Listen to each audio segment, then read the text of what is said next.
Hello. Happy Saturday. How's it going? Terry, Malin, Louise, nice to see you all. Happy Saturday. I decided to switch, I'm taking out some top stitching right here. I decided to switch machines for the top stitch thread. I think this machine's just going to do a nicer job. I think I'm having a little bit of regret on this project that it could be nicer. You know what I mean? Like, I'm going a little fast, and so this is one way I think I can kind of turn it around. This machine I think will top stitch nicer, and hopefully we can do the assembly on the other one without any issues, you know. So cold, wet, and windy, so ooh, it's actually pretty nice here today. So let's see, I wanted to share again what we're doing for gift sewing week. We're going to do the gathering apron, sponsored by Hearts. A little bit of shaping and some pin tucks. Hey Derek, how's it going? Freezing cold, wet Scotland. Oh really, Derek? That's a bummer. Hey Christina, nice to see you. Nice to see you. And then we're going to be doing this free pattern by Blank Slate called the Cozy Slippers, I hope. And then I think we're going to add this new reusable shopping tote pattern that just came out. And this is on the Moda Fabrics website, not on Ruby Star. But you can look at Instagram and see it. So if you want to do a reusable shopping tote. So I think we can squeeze all three of those in that week. It'll be fun. And then I wanted to show you my silly little quilt swap thing that I did. I finished it. So my idea was an anytime advent calendar. So, hey Mrs. Necro, how's it going? I got your Zoom request. I think that's what it was, right? My idea was like an anytime advent calendar. So, you know, like say you're counting down to a big trip, or you have kids in the house and you just want to do something fun. And then this little raindrop, you can kind of, you know, each of the clouds is a little pocket. And then he or she just travels down. And then the sun is a pocket as well. So I'm hoping people get it. The quilts in this swap, you guys, are just like, they're mind-blowing. And mine looks so kind of amateur goofy-ish, you know?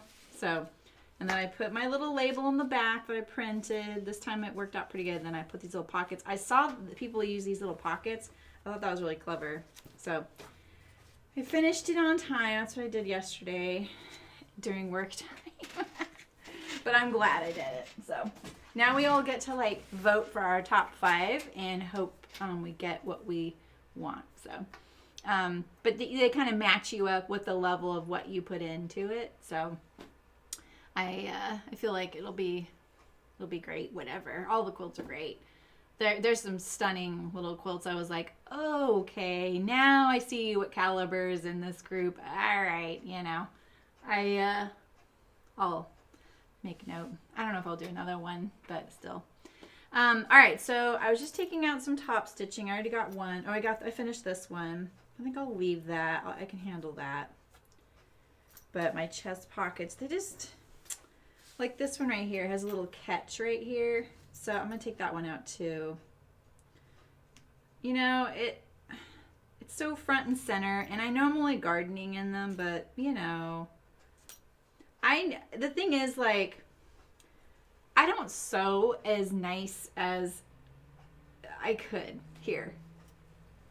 It's a little, you could, yeah, exactly, Penny. So say there's a family that maybe they have really little kids and they don't want to put candy in every pocket like a typical advent. That's why I made the little raindrop. So the little raindrop can kind of travel to each cloud, kind of like a 5, 4, 3, 2, 1 countdown.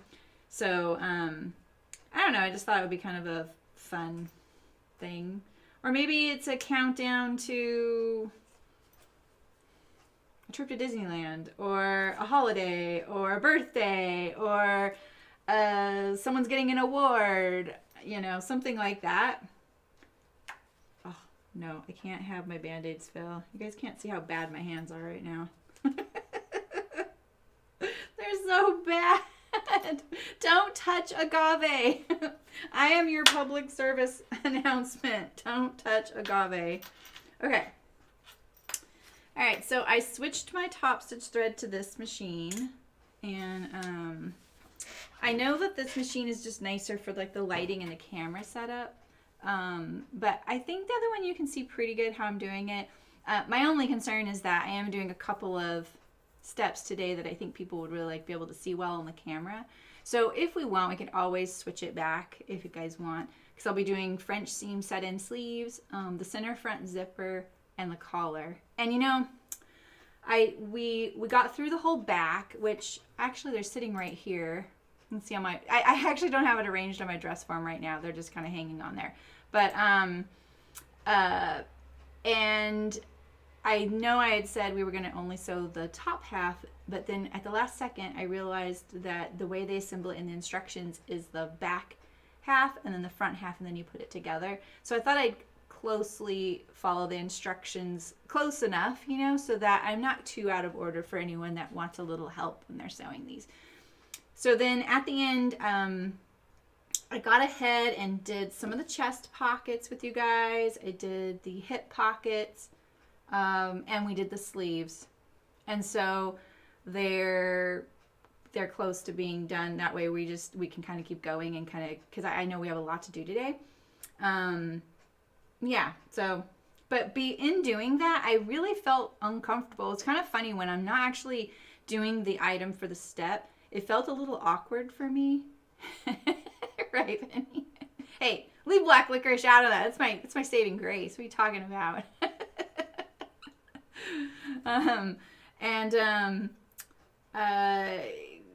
You know, and it's true. It's like, I feel like I kind of rushed the pockets. And then the collar, you know, I turned it under. I followed the directions, you know, and I turned under this edge and sewed it. I don't sew the collar that way. So I'm just, as a warning, I took this little part out right here that I turn under, because we all know the way I like to do it is I would finish it from the outside. So you can do it the way the instructions are. There's absolutely nothing wrong with it. I just find I have success a lot easier if I do it the way that I like to do, with the last step being on the outside. So, okay. So let me just put this top stitching back in. I just threaded my machine, so I just want to check it. Oh, yeah. So nice. All right, so let's get this back in here. I had that little like jog right there. It's so nice when you can use those. Did you see that loop? Weird. So nice when you can use those double needle top stitch, but the twin needles. Can't do that on an industrial. That already looks so much different. Even this looks a little weird to me. That's right, Louise. Absolutely. Absolutely. I feel like when you're learning to sew, there's so much of this is the only way to do it, but that's just so not true. And it's interesting because if you ever watch... Come on. Did I really just run out of bobbin? Didn't we put a brand new bobbin in there the other day? Holy moly, I guess not. Oh, maybe because I was working on that little quilt. Wait, I'm about to drop scissors off the back here. I don't know how these got back here. Let's put those over there. Yeah, it's like if you ever watch people sew in a factory, they figure out the most amazing, clever ways to do things, little tricks. You see the oddest tools that they've kind of made themselves because their boss isn't going to buy the cool tool, you know? When one of the things we used to have made by a factory had this little fabric strap, very light duty. It was just a 2-inch wide piece of cotton fabric sewn down the long side and turned right side out. So it ended up being like a little 3/4 inch lightweight cotton strap. And that step, super simple, except the fact that you have to turn it right side out and iron it. It was like one of the only times we ironed here because once you turn it, you know, it got wrinkly. They're not ironing things in the factory. And they also turning things like that right side out. They had the most amazing little like things they had made up to do that. But then I told them, I was like, well, we use this thing like a loop turner. And they were like, what the heck? They've never seen it before. So they were kind enough to buy them, a few of them. But honestly, I was just like, you guys don't have to do that. You could just fold it and edge stitch it. And that's what they did. So they didn't have to iron or turn it right side out. But, you know, you imagine sewing a lightweight cotton strap and you're just edge stitching it. That's kind of tricky in itself. So it's pretty impressive. So you got to kind of adapt to the way they like to sew. Every factory is different. Hello, Walter. You got to tell us the weather, Walter. That's how everyone enters when they say greetings from their locale. We've got a very, let's see, we have, it's pretty bleak sounding in Sweden. Mullen says it's cold, wet, and windy. Derek says it's freezing and cold in Scotland. Yeah. I think that is mountain time or central.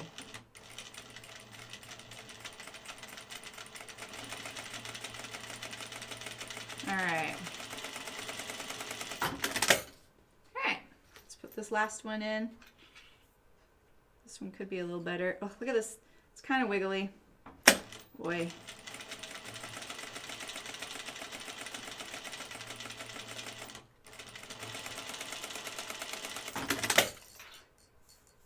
All right. It's a little better. You know, it's kind of a small, yeah, you kind of need that fabric. I put fabric on the ends of my zipper so I could turn this. And obviously I wanted this is kind of wide too up here. You know, I wonder how they did that. I think I did this not the way they tell you to do it. I'm kind of curious. What did I do wrong there? I just clean finished it because I kind of wanted it to be clean finished. Eastern side of Montana. Let's see. So how are you guys doing? What are you guys making today? Anyone getting ready for Thanksgiving or stuff like that? Or are you going the solo Thanksgiving? 52 and breezy in the tri-state area. Oh, nice. Utah, smoggy and sunny and cold. Here it's clear and sunny and a little cool, but it's not that cold. I mean, I think it was like 32 at night, but it's not like that right now. All right, anyway, I'm just going to keep going. Let's put these chest pockets on. We're going to be putting in a zipper in a style that I'm actually notoriously really bad at. So it should be really entertaining. I kind of wanted to, I need to put my, I need to do black thread too. Yes. Where's Senor? Here he is. Kind of wanted to put the stripe down the chest pocket. I just dropped my... So I feel like this is it's a little long. My chest pocket looks a little long, and that is because I think I made it a little taller so that my phone will fit in there when I have it zipped up. Kind of awkward, I know. In fact, I might maybe make one of them a little smaller like this one. I actually... This zipper, you know, you guys, I'm just having so many second thoughts about this zipper pocket. I'm having some second thoughts about it. It just is a very small opening. You know? I kind of just want, maybe leave this one zippered and the other one not zippered. What if I did that? What if I just chopped this off? I'm doing it. I'm doing it. I'm just going to chop this off. 28. Whoa. Oh, right. Are you making hand pockets like on your pants? Oh, nice, Terry. Nice. Holiday jammies. Oh, you're making Hudson pants? That's a good idea. That's a good idea. Just diving right in here. Don't mind me.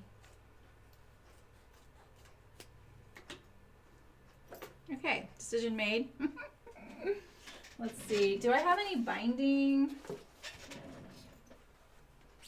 We're going to just create a little piece here. Make a little facing for the back pocket so I don't have to recut it.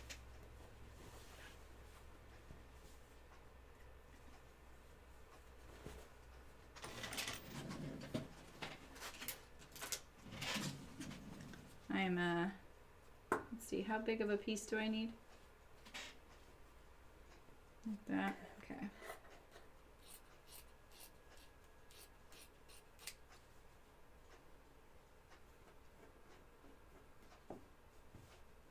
Maybe we'll make it a little narrower like that.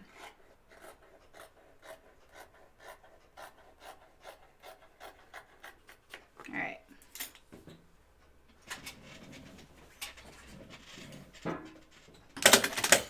Okay.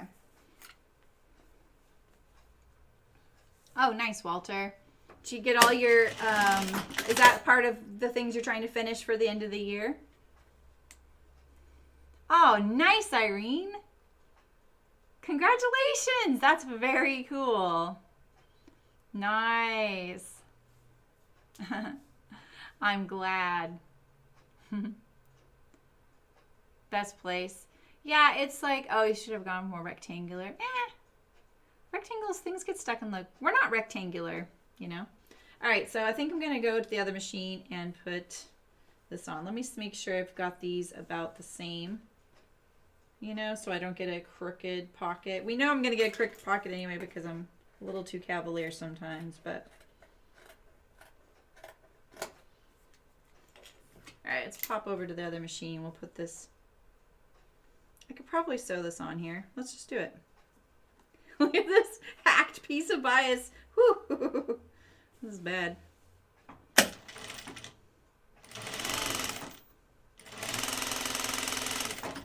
I'm allowed to sew, you know, with this top stitch thread. I just, you know, I don't want to waste it. I don't want to use it all up.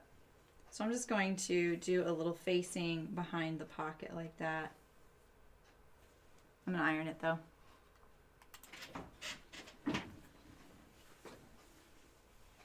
Ooh, a Christmas tree skirt, Ray. That's awesome. How fun. That seems like a fun project, to be honest. I don't know if we're going to even have a Christmas tree. We kind of been off and on not having them. We're not actual big on Christmas, you know? Well, I forgot to adjust this camera. I knew it was a little bit funky here.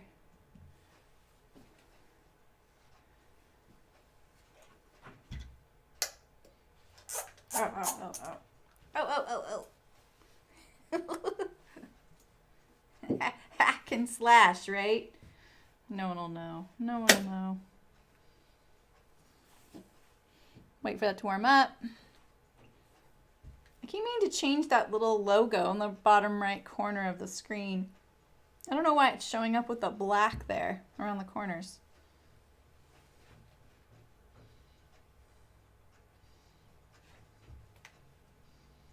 There we go. I could just overlock that edge, turn it down, and then it would be really easy to catch it on the other side. You know? I'm going to do that really quick. I think, let's see here. I threaded my serger today, just in case. I have it right here. We'll just do this a little bit.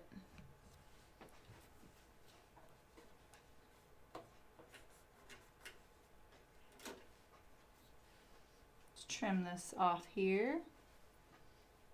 Trim my edge flush here.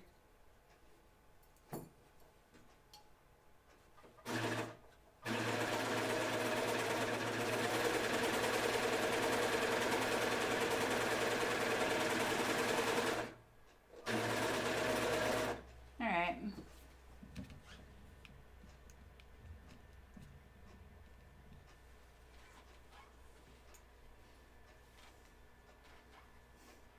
I've seen that a lot too, Louise. I think there was this feeling like people just really, oh, I just caught that thread. Let's see if I can kind of fix it a little bit. Look at that. Look at this stitch. Didn't go so well, did it? I'm gonna try and stick it under there. I think there was a feeling like right before our election here, people really wanted like a comfort item, you know, like they wanted something. They're just feeling the need to comfort themselves, and for a lot of people, the holidays are kind of a big symbol of that, you know, feeling. So I did see a lot of people saying they're already putting their tree up, you know. Yeah, maybe the lockdown thing. Exactly. It's like, all right. And it, you know, like for a lot of folks who are really into it, they, you know, they probably have the time to finally like sit there and delve into the decorating if they really like that, you know. I have a friend that's so into it. She's like, "Oh, I've been known to have a Christmas tree still on Valentine's Day," and I'm not like that. Like one year, I was like, "Do you guys want a tree?" And no one really responded. And for me, I just like lights. I would have lights up all the time, you know. So I'm gonna edge stitch that, and I think I'm just gonna do another one right here.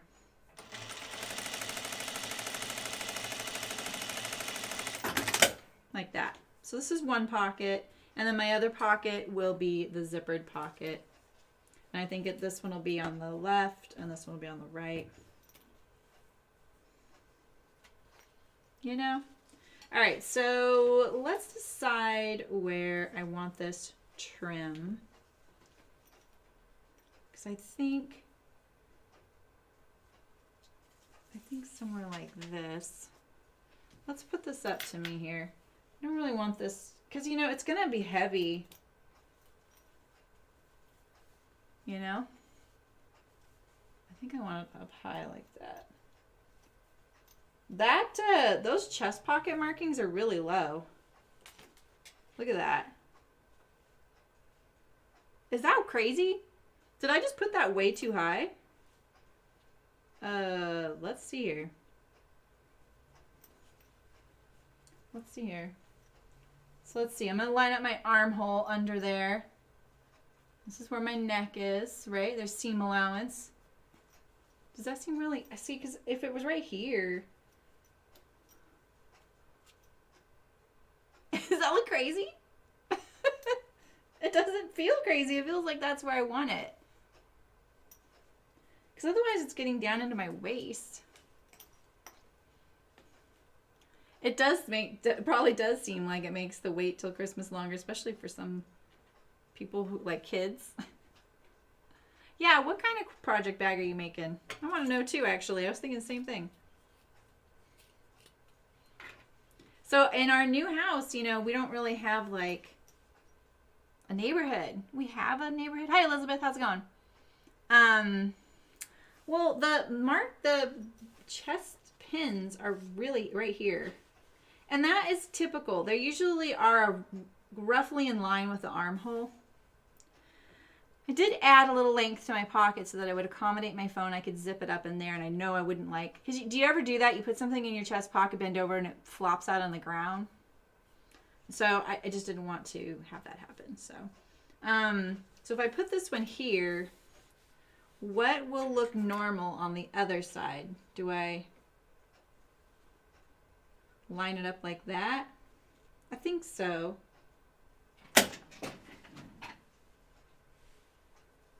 I have to kind of look above here.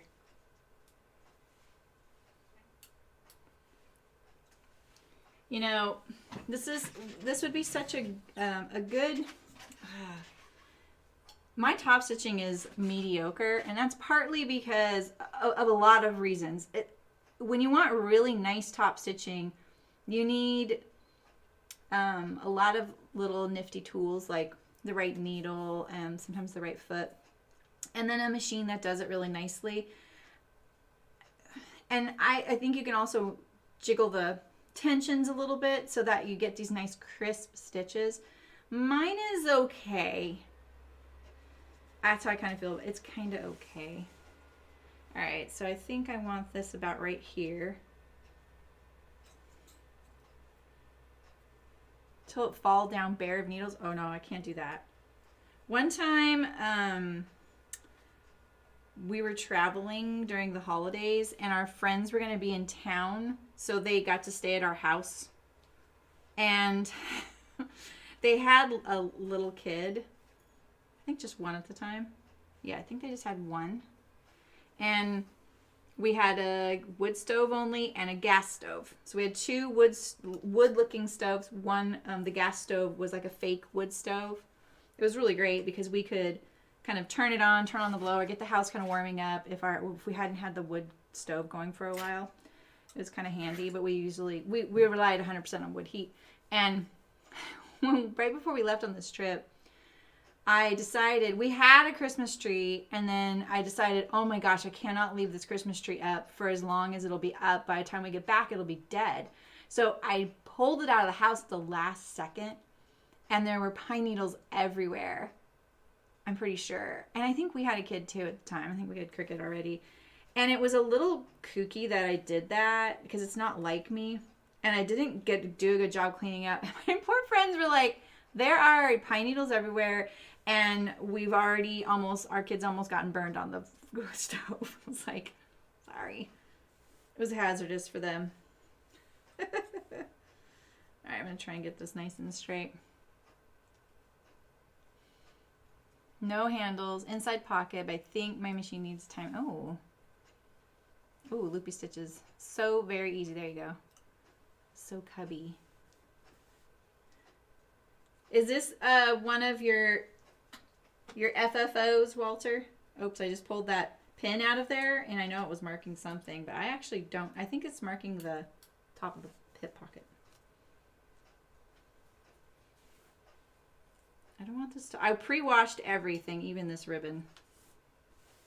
All right, so I'm going to iron these pockets, and I'm going to stitch this on the other machine.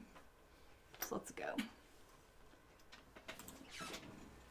Iron the pockets first, and then we'll...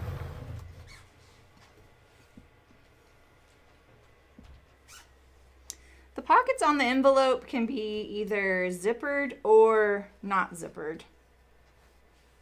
So they do look like that. I just pinned all this, I'm taking it out. And the reason I'm doing that is because, like I said before, I didn't iron my fabric, so it's got this kind of rumpled, washed look. And that's just because, like I said, I'm going to tone down the brightness. I'm not going to wash or iron these when I wear them. So I'm just leaving them natural out of the dryer so that they don't get too small. It's a little better. He's been on a tear. That steeked sweater turned out beautiful, Walter. Okay.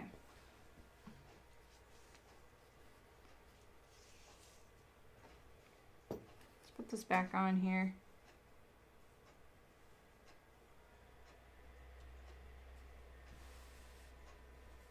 There's such an optical illusion with this ribbon. It looks like it gets narrow and wide and narrow and wide. Is that just me? You guys see that? It's kind of crazy.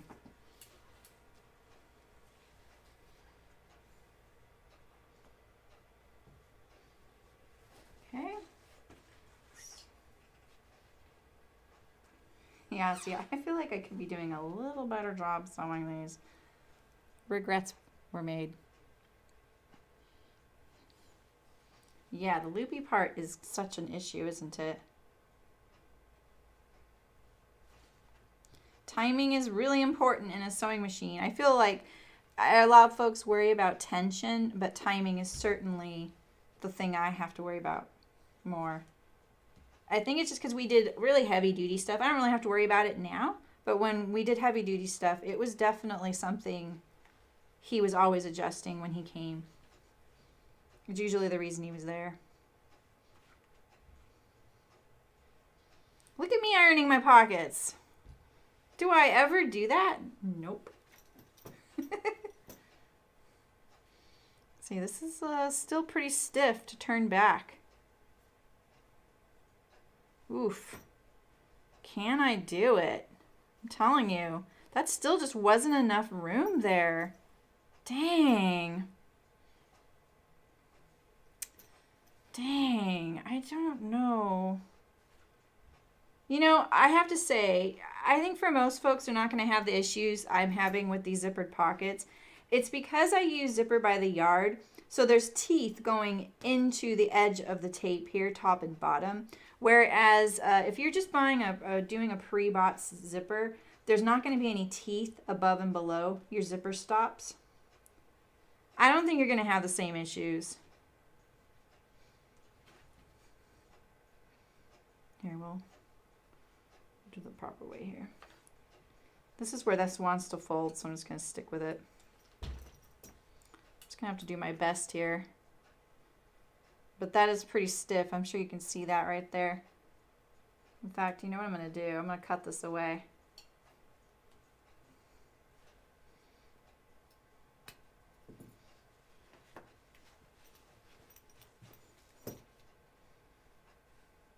That'll help a little bit.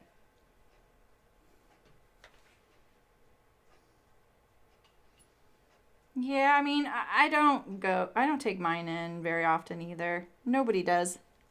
They take too long. 2 quilts, 2 sweaters, and a beading project. That's awesome. I'm glad you're not stressed about it. You made great progress this year.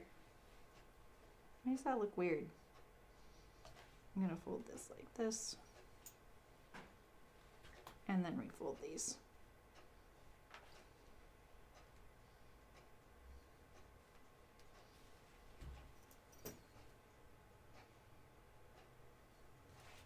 Okay.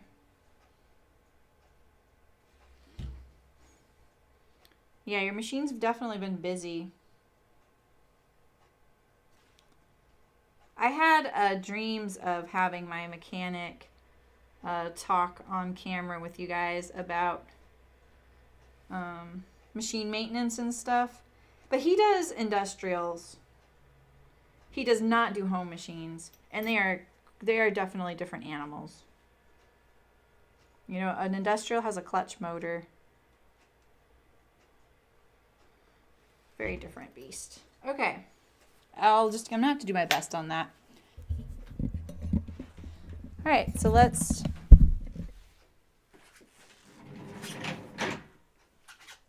us do the stitch this trim on. It's very washed out still, isn't it?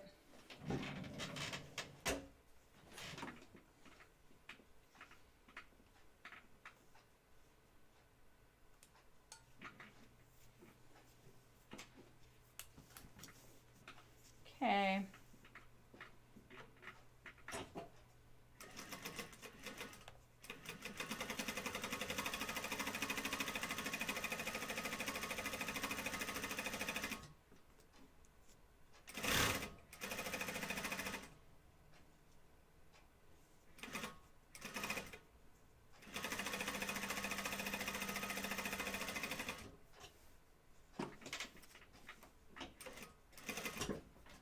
Actually, I was about to go up the other side, but I don't want to do that. Who was I even thinking I was? There we go.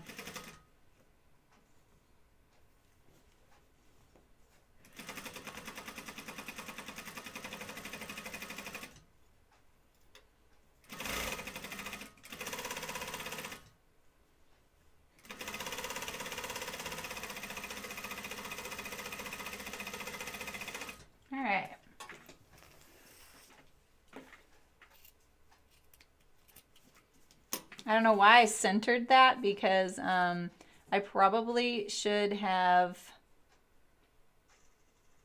let's turn this, I forgot to put my chat on here. I probably should have biased it one in so I could save some ribbon. You guys, I don't know why you're here.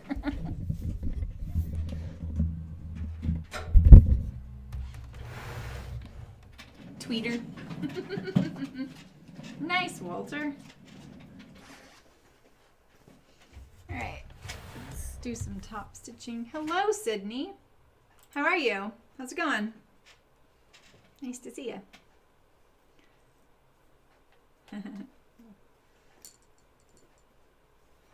All right, so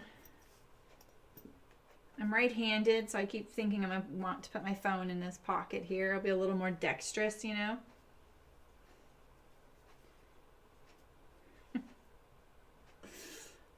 Why am I having regrets about this? Like, what is it? I think it's just the proportions are super funky. And I need my Senor patch.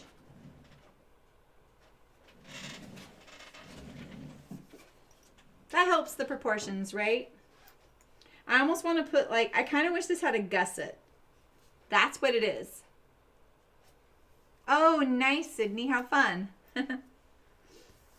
My nephew brought that 1 year. Okay, I want black thread. Black thread. Let's see. Do I have a bobbin?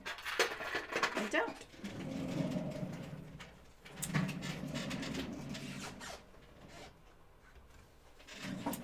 Change this real quick.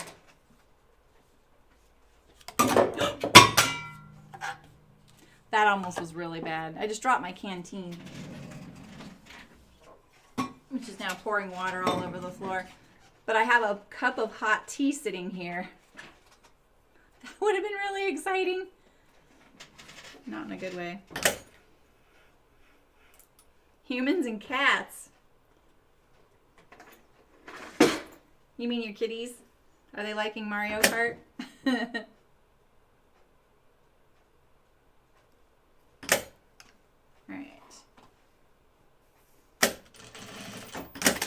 Okay, so I, like you, don't like sewing in circles.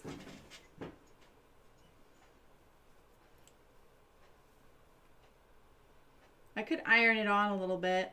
I could put a little tear in his ear there, just like he had. Let's try this.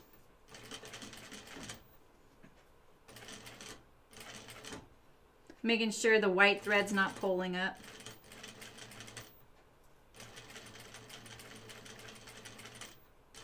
Get back on the black thread, please.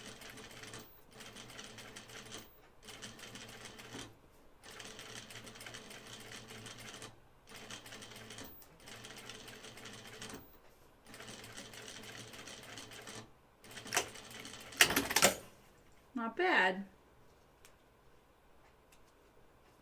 Aw. I still look for Senor when I come home. Oh, is it crooked? Can't tell. This is so light colored. Signore. He wasn't Italian, but I don't know why we always said Signore.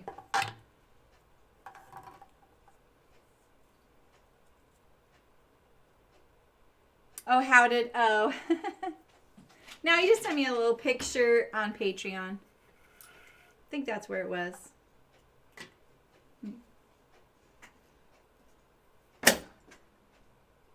Walter would like to come to one of our Zoom sessions, so he responded through Patreon that way. And I don't blame him. He doesn't do the Facebook thing. I don't either. I just have the group on there. Okay, so let's reposition this. All right, so I'm kind of thinking up high right here. Oh, that's what it was. You emailed me a picture. Like right here. Put a couple pins here. I usually love all these kinds of fussy details like pockets and top stitching. I mean, I actually love that kind of stuff. That's why I was super excited about making these. But I think partly the fabric is a little lightweight, and I don't know, I'm just not having as good of a time as I thought I would, you know?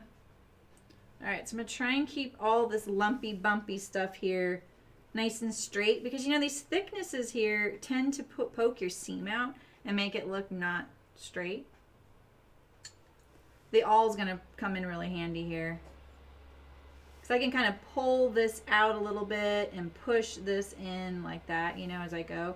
I'm just debating, like, I left this little bit of a header here because sometimes, you know, you need, like, a zipper pocket's really great, but you actually need a little extra clearance. So I just saw a friend adding a zipper to a bag because she wanted to, put her iPad or something like that, or laptop. I said, make sure the zipper opening is actually the opening you need. Don't, like, if you need a 16-inch opening, don't buy a 16-inch zipper. You mostly need like an 18-inch because you have to allow for this right here, this amount that you lose right here, and then whatever you lose at the top sometimes. So I kind of tried to do that with my phone, and plus at the top, like if I had made it this height of my phone, there wouldn't be enough like loose fabric above to actually get over it and then zip it shut, and it would be really tough. So yeah, my black kitty passed away last week, Louise. He had a lung infection. Crazy. He was such a healthy cat.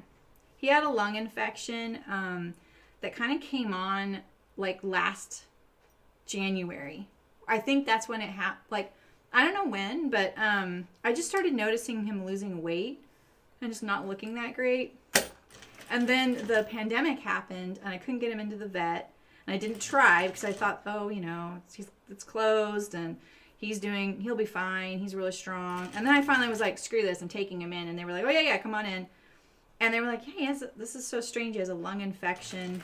He probably had a little allergy or something or a cold and got a lung infection. And they couldn't do anything for him. It's kind of like he had the equivalent of needing a lung transplant by May. So from May to now, we've been nursing him. And the fires, the smoke from the local fires really exacerbated it fast. So it was just getting really hard for him to he was eating a lot, but not gaining any weight. He was just little skin and bones. But so yeah, he passed away really peacefully, thankfully. And it was the week I decided to sew these and use my weirdo patch that Brooke gave me because she loves Senor. And then he passed away like a few days later. I was like, oh no, I jinxed it. But I'm so glad he's not struggling anymore, you know? But I just, of all my pets, you guys, he was the least of a problem ever. He was just like a little consistent, stalwart little guy, just always there, hanging out with the dogs, you know, pretty fun. So, you know, Mrs. Necro, that's really common. Yeah, a lot of folks feel that way. It's almost like when you hand sew, you can kind of put the things in the way they're going to finish and then sew it from the outside so that you don't have to think about it from the inside out. And it really helps a lot of folks. So it's not surprising. I had to hand sew a little bit on that quilt I showed you guys at the beginning, and I was like, what am I doing? All right, so I'm gonna release this a little bit, try and get this to look straight. I think I have enough room to do 2 rows of stitching around.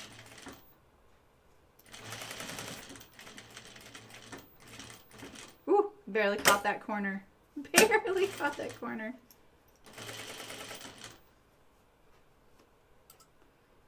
Okay. Gonna spread this out, make it look a little straighter. Tuck these little folded back corners in there. Ah! Oh my gosh, I caught the corner by a thread. By literally a thread, a little too close. Like there was one thread past my needle.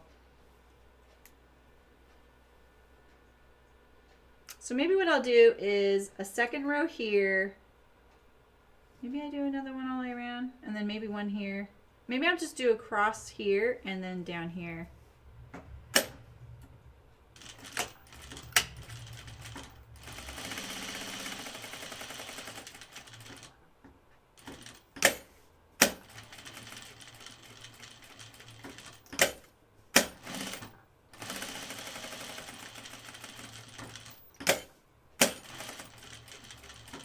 I ate my lunch before streaming today, just so you guys know.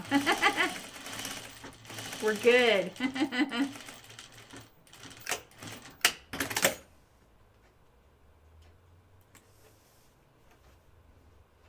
Should I go like maybe from here like that?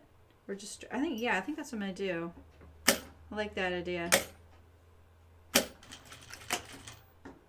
This is when I'm trying to turn it around. Like I'm trying to make this how I wanted it now. You know, like, okay, how can I turn this around so that it's feeling a little better? And some of these details are kind of where I'm going to do it. That's a lot of pocket. But that's pretty good. I can see my back stitches. It kind of bugs me.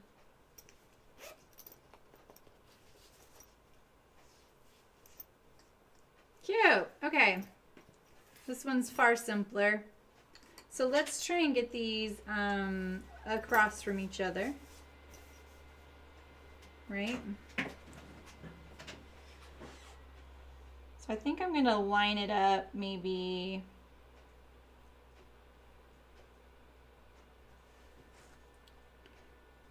along the bottom. Real Alex Bailey Evans has launched hand sewing kit. Oh no, I don't know that person. Yeah.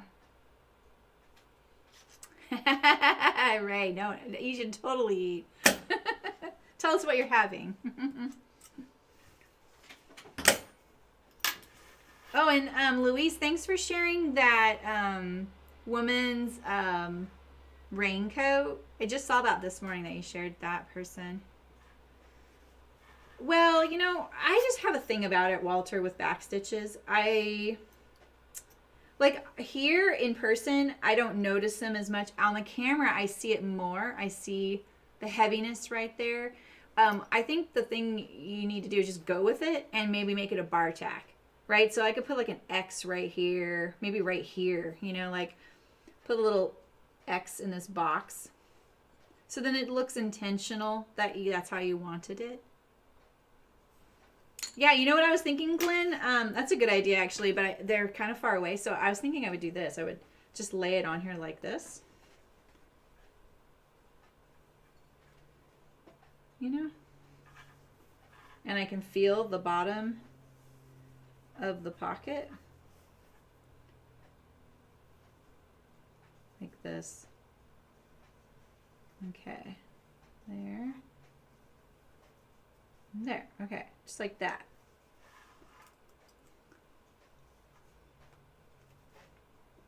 Nice to see you, Glenn.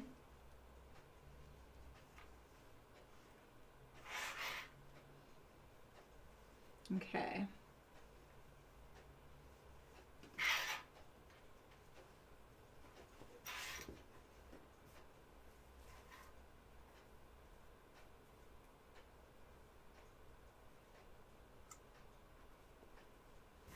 Let's pin it a little more than I normally would. Ensure success. Yes, exactly, Walter. I think like I'm just being a little picky, you know. I have this I like it to look kind of continuous sometimes. And obviously you have to start and stop there. So it's kind of unrealistic, honestly. So I think just going with it. I just say that because I think that's what would make my brain calm down about it. I don't think there's any right or way. I think you do what you like. And I don't think it bugs a lot of people. I can't do a bar tack on this machine, but if I had a home machine, I'd probably do a little bar tack, which is just like a tight zigzag like the side of a buttonhole. So yeah, you know, I sat there and so Needle Sharp, I'm not sponsored by Needle Sharp, but if you guys are ever interested in like the subscription box. I did it and I loved it. I did it for a year and I really loved it. She is having raincoats in January. And I was like, this might be a good opportunity to do one of the subscription boxes again. And so then I was like, okay, she's so good at picking out patterns and fabric. So I decided to look at what she had, like piggyback on her research and see what she had discovered in the way of coats. Because there's 4 different boxes. There's the Fearless, So Confident, So Indulgent, and what is the curvy box called? So Curvy or something like that. So I looked at all of them, and the Indulgent box had one of the Merchant and Mills, the hoodie parka, not the hoodie parka, what's the name of it? It was not the one that you showed me, Louise, but their other one. So I kind of went down the rabbit hole in that. I don't want a pullover. I'll be straight up with you guys. I can't stand pullovers. I wear things in my hair. It wouldn't work out for me, and I don't like it. And I did see someone say, you know, if you're using a waxed fabric, it's going to grab your clothes as you're pulling it on and off, so you need a little extra room. And I thought, excellent tip, right? I love those kinds of functional tips. So I started kind of looking into them, and it kind of haired me off into a few different directions. And I started looking at the waxed thing a little more intently, and then I started researching Otter Wax, which is about as local as you could get wax for like a company local. They're in Portland, Oregon. So I thought, okay, I'm going to see what they recommend. Their site was pretty good, but it wasn't, it's almost like they give you just enough to be like, here you go, but we're not going to tell you anything else so that you don't say, hey, that didn't work, you know. I thought that like they have 2 different types of waxing types of kits. One where you can brush it on and then you heat set them, or one use a bar, like, you know, and you rub the bar and then you heat set it on. So I was looking at both of those, and then I started kind of going, you know what, maybe this is the avenue I want to go down. So that hoodie parka kind of surprises me that that's the one that I'm kind of going with, because it's long and I'm not very into long things. I actually think that would be really functional for me. Yeah, see, that's so smart, Donna. I did that on my jeans, the Ames jeans. I took the time, and that is, you know, thank you for saying that, Donna, because Walter, that is actually a really good way to do. If you don't want those heavy back stitches, you can just not back stitch, pull the top thread to the back. I'll show you on this one, and then hand tie it. It'll probably look kind of funny if I don't back stitch, but we'll try it. So let's leave a long tail. So anyway, I did share that on my Instagram story. It's kind of spontaneously a couple days ago that I might be looking at the hoodie parka. Who was that by? The Assembly Line, because I accidentally tagged the wrong company in that post, and they messaged me and say, wrong company. I was like, oh my gosh, there are so many Instagram accounts that are called Assembly Line. So I thought it was kind of funny. Okay, one stitch. I have shoes on that I don't usually wear, so I was a little worried I wouldn't nail that one stitch.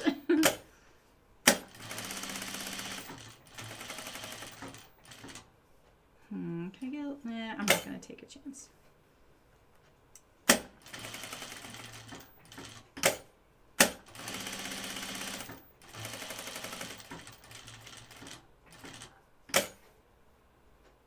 I'm going to go down. Is that enough? Yeah, that's enough.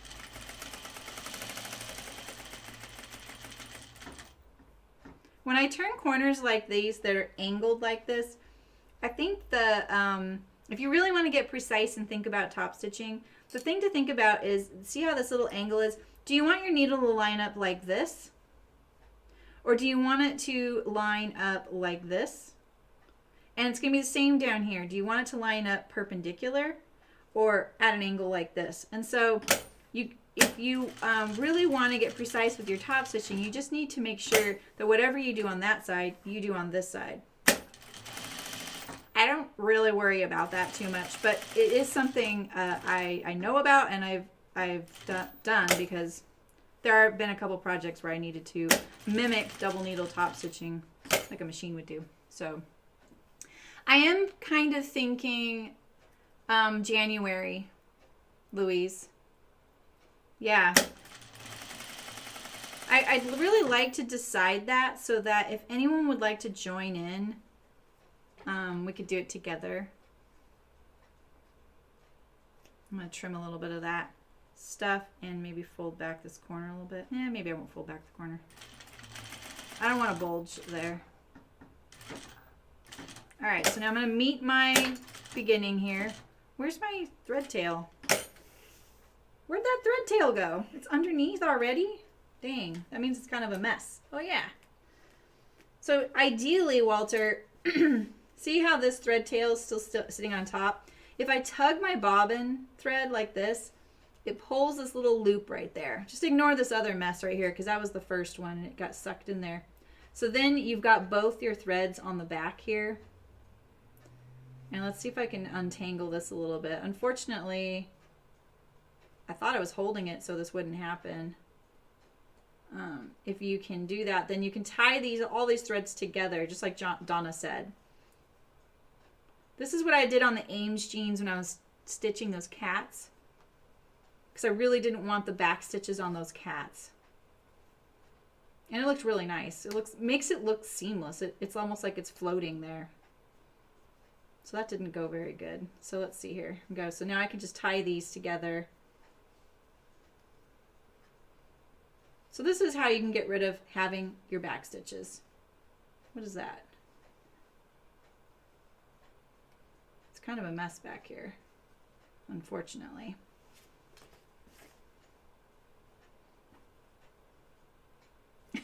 I'm just trying to find 4 threads, but I've got 3 pink ones and 1 white one, and I should have 2 and 2 because of this little mess that happened at the beginning.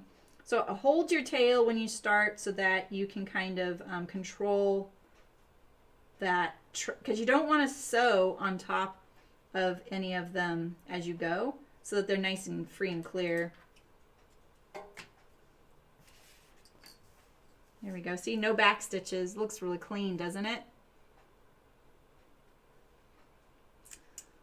Yeah, if you just tug it. Hey, Melinda, how's it going? Nice, Terry. Yeah, so so the reason I kind of went down that rabbit hole is because I'm really stuck in this technical outerwear, technical fabrics, waterproof, breathable, seam sealing, seam grip, and that's what I know.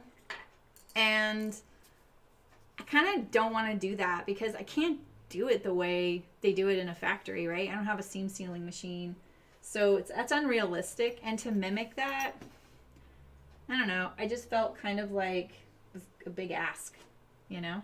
So instead, I think that the waxing option is really great because you can waterproof anything. You should pick a fabric that's a bit tightly woven. All right, Louise, have a great weekend. Enjoy your getaway still. Yeah, most likely, Walter. If you can't hold the bobbin thread like I can't, then you might get a little bit of that snarl. But just try and, if you can hold both of your threads when you start.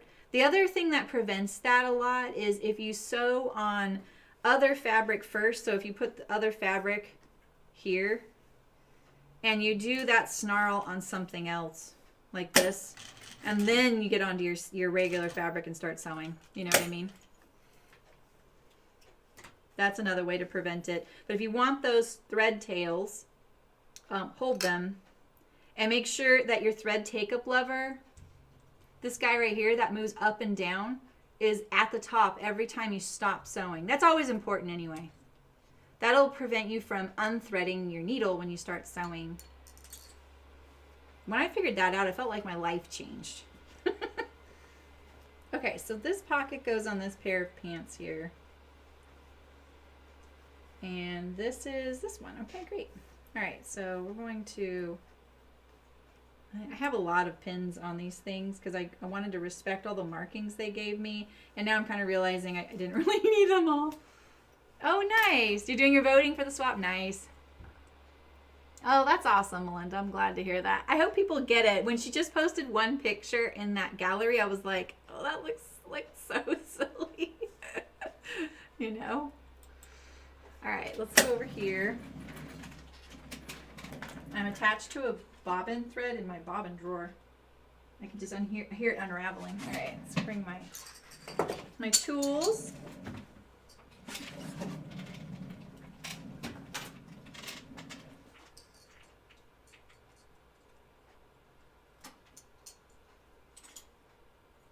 Okay. So let's see. This one goes to this one.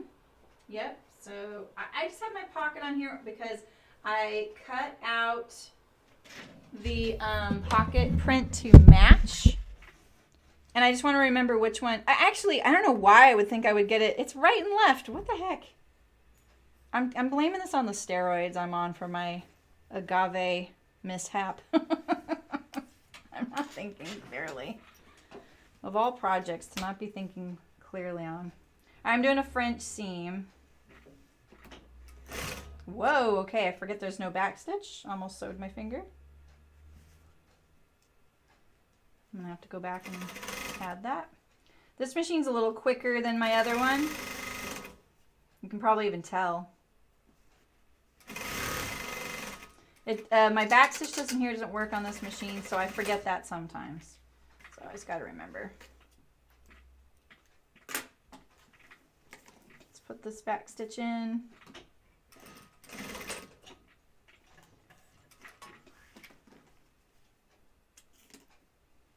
All right, got that one.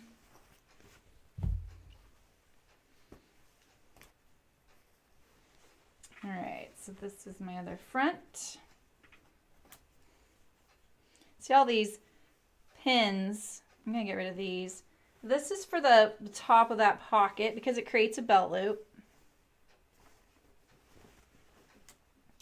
I really need to figure out a way to make these less looking 60s, but I'm not sure it's going to happen.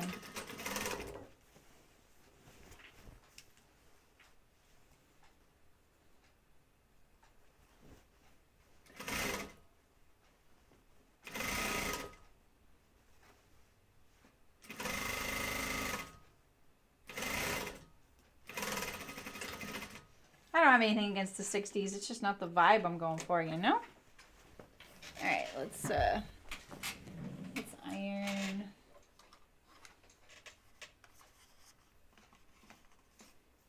This is why I want that stream deck. There's my mouse.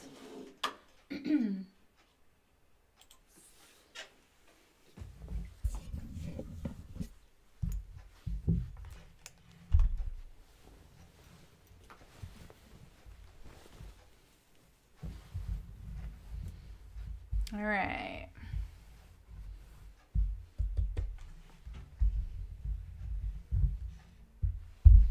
Got a pin in there, got to remember.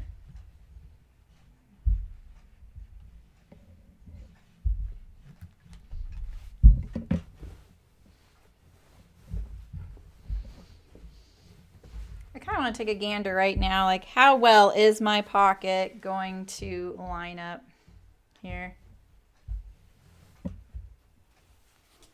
I just had a panic attack. There we go. All right, there we go.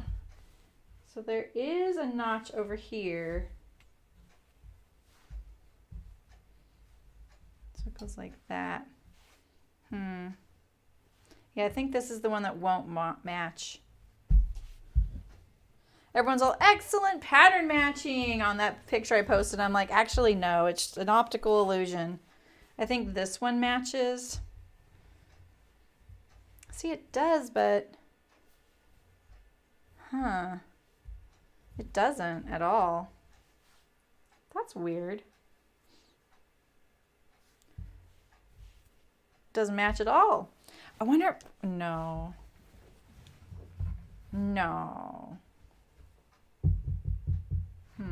I'm gonna look at my pockets. I couldn't have sewn the wrong ones, right? I wouldn't have done that, right? Yeah, I do love the Queen's Gambit clothes style. Oh, yeah, exactly, Walter. That'd be great. I love that show. It is such eye candy. I love the story. The whole, like, she needs to be on Valium to do well thing didn't sit that great with me. you know, but I did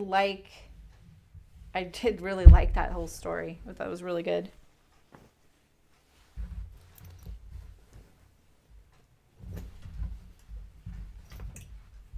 I loved at the end when all the guys helped her troubleshoot things. That's such an interesting thing. It's just like, think about any other competition and you can't get help. You know, I don't want to spoil anything. And maybe some of you don't care about that show, but I really liked it. I binged it.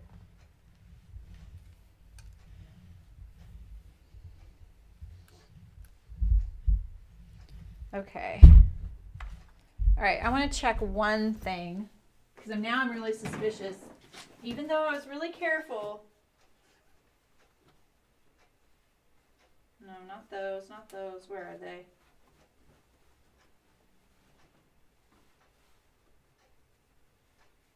I'm looking for my pockets. The first ones I cut out.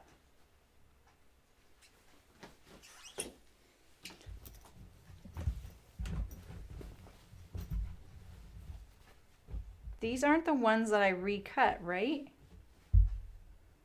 No. Okay. I'm just making sure.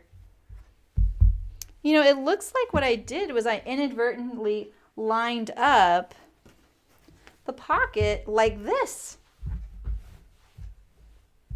But I know I didn't when I was cutting it out. I remember, maybe I just got the notches confused. I almost like the way this works better, you know? You know what I mean? How's the other one look? I think it's a limited series, Ray, so that's it. Once you get through it, you're done. I kind of like those. All right, so if this one would be here. What do you guys think? What do you guys think? So right now, if I use the pockets I made, they will look really off. They're going to be like that. You know, like that looks so off to me compared to this. That looks better.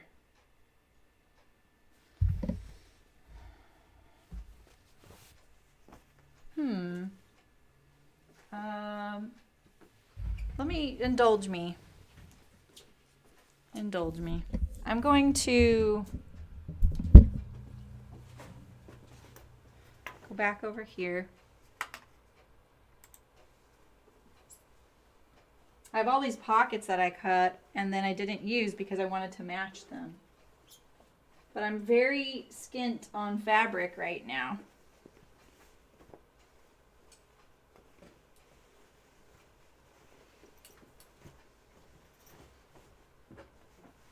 Let's finish sewing the French seams. Let's be smart here. Let's finish sewing the French seams. Let's see, what camera is that? This one.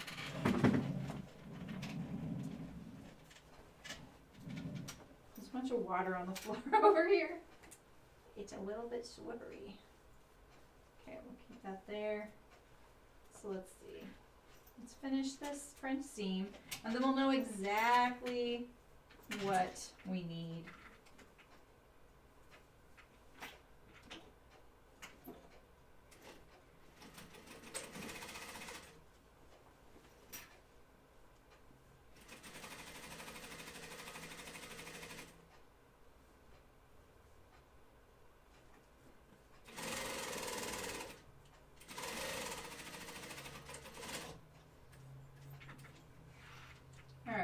That one, and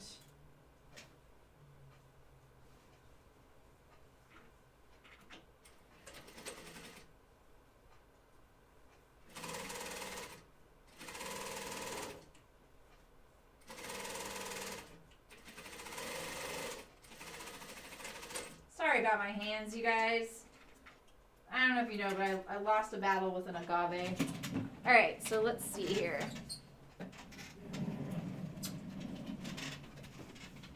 Yeah, exactly. Let's look at this. Yeah, right, Beverly? That's what I'm thinking too. or at least it being off in a different way, I think would be a little less, look less off in general. This is fabric, and this is, all right, here we go. This is what I have so far. So right now, this is what I have. Ooh, I didn't catch that. I need to fix that.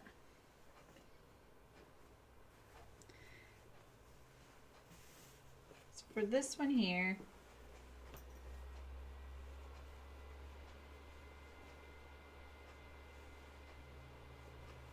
so that or that.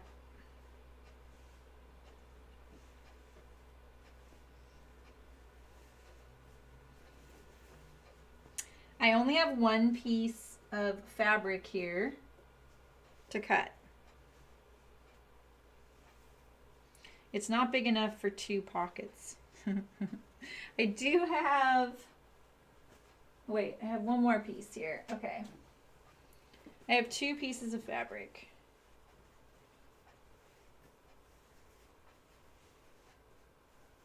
This was so hard to find the actual flowers, you know. This isn't even, is that the right one? Yeah, it's not. So like, see, even though these 3 flowers are right here, this isn't actually that repeat, you know.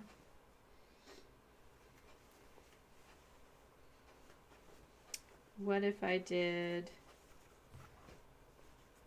oh, look at that. That's actually interesting.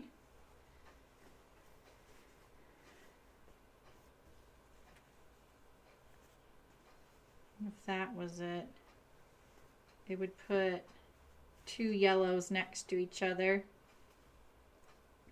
Kind of.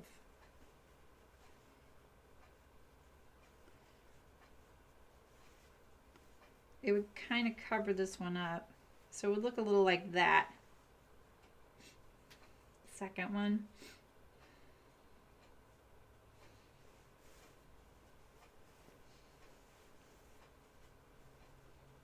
Now this side, actually this could work pretty good over here. So this one I think I definitely could cut a pocket right here. Oof, barely. What if I did them in the linen? What if I did them in solid linen?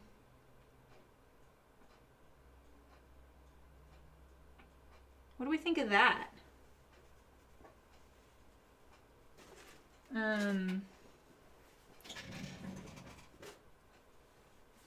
You know, I have just enough. What if it was a solid linen pocket right here?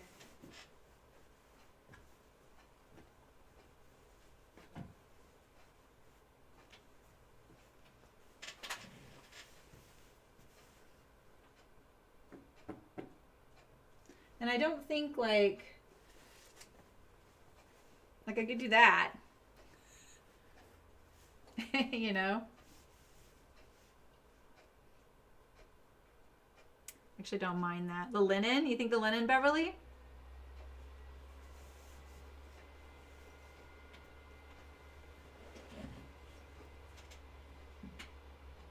Yeah, exactly. Well, I thought I did do pattern matching. At least on one, I thought I had pattern matching. I worked so hard on getting those. I can't believe I got that wrong. I must have picked the wrong notches to line my pant up with the fabric. So I could do linen. Try and picture it.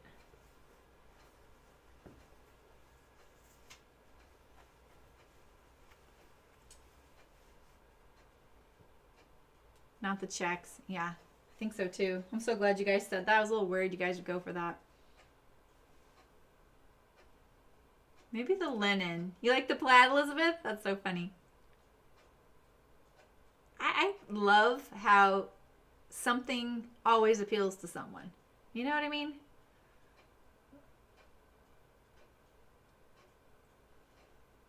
Cordura. You like it slightly off. Okay, wait. So you're liking the original ones that I made, like this? Where's my other ones? Okay, so I'll show you all my pockets that are already cut. These are the ones I sewed thinking that I matched. So it would be, it just looks like I did a bad job, and I did, of matching it. Yeah, hi Elena. Yeah, you think the solid? It would match my chest pockets.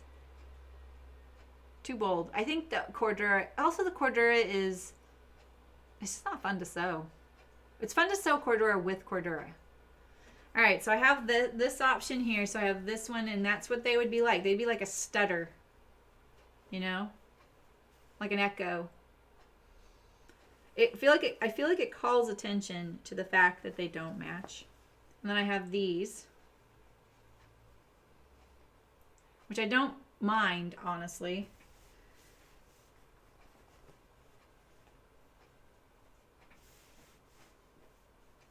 I think I should go with these. Good point, Malin. All right, so don't you love all that extra work we did the other day? And now I'm cutting and resewing. All right, I'm going to stick with the floral. Unless we really think the linen's a good idea. So linen or these was my question right now. Let's see here.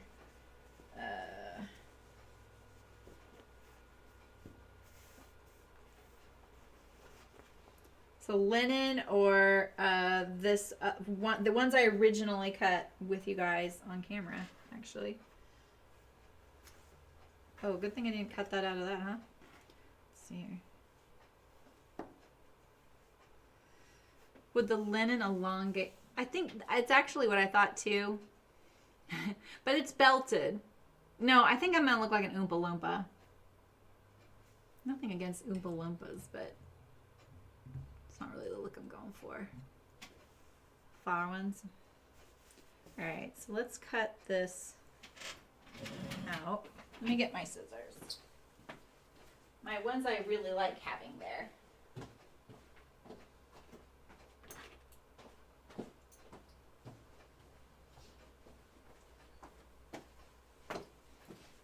All right.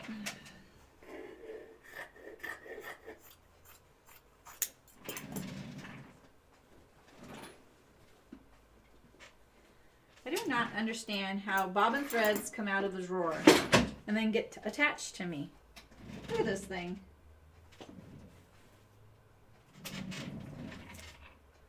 Yeah, I do too. Yeah, and that's funny, Elena, because exactly that's what I did when I kind of did a little cutout and tried to picture them. I did the linen.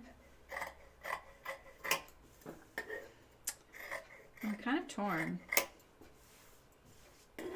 I kind of hoodwinked everyone into thinking I was doing the linen so they'd get behind my kooky combo a little easier.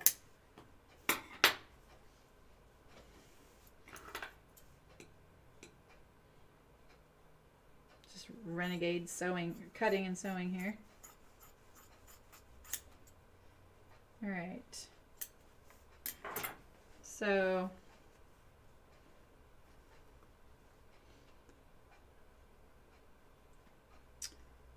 we're gonna, all right, last chance. Floral or linen? And these are sewn all the way around except for the side, right?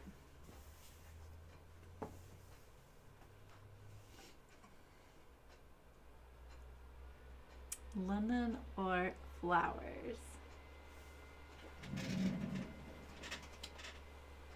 I mean, I could cut one out in linen so you could see.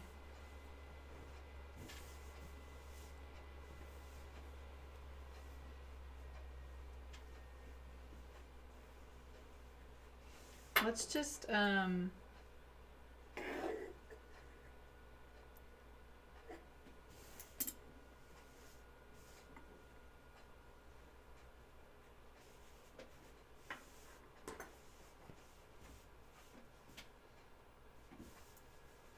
just fold it back. Okay, so this is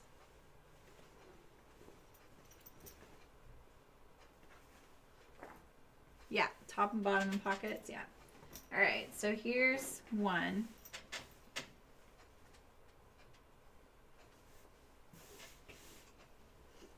So the option on this one would be this, about like that.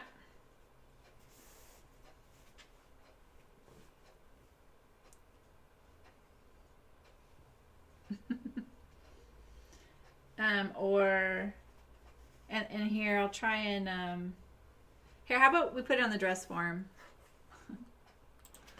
I think that'll help. Let's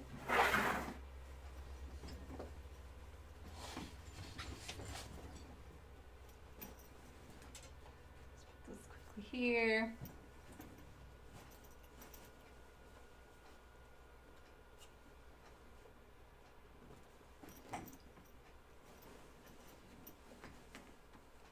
The dress form's so helpful for stuff like this, you know? All right, so we have our bottoms.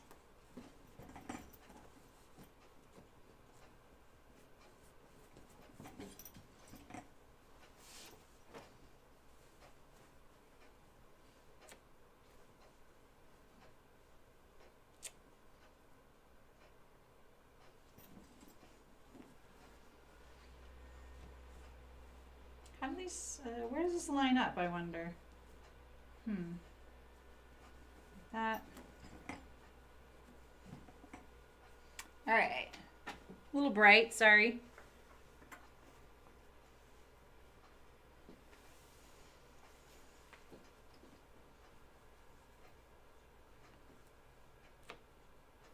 All right, so we have floral.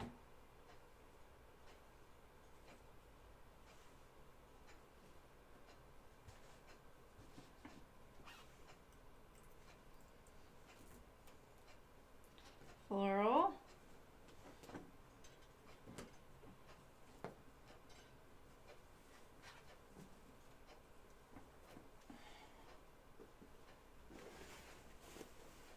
I know, I love it, Ray.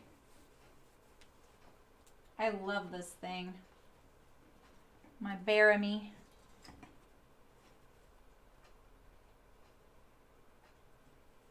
Yeah, it's pretty cool. Beatrice has been having meetups on Zoom on Sundays, and I didn't know how to find out about those, but I just got the invite this time, so I was like, oh, cool.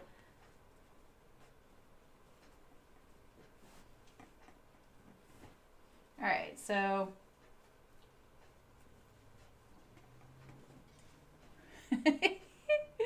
okay, so we have the floral, which kind of just blends in, you know, it's just kind of, there's a lot of gray flowers. These are actually teal. So it'd be like 4 teal flowers like that. Here's the other one. I'm trying to do this quickly.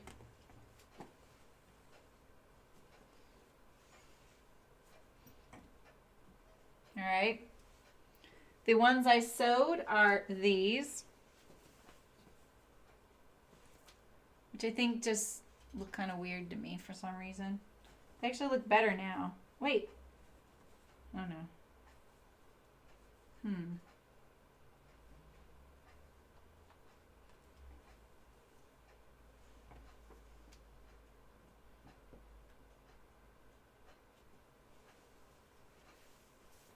Oh, it's for my my dress form.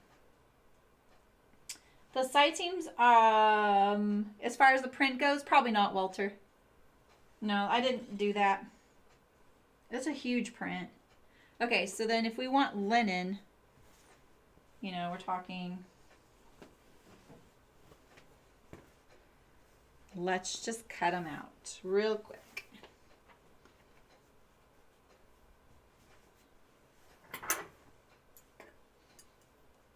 quick like.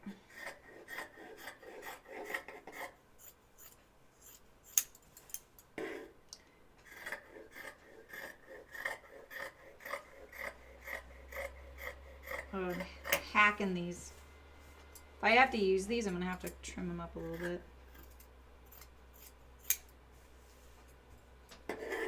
Yeah, those are the ones I sewed. I mean, they look better on there now to me.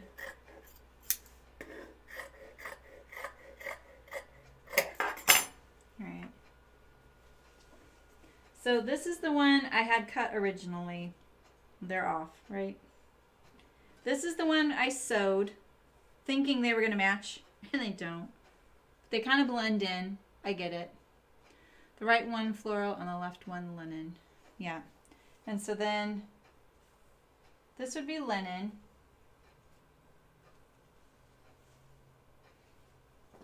There's not enough pins on my form.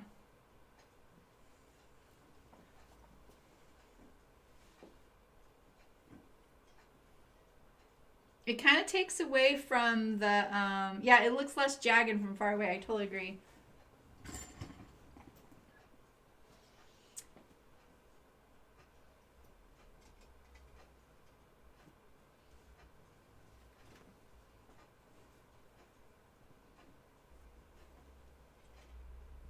I kind of like that these take away from the 60s look. What if I even rounded the corners?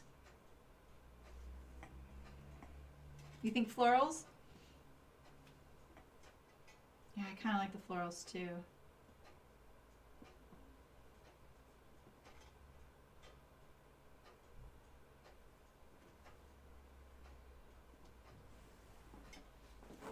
Yeah, and I'm wondering if the ones I sewed are okay now.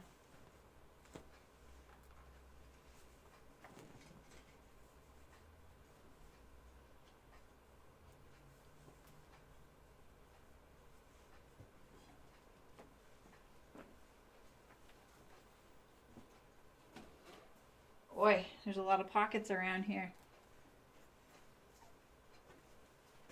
There we go. You prefer the floral? I think so too. Alright, so are the florals I sewed gonna be okay?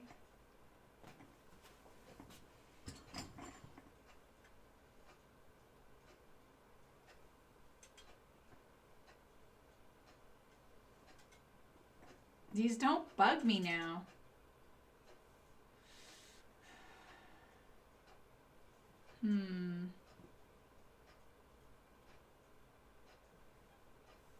Alright, I think I'm gonna stick with these. They don't bug me as much as I think. Dang. I'm kind of disappointed in myself. I'm not gonna lie. I'm a little disappointed in the pattern matching and that I would settle for this, but I actually don't feel like I'm settling. I actually think they look better, which is so weird because if you see it close up, it's not better, you know? Hey, Eliza, how's it going? Another for florals. Oh, that's a cute floral emoji. Yeah, Eliza, I think we're talking about doing a Zoom next Saturday, like at 10 a.m. Pacific, a little earlier, so folks like Malin, if she would like to join us for a bit before bed. It's not too late. Eliza, you emailed me about it. So yeah, if anyone's interested in a Zoom meetup, just hanging out, next Saturday. Yeah, right, Mrs. Necro, I know. Just send me an email, sosolive@gmail.com, and I'll put you in that group. So, yeah. One pocket to rule them all. I just cut a ton of them, too. Okay, let me fix this little spot. Let's get rid of all this stuff out of my way, actually. I don't need any of this, I think. So let's just move it over there so I don't accidentally use any of it. Let's fix my French seam. Yeah, exactly, Walter. And I wonder how they'll look with the side seams sewn on there. Right here.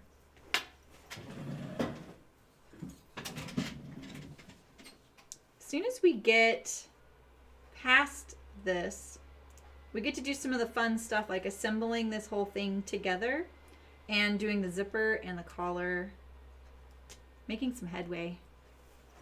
Okay, cool, Liza. Nice. You've already sent me an email about that, right? I have your email. I like it in the email because that way you're in a group. I'll make it a blind copy group. And then the link comes via email. I don't understand Zoom intimately quite yet either, so that's partly why I'm doing it that way. Like someone for one Zoom meeting I was in recently kept sending me the link in Instagram DMs, and I was using it on my computer here, and I'm like, I don't even know how to do that. So I had to email it to myself. Okay, let me go stitch this up. I'll just do it real quick on this machine since it's like an inch. Fix this a little bit.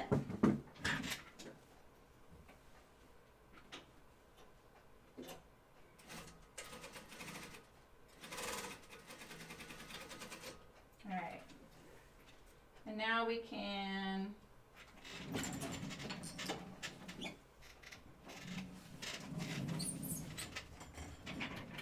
top stitch this waistline. So I had to fix that little section because I had the ribbon not trimmed flush. Didn't even think about it. No, if you've already emailed me before, I'll just send it to everybody who's ever emailed. I just have one little group. Okay. Top stitch this. I'm wondering now if I should have made the belt on the back in linen. Not the belt, but the waistband. It was hard for me to tell where it lined up. Oh, I have quite a few threads sticking out. Holy moly.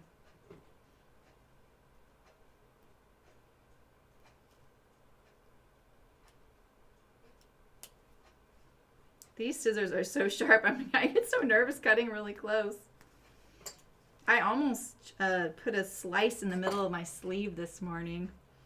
I was trimming off, and I'll show you guys what I did. I didn't do too much off camera, but I did do a little bit on this project just so we can get through it. I was trimming off the under 2 layers of the sleeve at the hem so that I'm not folding back 3 layers on top of 3 layers. And as I was trimming it, it kind of slipped a little and I almost rotaried right into it. Man, I tell ya.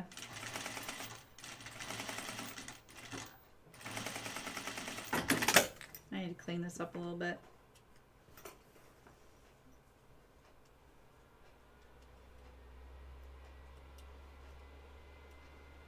I do have quite a few little hairs sticking out that I don't like. I shouldn't have.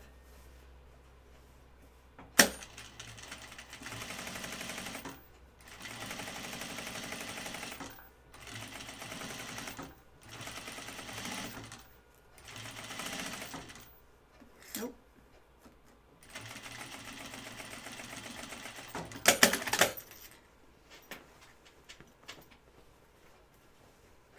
You have a class at 4 p.m. on a Saturday after Thanksgiving? What the heck? That just computed.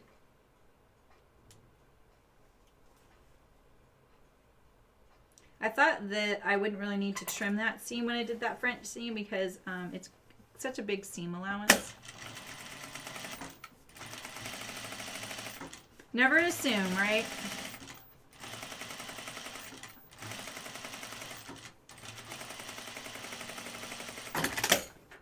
It's so much nicer being able to just clip the thread for the top stitching.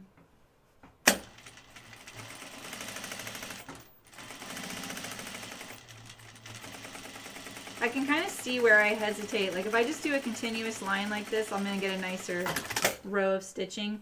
But I can see everywhere I paused on this line on this bottom row. You know? Oh no! The Aster, I've made a few of those. That's a nice little top. Yeah, I guess so, Eliza. It sounds like it. Jeez. Okay, let's check all these little corners here. Get these lined up on here.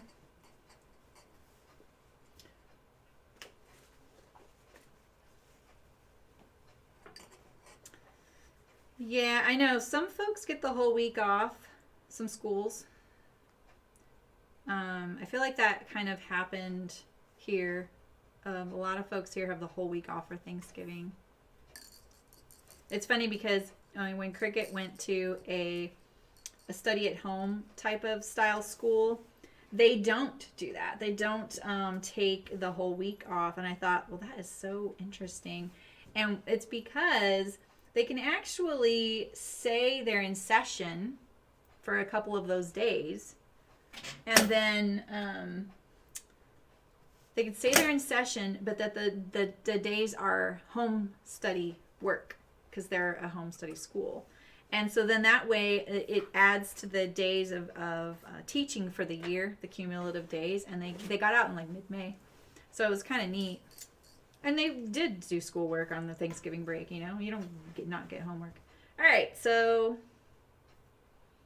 Oh, I need to top stitch. I am sorry, you guys. I'm going to notch it right here. Notch this right here and this right here. I need to top stitch this opening. I'm sorry, you guys. Too many things.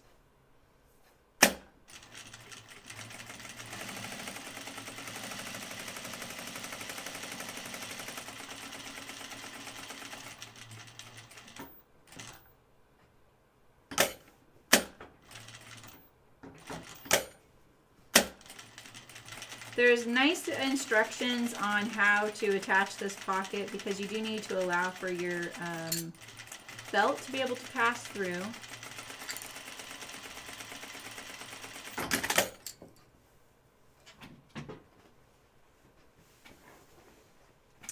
And let's see, if I do that, and now I could go across, and then I think you do bar text down there.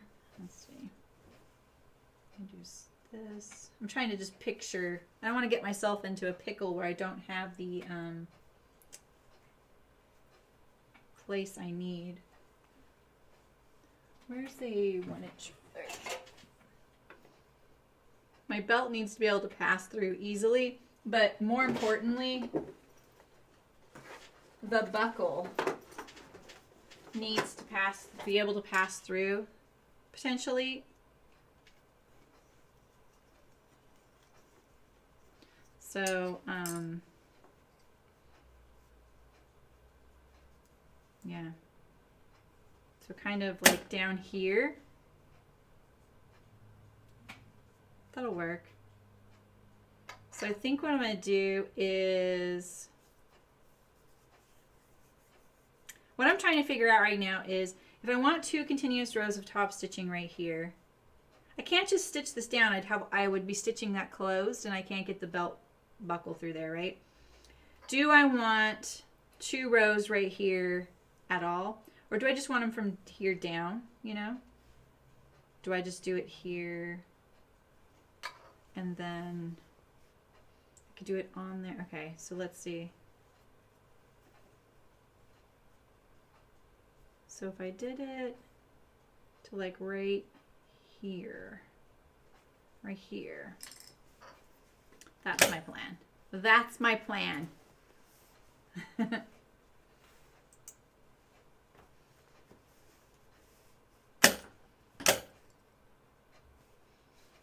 I'll start. I'm going to start down here.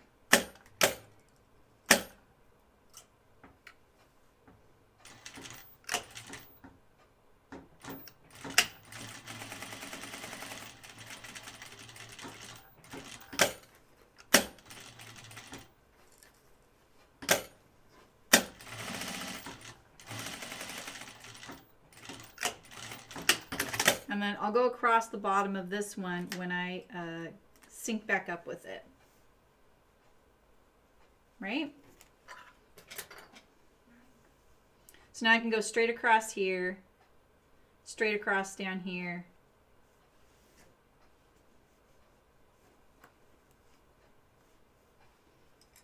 Yeah, yeah, yeah.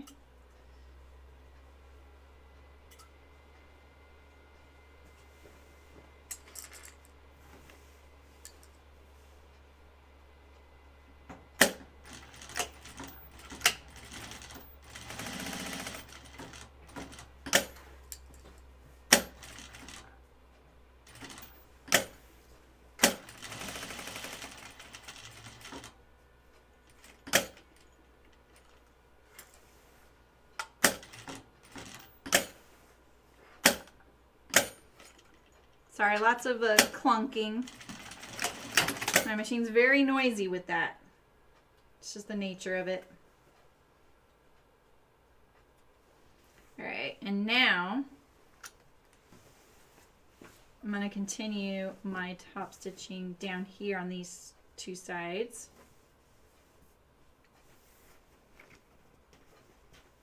First one's always clunky, right?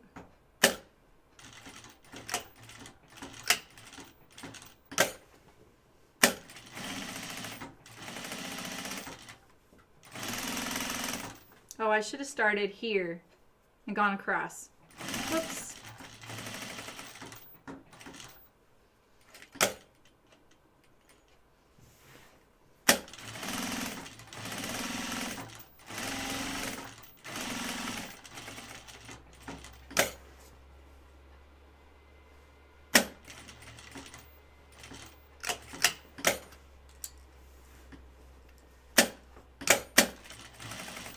Trying to get that more parallel. Eek.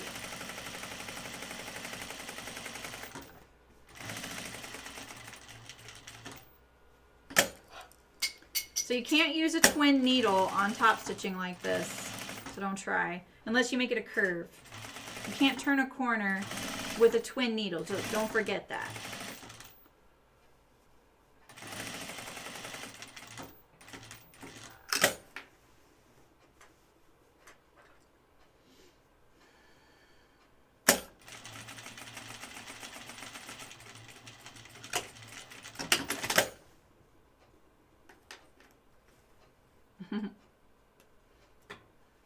All right, so now we have our belt loop there.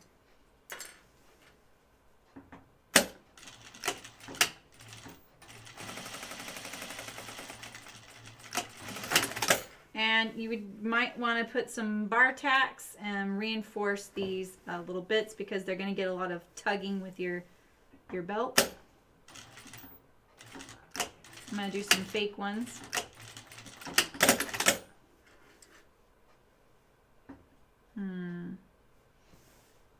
I'm going to do it along here. It was tempting to just do it straight up and down, but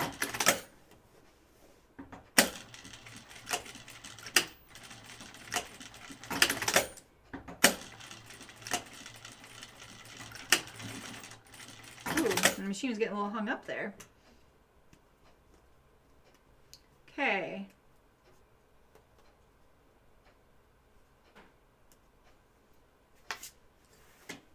See how it looks on the back. Ah, not too bad, not too bad. You love to see when your tension is not, you know, not too unbalanced when you're doing two different color threads. But I like to bias it a little bit towards the top one being pulled to the bottom so that I don't accidentally have it the other way around, right? All right, so there's one. And we have our belt buckle. I couldn't find the kind that was shown in the thing. That easily goes through there. That's not too bad. All right, so let's do our other one. That was pretty satisfying, I gotta admit. So let's see if I can mimic that. At least all the time we spent wasting about what pockets I was going to use, I gained back by using the ones we already made, right? Okay, so I top stitched the pocket first. I'm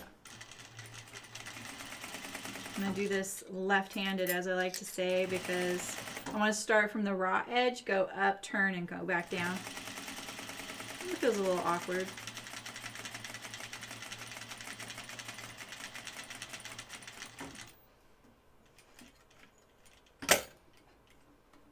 Where do I want that? No, stop. Stop wiggling.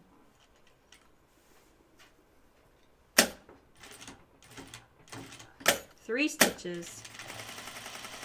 My stitch length is a little bit shorter than usual, and it's probably because I adjusted it for that quilt I was making, and I haven't changed it back. Oh, nice! Oh, I hope you like it. It's a really good book. I really like Michael Pollan. I think he's a really interesting, has a really interesting take and interpretation on things like that, especially with food and farming.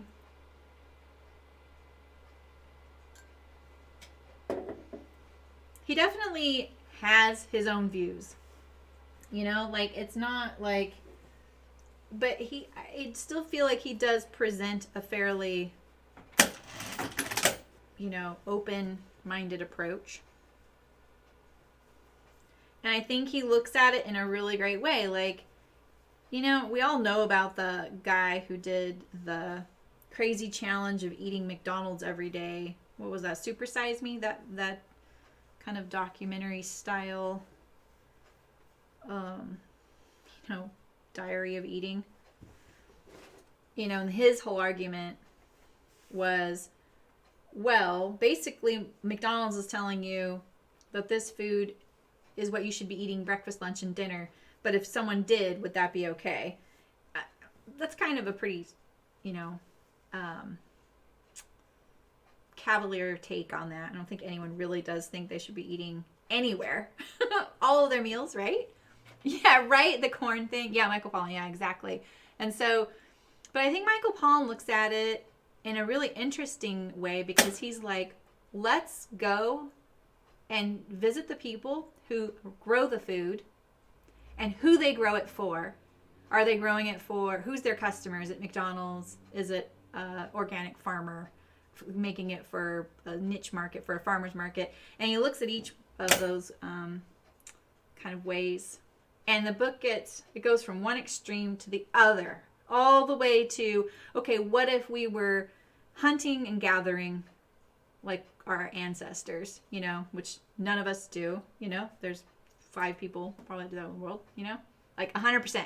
I'm not talking about, I know I have plenty of friends who hunt and gather and stuff, right? But I like that, I think, because it really illustrates nothing extreme is ever a good idea, right? And none of these people are living in an extreme. So I think it's a good way to go.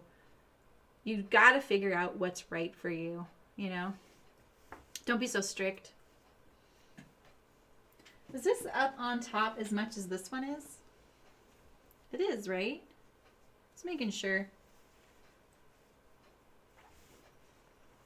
Yeah, and the whole corn thing, the fact, I forgot about that aspect of that book, that he talks about how corn manipulated humans. Yeah, it's so interesting. And I was like, what? Wait a minute. That corn is in everything, you know? Your plastic bottles are made of corn. Yeah, exactly, Sydney. Yeah, and he you know, like, if you listen to, I've listened to a lot of interviews with him, he does say how he eats and stuff. But he doesn't bring that into that book as much as you'd think he would. So, yeah, I thought it was good. He's a good starting point. All right, how did I do this one? I went across the top. Oh, and then I needed to go down here too. Okay, sorry.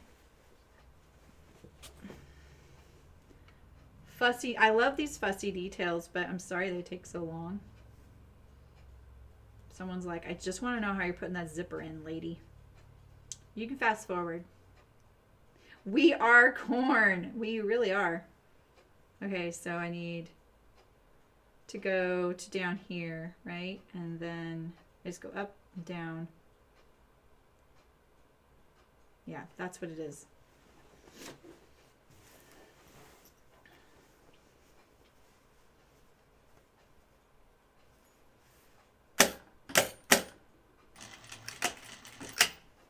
I've heard him interviewed on Fresh Air a few times. And he's come to speak at the university that was in my town.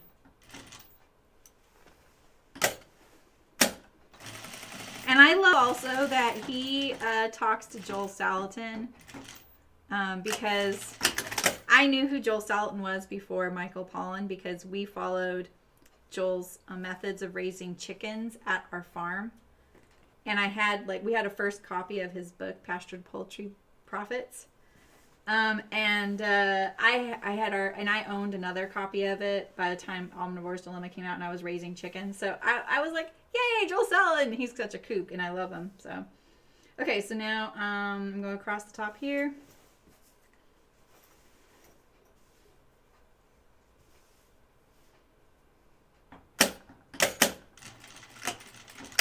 Right? I feel like I'm doing this differently. Yeah.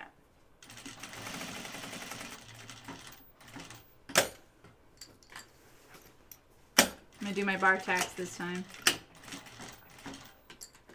As I go.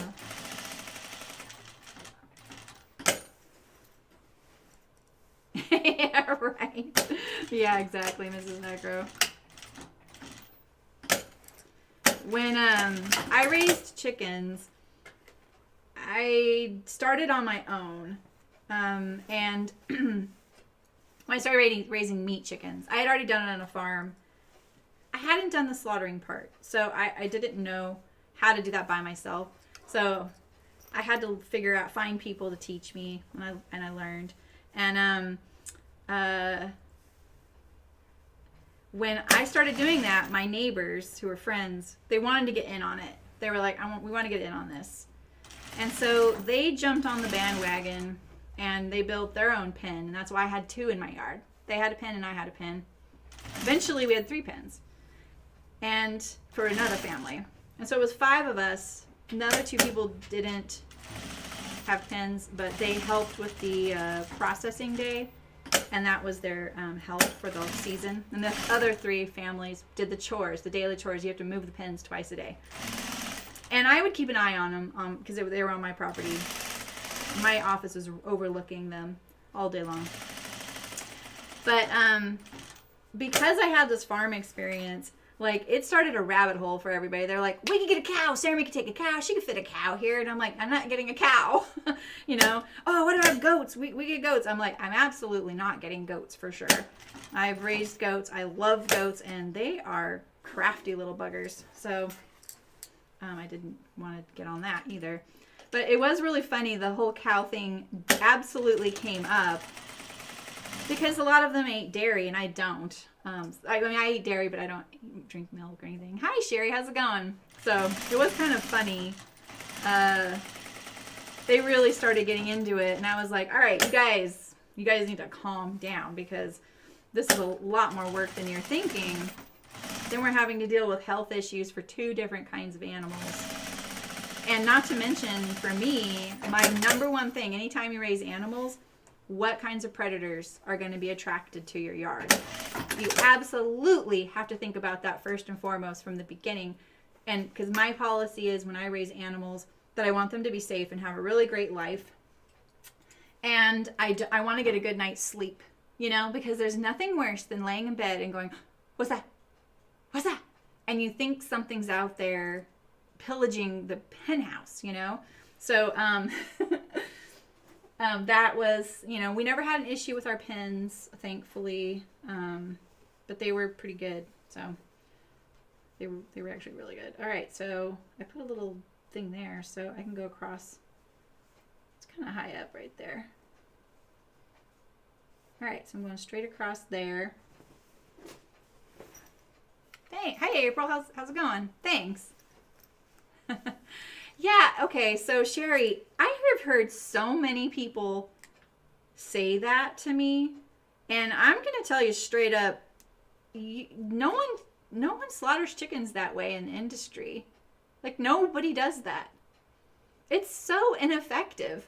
I mean, it's effective, but it's such a mess. It's like mayhem. We didn't do it that way. And I just felt like the way we did it was a bit more humane. But so many people were traumatized by that exact thing. And it was like the same exact story. Oh, I saw my uncle do that, or my dad, or my grandma, you know? It was always one of those three. Thought that was so funny. I'm like, okay, well, that would traumatize me too.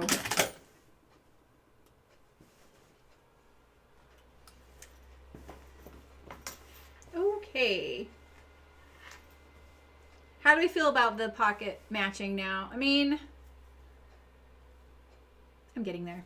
Okay. Let's see. We've got our fronts assembled. So now we're going to work on the zipper. Yeah, exactly, Sherry.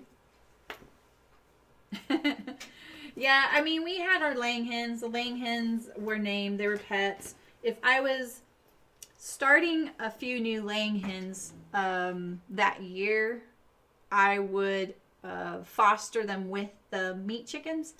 But there's nothing funnier than seeing laying hens grow up next to meat chickens. They grow up so differently. The laying hens look so graceful. They're like little gazelles out there, and then the little meat chickens are just these little like gumdrops, you know? They're really funny little fatsos. And I got these, I got my meat chickens from an Amish family in Pennsylvania, and they would ship them to me in California. And they were called Freedom Rangers. So they were designed to thrive in a backyard setting. They took a little longer to grow than, say, the foster farms, but the flavor was better, and they weren't prone to health issues. They were healthier. They had a better life, 1,000,000% a better life. They didn't grow as fast, which is safer and nicer to the animal.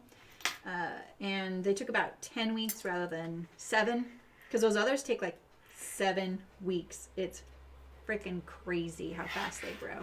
You can see them growing every day. I can talk a lot about this, and I don't really want to, because I don't want to offend anyone who doesn't believe in eating meat. I don't eat a lot of meat now, but at the time since I did, my philosophy is I really this is kind of the most esoteric I'll probably ever get with you guys is I 100% want to know how the animal lived and had a really good life, and I wanted to treat it with respect and make sure that all the love I was giving it because of what it was giving me, that we were consuming that. And that's probably about the, new ages I'll ever get with you guys, but that's how I felt about it. I wanted to respect what they were giving me, so that's why I did it. All right, this is what I'm afraid of. There's no notch here. All the notching in the world, and I don't have the notch I really want, which is this one where the zipper ends down here. I'm also a little nervous about matching up my front seam here, I have to say. Thankfully, you get to baste this edge shut. So if you're not using a serger, you're going to want to finish this edge. Now, you can finish these 2 edges up to that notch separately. You need to do them separately. But you could do the entire front, like each edge separately. But at this notch, you're going to clip this, and you could serge these 2 together, right? So there's that. I think what I'm going to do, I'm going to serge these. So if you're not, the other option is zigzagging. The other thing I was thinking I could do the French seam from here down. That's a little dicey because of the little juncture you're going to get right there. I don't really want there to be a tear on the outside, and there's no reason to risk that. So I think what I'm going to do is the easy way, and I'm just going to serge each of these edges here. I'm going easy right now, mainly because of time and how much we have to sew. So I'm just going to serge this long edge, and then we're going to start assembling the center front zipper.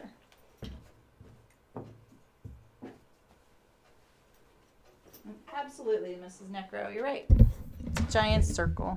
Put this right here.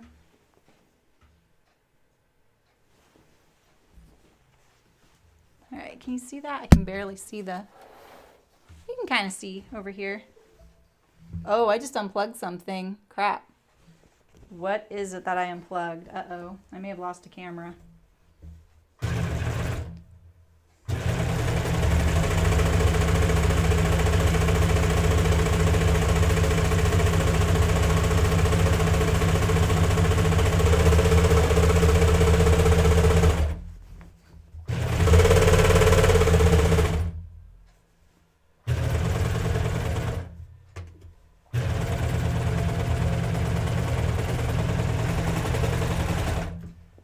Alright, so just search that whole long edge there.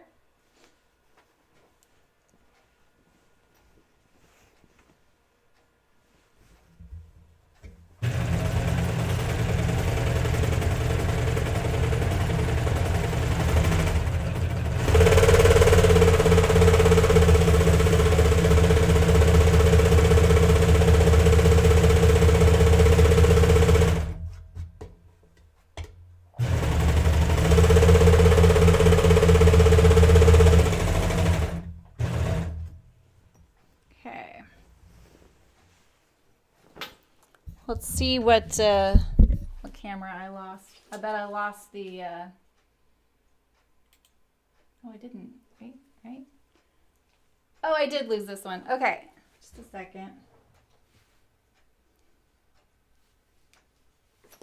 I'm going to have to, sorry guys, have to unplug this camera. Which one is it? It's this one here.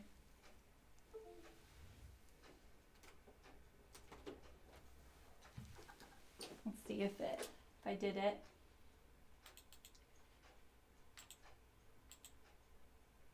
There we go. I don't know why, but the slots on the back of the computer don't hold the USB very well.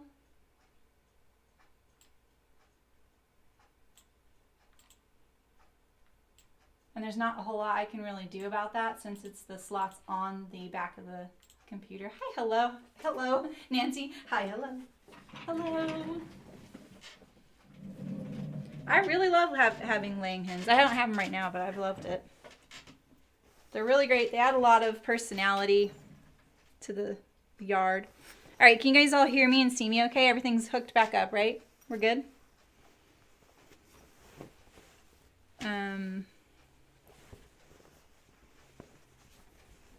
All right, so let's put these two together.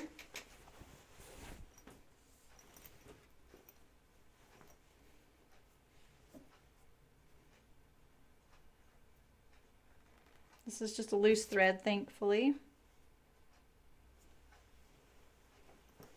So I had a really good stitch going, and then look, it got a little tight over here once I went over that thickness.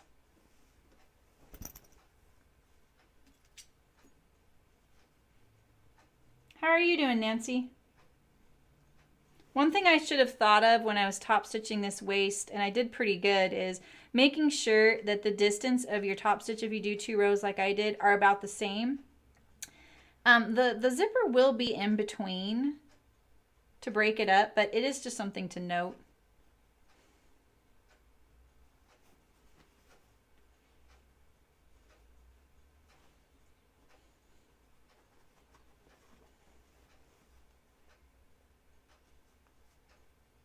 All right.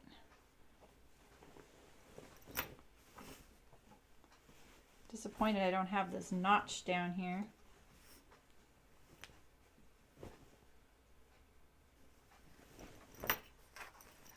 I'm going to go look at it real quick.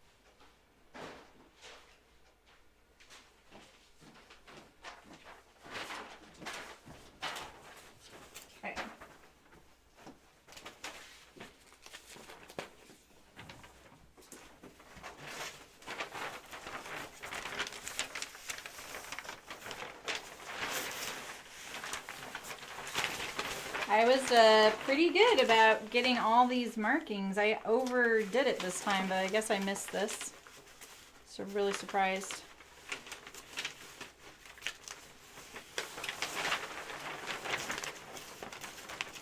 Maybe I accidentally took the pins out.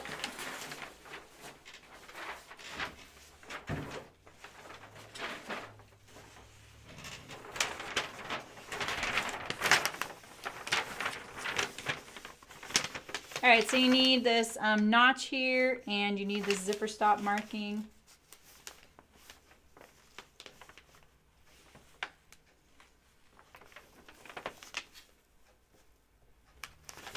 I know we talked about it. You'll also need a marking, I'm pretty sure, at the top that tells you where, yeah, right here, where that zipper stops, but it's at 5/8 of an inch from the neckline.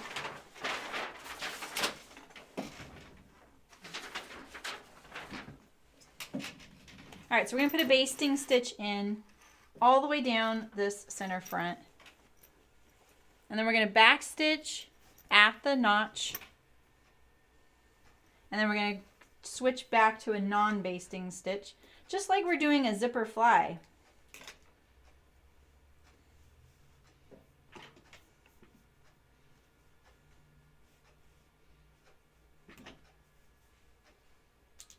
So switch it to basting.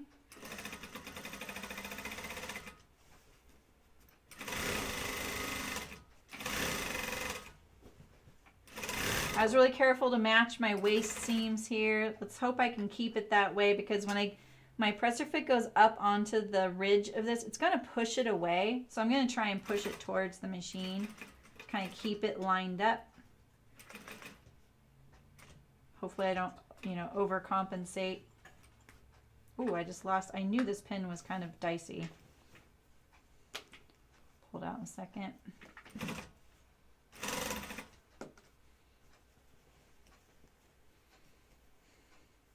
Ooh, that's so, I love that feeling, Nancy. All right, so this right here was the zipper notch. So this is where your zipper ends, I think. That's how they put that. So now I'm at the notch that was at the seam. So switch back to your regular stitch length. Back stitch. Oops, I can't back stitch with that. Oh my gosh.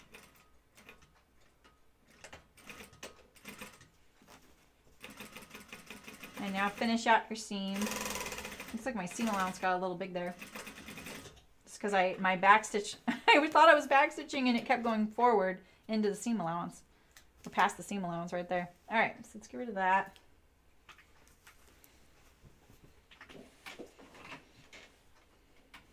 Oh, that'd be so nice, Nancy. Yeah, that is such a good thing. And it actually is really helpful to the neighbor with the chickens if they have a neighbor willing to take eggs. You think everybody's willing to take them, but there is kind of a limit. My husband really wanted ducks. And we did get ducks to keep down.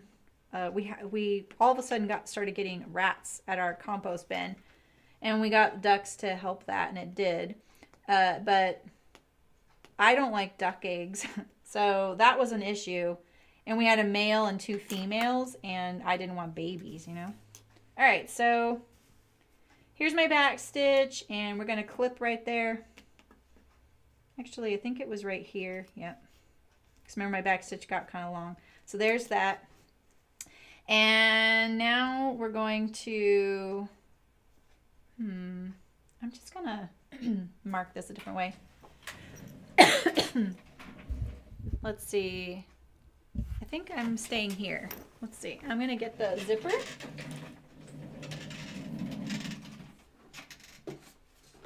Zipper, and we have the zipper facing.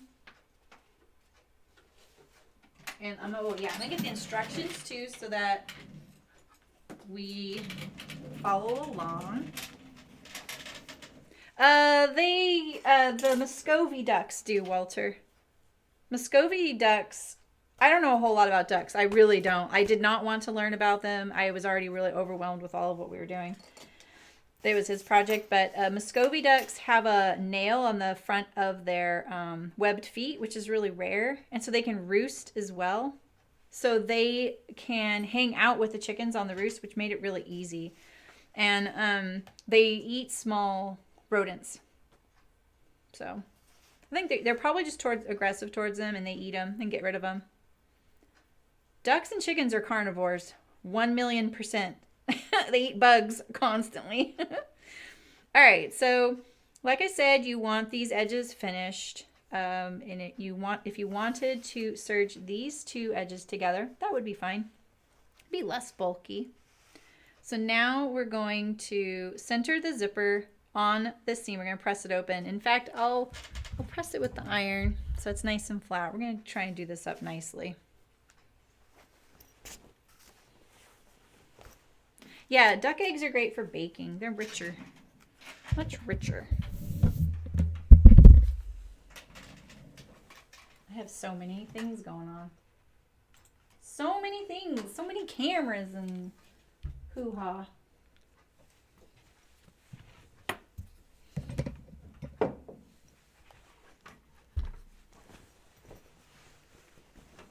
don't like how long this project is. You know, like the length of the project is so big for the surface. This is where I hand tied that pocket. So I'm going to leave that.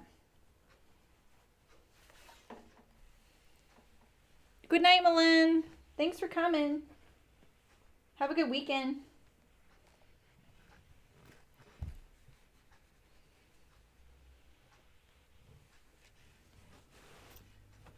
All right.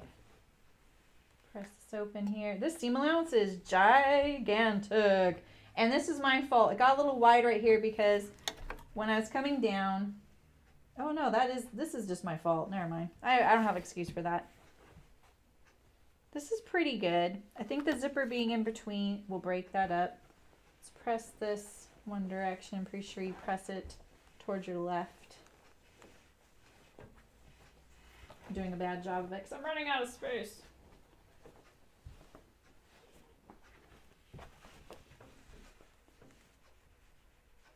Okay. So now we have the zipper opening.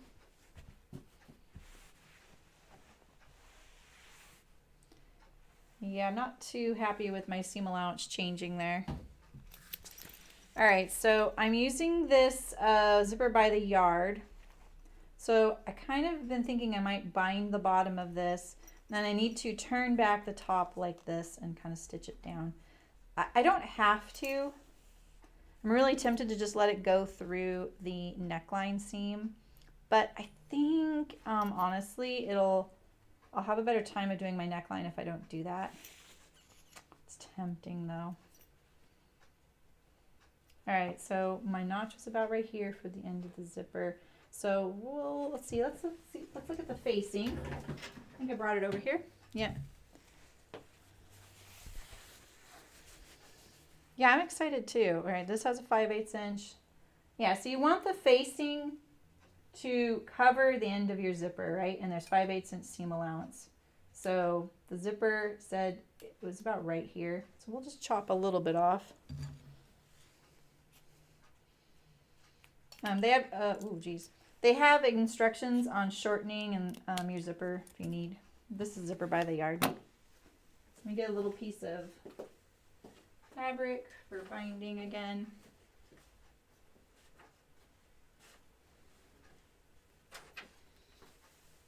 Here we go.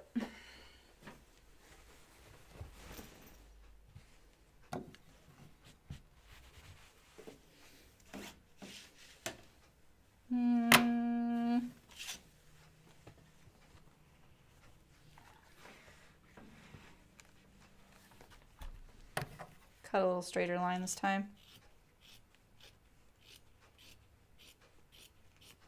I don't need that much.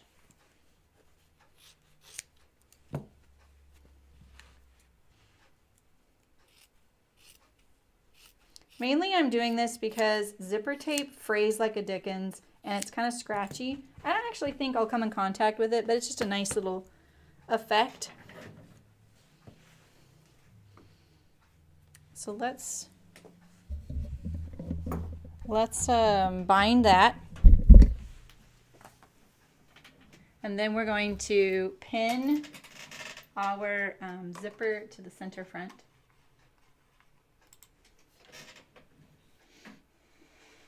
Oh yeah, exactly, Nancy. Yeah, I was like, okay, I've never done anyone's but mine, so I was kind of excited to try it myself.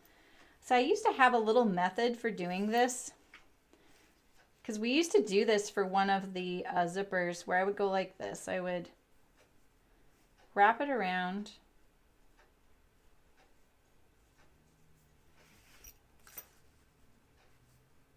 Like that. So across the bottom.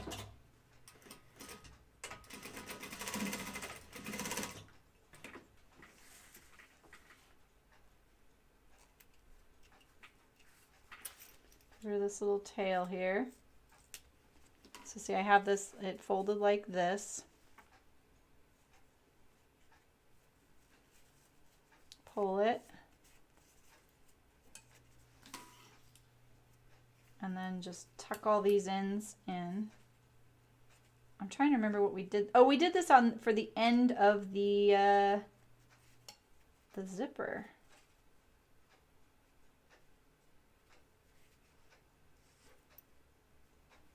I'm trying to think how we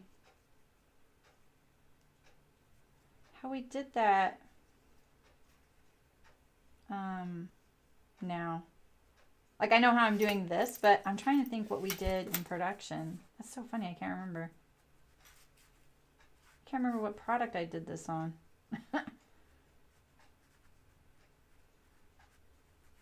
Just makes it clean finished and soft. It didn't take me this long back then either. It's different than binding it because the binding is a little harder because you have the ends of the binding hanging off. You have to clean finish those. This is I want this to get in there a little bit more.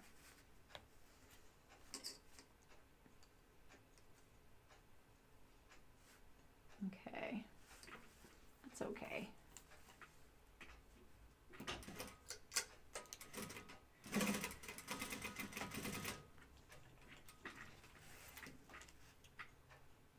Yeah, it's okay. I used to do a better job of it.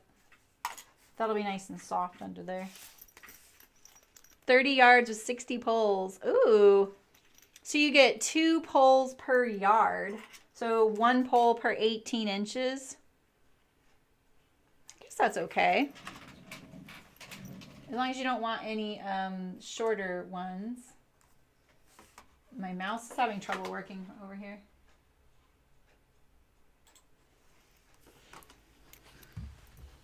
I didn't do the math on this, how many I had. I knew I had enough for this project, and I still have some poles left, and quite a bit of zipper, too. I think the way, when I was selling the bundles I had that were 213 yards, I still have 2 of them left. You got 1 pole for every 13 inches, I think. So if you needed one for 18 inches and one for something for 6 inches, you know, you were fine. See, this is, I think I'm going to fix this. I'm sorry, you guys. Okay, see, this is the deal. See, because I went a little narrow right here on the seam allowance, what happens is it goes like this. See it?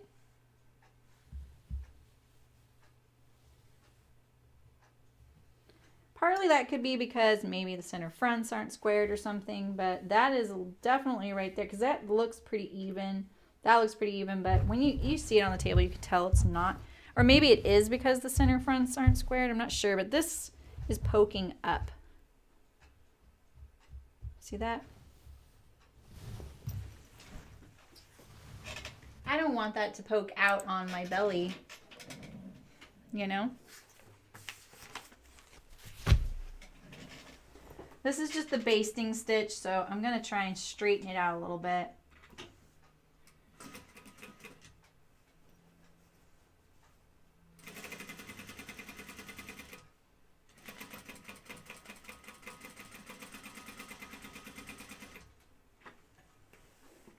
Okay. We'll get rid of a little bit of it here. Set yourself up to succeed, right? Don't make it harder later on yourself. That's why I'm fixing this now.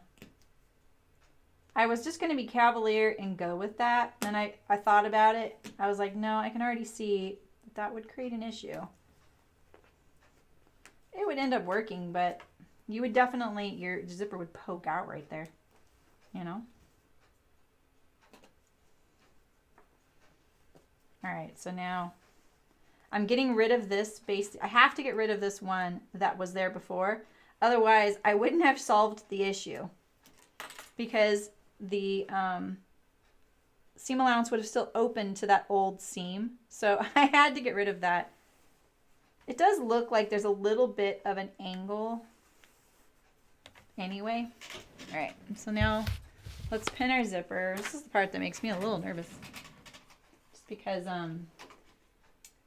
I told you right from the beginning, this is my weakest, one of my weakest areas of zippers is the centered zippers. I hardly ever do zippers like this.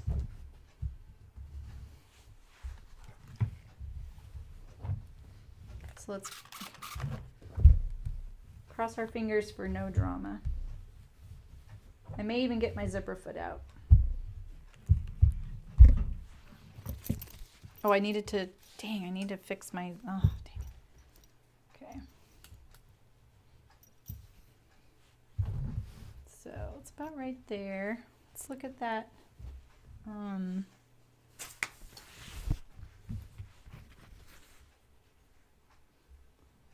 So if that lines up with that clip, actually I hope I can go just beyond it to cover up the clip right there,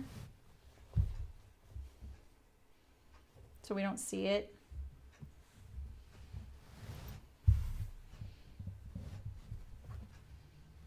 So that works. That works just fine. Okay, great.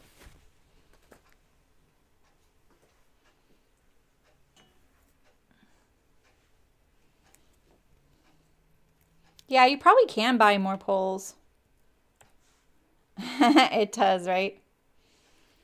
I don't think so, Sherry. I think that I did get a little off right there. Now, you can see it's much more even now. It's probably because I was so focused on trying to line up that seam there and the bulk pushed my machine a little. I just got a little off track. I know why I got off track down there, and that I can leave. That's fine. But that can cause an issue. So, all right, so I'm going to line up my raw zipper there because I'm going to pull it back. I should do that before I pin it, but I'm just going to do it. This is hard under the camera. Let's see. So you want to center your zipper. And one tip, if you have to do this on something like your ironing board and you're having trouble, you keep catching your pins, I always do something like this. I always put a ruler, just my see-through ruler, under there, and then you have a nice hard surface to pin against. So my ruler's right here. And I kind of roll back my zipper like this. I sound like I know what I'm doing, don't I? You're like, oh, you say you can't do these. I really can. I'm not very good at these.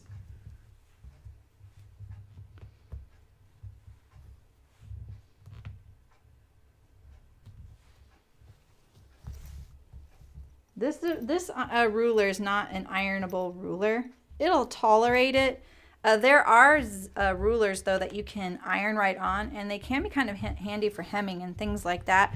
If you do a lot of hemming or you want some really accurate folds, you can fold up onto your ruler and iron. That's pretty cool. These are not ideal for that. So I try and just roll that coil right on top of that seam.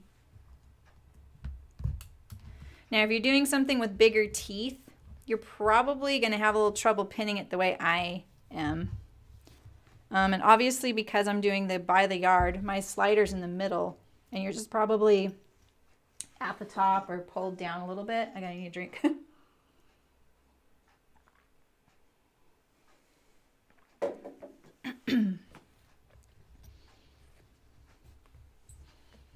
but you can just pull it up, pull it down, whatever. You're going to have your zipper all the way up best you can.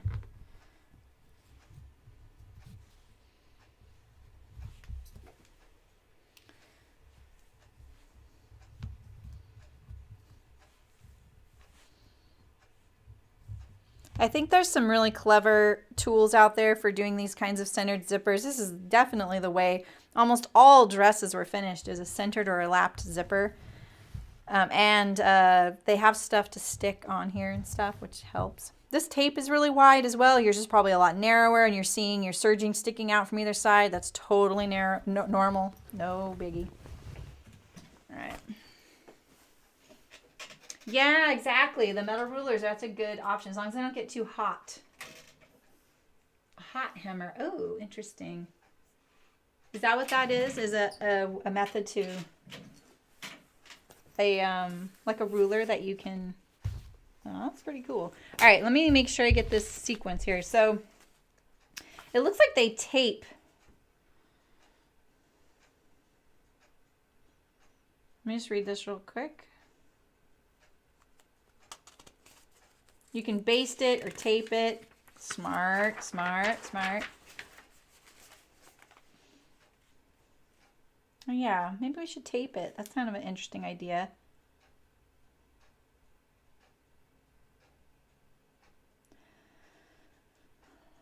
What I like about this is that you stitch it from the right side. You know me, I love doing it that way. All right, so I'm going to fix the top of my zipper. So if you're using the zipper by the yard and you need it to end and it doesn't go into the seam, like this kind of zipper can just go into, I could just go into the neck seam, just line it up to the top edge there, then sew my collar around the edge. It just means that, you know, I have zipper coil sitting there and I'm sewing through zipper coil with my neck seam. There's nothing wrong with that. I'm tempted to do that. I just feel like there was a drawback with it that I'm not remembering, but it is really tempting right now. Maybe I should do that. I feel like I could do it. Yeah, maybe I will. So if you if you're using a zipper by the yard like this, one thing you can do is you just fold it back like this and then just kind of fold up the tape. Now you can go down with the tape and the tape fold lines up with the coil right here. But I like to fold it going up like this. So that means it's going down on the back side, but it's more like at an angle, right? So I line up that fold and I nest it along the coil, and it's kind of tricky to hold it, and then I sew along the edge right here. And then now my zipper has a stop at the top, just like that. And if you want to try and get them equal across, and the one way you can do it is do this before you pin it to your garment. Pull up the zipper pull to this, and it'll show you exactly where this one stops. Once you have this one secure, the slider won't slide off. And then you can have a zipper, nice clean finish at the top like that. You could, yeah. And then you have all these raw edges in the seam allowance, which is really nice as well. So, all right, so let's top stitch this on now. Oh, let's, let me prep my, zipper facing. I'm going to do a small seam allowance at the bottom, so I make sure that I cover up the bottom clip.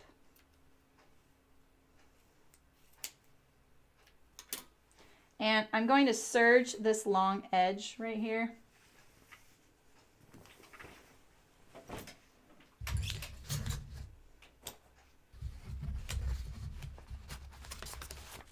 And then we're going to stitch it in.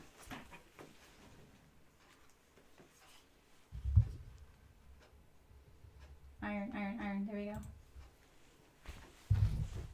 Yeah, so Nancy, that might be handy for you if you use that stuff. You can sew through it, which is really nice. That's what I really like about the by the yard zipper, is because it's a nylon coil. Most machines are going to sew through it no problem. And that's really helpful. I'm going to iron this, and then we're going to serge it. You could bind this edge as well, zigzag it. or however you prefer to finish it. I mean, I feel like there's really not that many options, you know? We make it sound like when you see that in a thing, finish the seam, it makes it sound like you have 12 different options, but most cases you have 2. Oops. Now does the top edge get caught in the, oh yeah, okay, so I need to finish the bottom edge real quick too. I mean the top edge. So you want to finish both edges.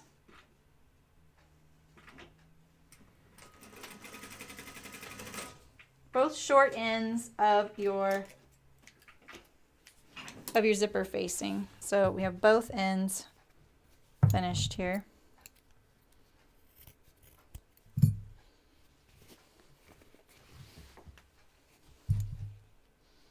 Get those points out.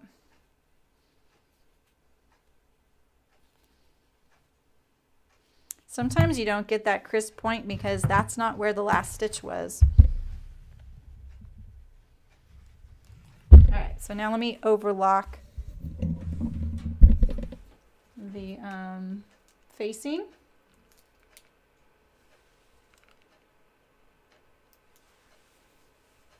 Alright, Terry, nice seeing you. Okay. Oh, thanks, Terry. Yeah, if I don't see you, happy Thanksgiving too if you celebrate that. Alright, so put that in there.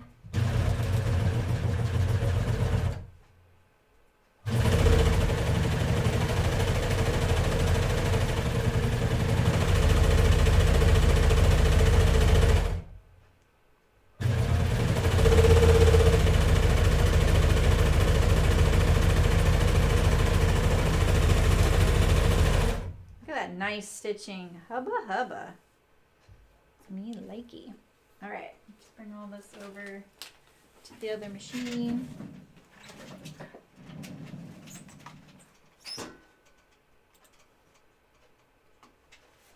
No, I haven't, Nancy. An ironing system? That sounds familiar. I think I have seen that. Is it you that really likes ironing stuff? Okay, so we don't need the facing quite yet. I'm just going to put our zipper on now. You might need a zipper foot. Trying to decide. They make it look like that stitching's really close, but you really can't get that close.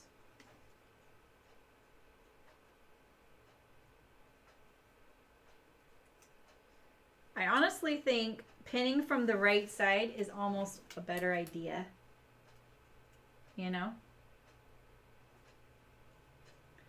So we'll consider my pins underneath the basting. Now we're going to pin it from the top. My slider is right here and it's gigantic.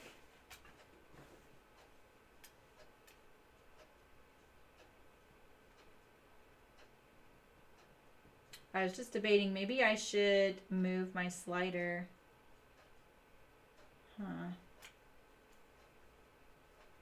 So I can kind of see now how well I got that coil centered.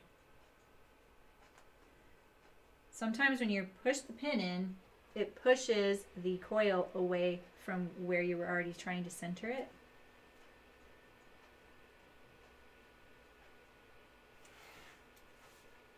Oh yeah, exactly.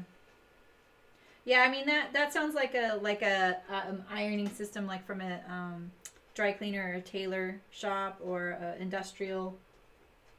Yeah, because they have these, they're called vacuum, right? My friend got one when my friend of ours factory closed. And so she said, hey, you guys want anything? Called all the sewing nerds first. That was me and my friend Rhonda came by. She's like, Jeremy, I got the iron. She still says she loves it, even though she doesn't sew as much as she'd like to. Okay.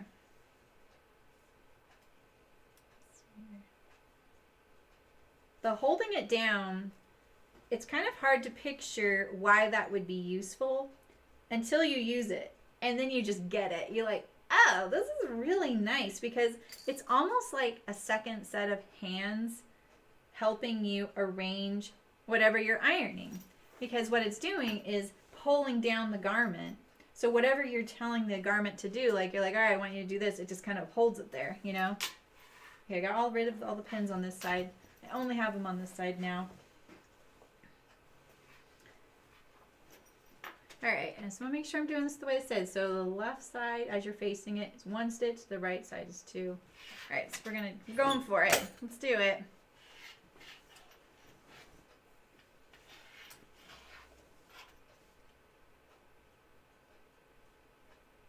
My zipper's pulling apart up at the top. It's a little trickier. It's not set.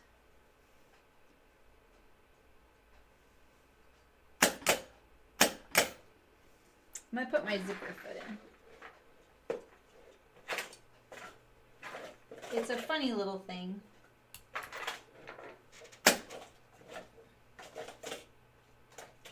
It's a funny little thing and it's not here. Here it is.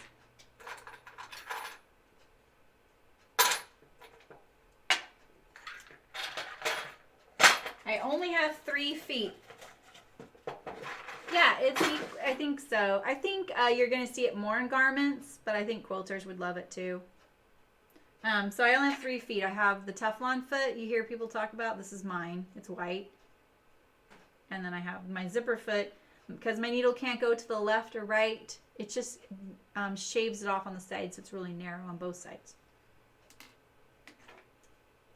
And I rarely use either of these feet. Oops, that's my needle. Shoot. I'm used to changing my needle.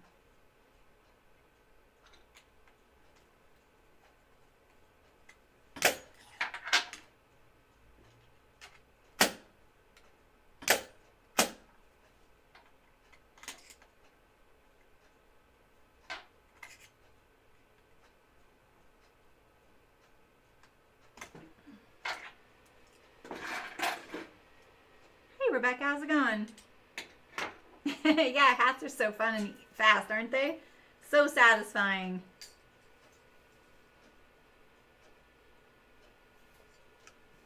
All right, let's do this. Just jumping in here. Of course, Rebecca joined. I've told them several times how this is one of my weakest sewing skills, is a centered zipper. I already see there's a little bubbling.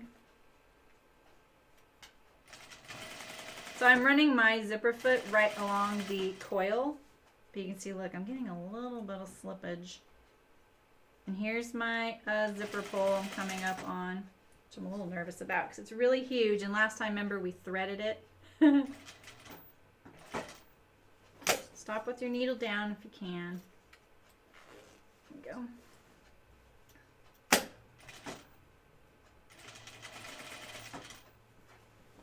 Oh yeah, so much faster than socks, and you only have to do 1. I finally finished a color work hat. Look at this. I have a little bit of a bubble going on. If you want to prevent that, make sure you pull your garment taut. I think that's from my slider. My slider's so huge.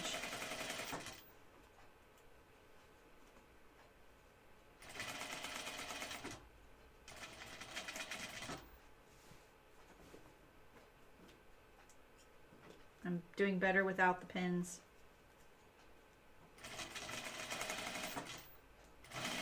You'd never get pins in a factory, right?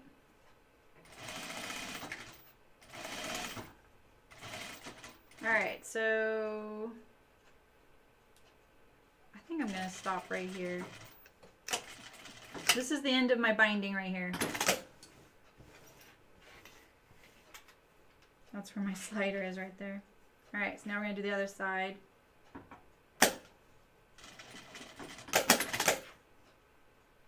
My, I forget, my coil is separated up here, so I need to push it over.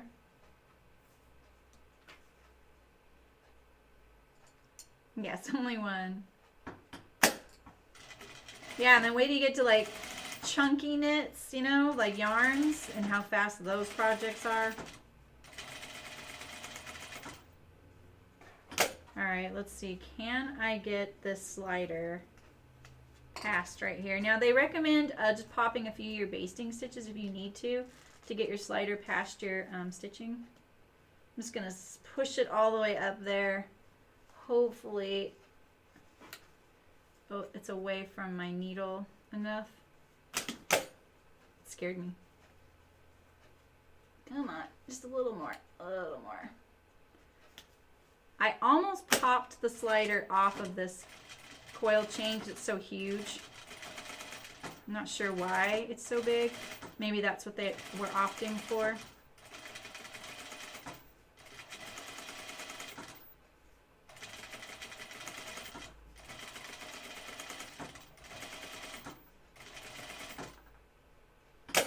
I really want this to line up better. It's getting pushed away a little bit.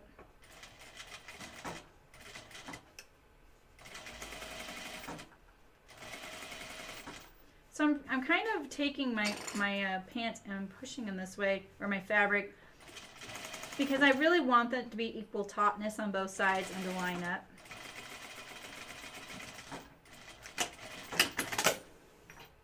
You're supposed to put a second row on this side. Kind of debating that.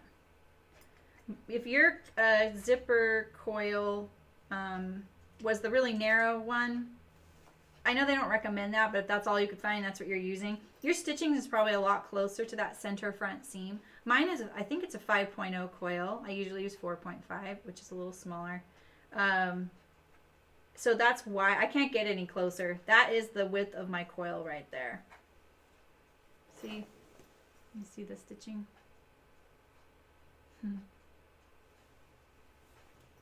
Hats are really fun, Mrs. Necro. Especially if you use circular needles and you get a 16-inch circular needle, you can just sit there and knit in the round. And then you do some decreases and that gets really fun. You know, you decrease every section of stitches and you get a little spiral going. It's really cool. There's lots of ways. There's like an infinite of ways to do that, but when you first start doing them. All right, so do I want that second stitch right now? Yeah, we'll do that. Okay, here we go. Okay, so now I'm going to actually take out my zipper foot. I don't have a whole lot of contact. Oh shoot, I keep undoing my needle. You know how dangerous that is? So used to changing my needle. Really dangerous. Okay, so because the my zipper foot in particular just doesn't have a lot of surface area, it's not going to get a lot of purchase on the fabric, which I find makes the top stitching extremely wiggly. You'll see when I do, if you ever watch my zipper fly video, I think I talk about it on there because I want that nice top stitching, but that's what it is. I do the curve on the fly with my zipper foot and it's just not that great. And it's a really good example of why you need that a lot more surface area to kind of control the fabric, you know? Yeah, maybe, Nancy. People love those things. Or one of the little cranks. I have a few friends that have the crank machines for tubular knitting for socks and hats. They love it. I have a little jog right there. I'm just going to ignore it. It's because of that zipper pull. All right, here we go. Get close there. Here we go.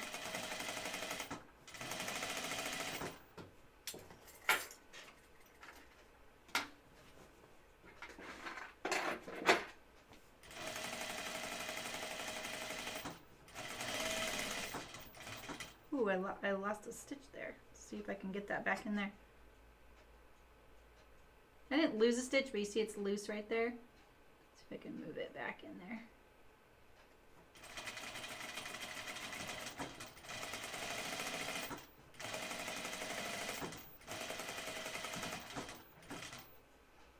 Do they just backstitch here? I think so. Because you're going to go across the bottom at some point. All right. Now we have our zipper facing. I think I'm going to take this little tail and let's see, it goes on this side. So I think I'm going to secure this little tail in here. This would probably be a good tail to thread through with a needle. But I'm not going to sit there and spend time trying to thread all those into my tapestry needle. You guys would fall asleep.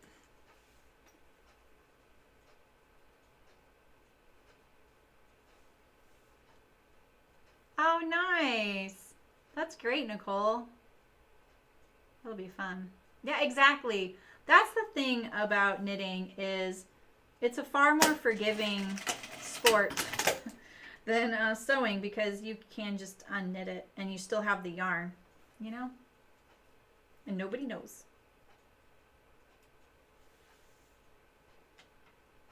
Oh, yeah, Nancy.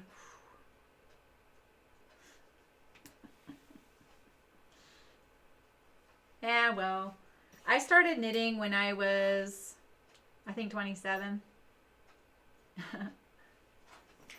The stereotype of it being for grannies is hilarious. It's not anymore. Hasn't been for a while. All right, so we have our zipper facing here, and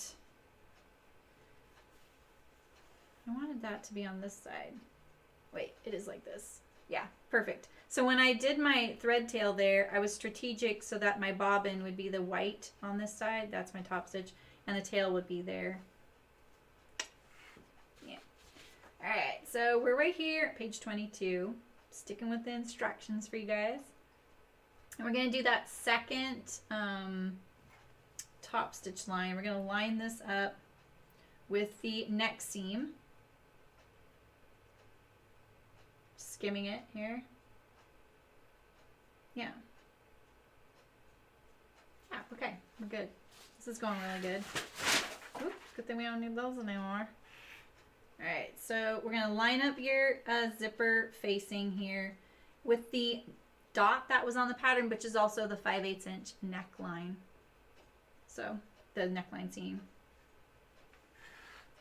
Let's put a few of these here and then we'll put them on the other side. I just wanted to make sure that my zipper facing covered all this hoo-ha down here. I don't like the way that can look. I don't want my front to get stretched out with the zipper sewing, but it kind of gets that way. Not stretched out, but it really flattens and stretches it. It's already a little boardier because of there being a zipper there, you know?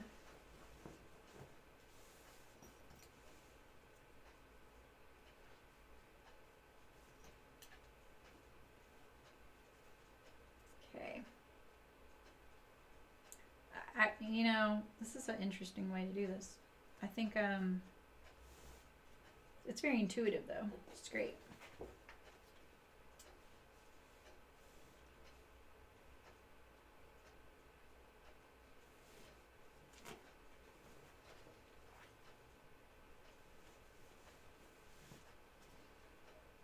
Yeah, 27 club. Whoop whoop. Yep, there you go. It's really a fascinating skill, knitting.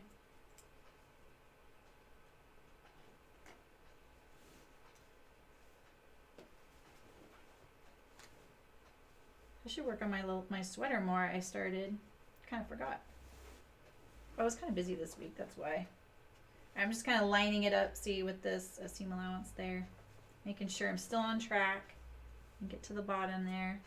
We're going to put in our second row of the top stitching now. But let's double check it, make sure.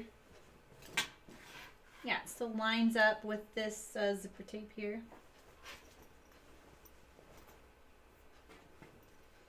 I know if I was still in the knitting world, all the posts right now would be about who is knit worthy.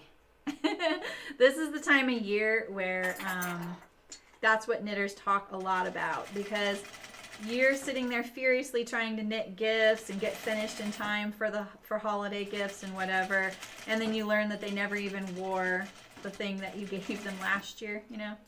So knit-worthy is the term that you hear a lot this time of year. Yeah, I never got into crochet either. My friend Kira designs amazing crochet patterns, and so she'll come out with a new one. I'm like, oh, I love that. And she's like, well, I could teach you how to crochet. I'm like, dang, I thought that was knitting. Like, her designs really fool me. It's pretty funny. She's always trying to lure me in. Crocheting is so fast. I think it uses more yarn. They can do all the fun stuff like sculpture. Okay. All right, so now we have our facing on there, and I'm going to go across the bottom here. One more stitch, please. Thank you. Tie up all these.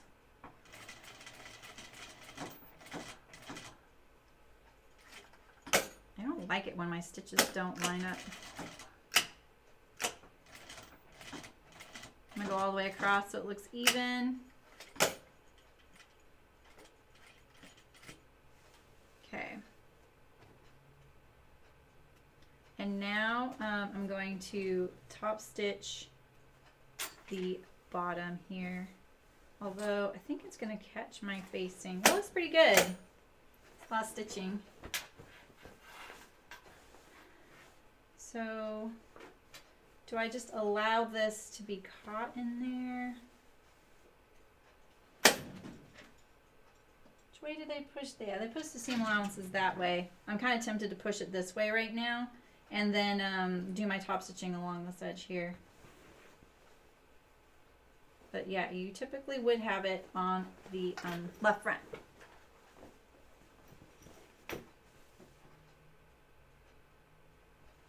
What hole? Oh, that's cool.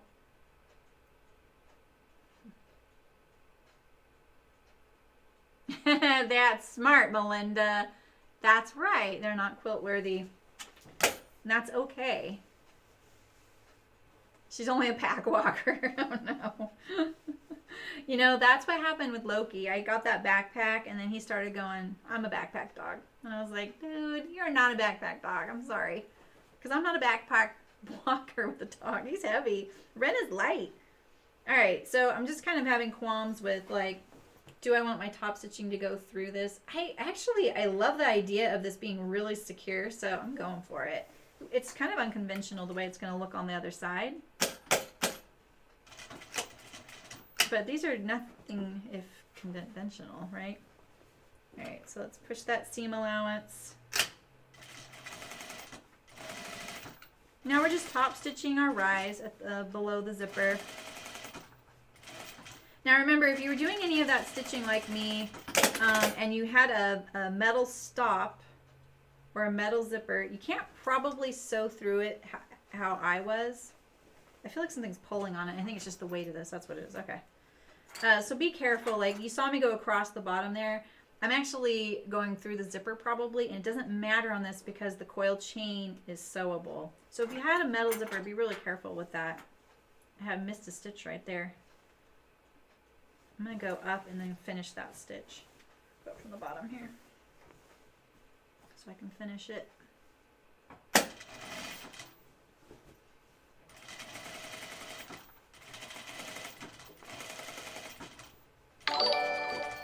Ray! Oh my gosh, you scared me. I don't like that these stitching lines don't line up. Didn't think about that, did I? Thanks, Ray. Happy Turkey Week. I can tell my husband's a little excited. My mom is doing Thanksgiving this year, and he said, you know, I could smoke the turkey for you in the smoker, and they were like, ooh. So now they're plotting. I might eat some turkey if it's smoked. That sounds kind of good.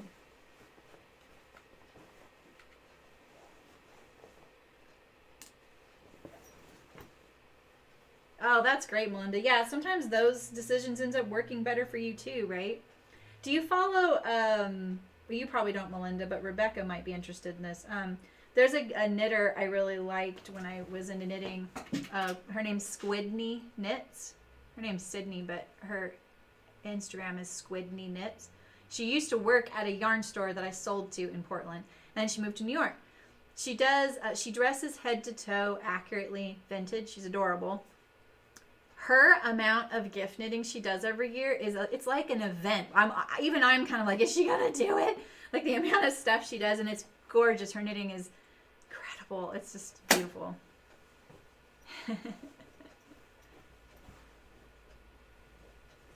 Okay. That looks pretty good. I'm very pretty pleased with that, actually. Let's pop out those basting stitches and make sure it works, right? And then after this, I'm going to take a quick restroom break. And then we're on to pretty much sewing this guy up. We're finally going to get to sew this together now. Isn't that funny? All this prep.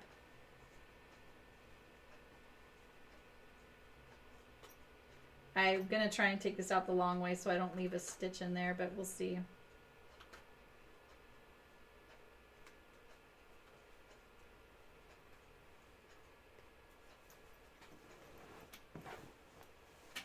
Yeah. Oh, well, you might like Bernadette Bannon, Melinda. That's her name, right, guys? I think Nancy's the one that turned me on to Bernadette. She's pretty good. Yeah, the historical stuff. There's another gal. I can't think of her name. But if I think of her, I'll send her to her. She's a sewist as well. I learned about her through Sew Over 50. This camera angle is really weird on me, isn't it? My head looks so tiny. I have this. You guys remember when we made this shirt? I love this thing. Bernadette Banner. Yeah, that, not Bannon, Banner. Thank you. Yeah, I kind of felt funny saying that, but I thought, is it really Banner? And I was like, no. Yeah, she's really great. I've watched a few of her YouTube videos. They're really good.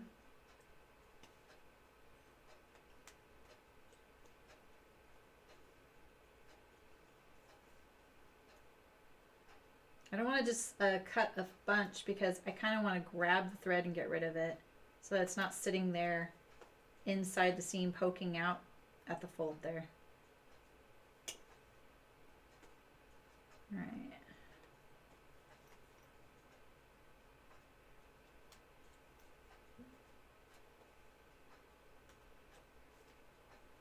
Yeah, Squidney Knits is fun. I think she met someone on Instagram who also knits and dresses vintage. And why did she meet her? Or is she friends further from Germany? They're really good friends. And it's pretty cute when you see them together and they get to see each other because of the things they wear. Just incredible. And her sweaters that she knits look vintage.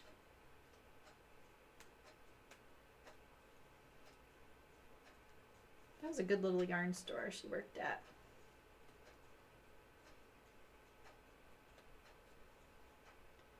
Okay. Getting a little impatient.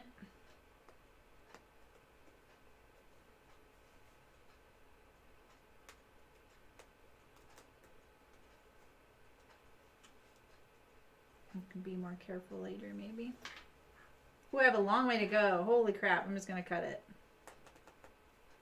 It's nice and taut, so I'm not really worried about catching the fabric. This is where I started and stopped my basting stitch again right there when I got it a little crooked. Glad I fixed that. I think we would have really had an issue there. Nancy's right. Sometimes it's good I show the right way. Yeah, exactly, Nancy. Yeah, exactly. She does. I like how she holds herself and the way she talks. It's kind of like a character.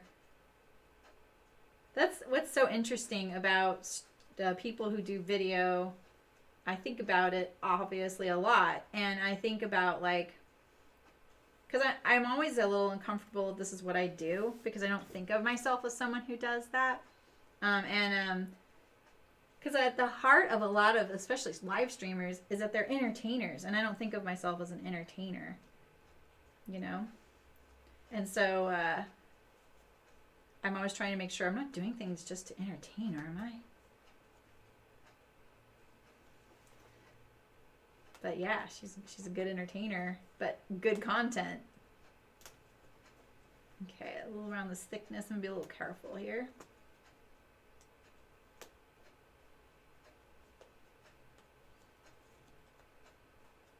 It's kind of good that the width of the coil kind of dictates how far away I needed to stitch, so that I can make sure that my zipper pull will pass through here.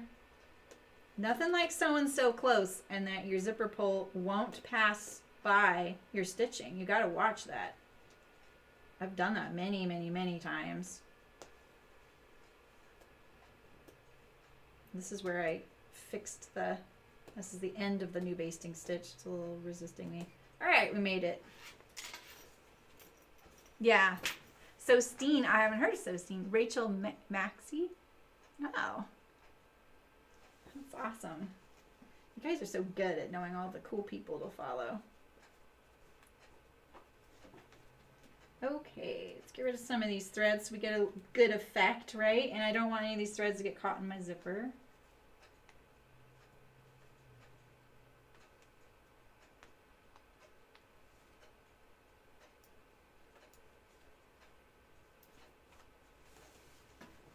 All right, here we go. All right, now I could have just made a really big disaster. Let's sew across the top here. Do you know what I was about to do? Haha, I was about to lose my slider. That would have been really bad because I can't put it back on. Could I put it back on? No, you had to go forward. All right, so I'm just going to pull it down like that. There we go. Yeah, it looks nice. Okay.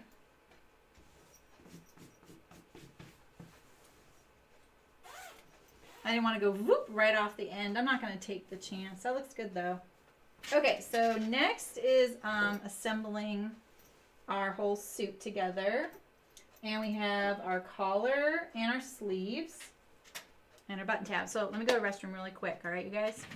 Tell anybody why I'm gone if they're like, where's the person? Entertain yourselves. I'll be quick. I won't run so I don't break my neck and then you worry about me.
Okay.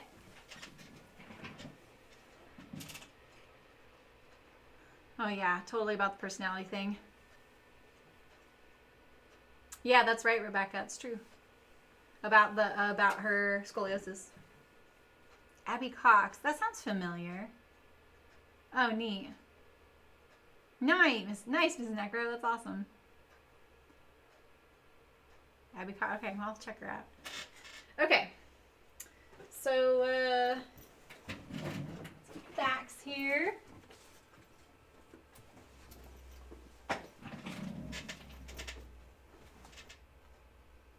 And then we're going to do shoulders And, all right, let me get the instructions that fell. Make sure I don't forget anything here. All right, we got it. If you're going to have to watch a 10-hour stream, you might as well get it in the right order, right? Yeah, so we're doing shoulders, collar, tabs, side seams, inseams, sleeves. Holy heck, we have a lot to go. Oh my God, I'm going to be here all night.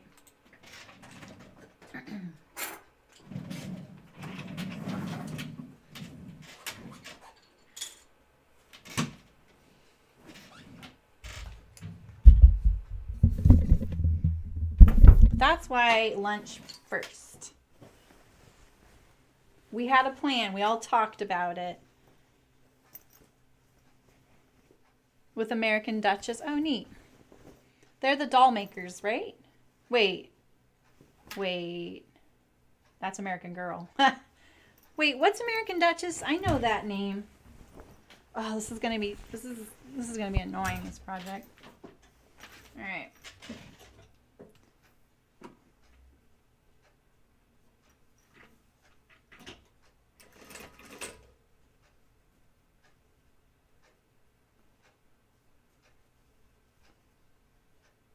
My shoulder barely matches because of that tuck now. Let's straighten it out a little bit.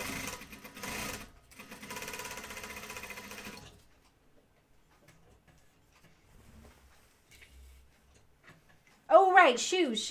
Yeah, that's it. I follow that account. I was like, that sounds so familiar. That's because I follow that account. I kind of don't know why I follow that account. I don't really care about shoes, I have to be honest. They're cool, but it's just not my thing. I think I follow Pinsent Tailoring. Do you guys know that him? He dresses in accurately period clothing everywhere he goes. He's English.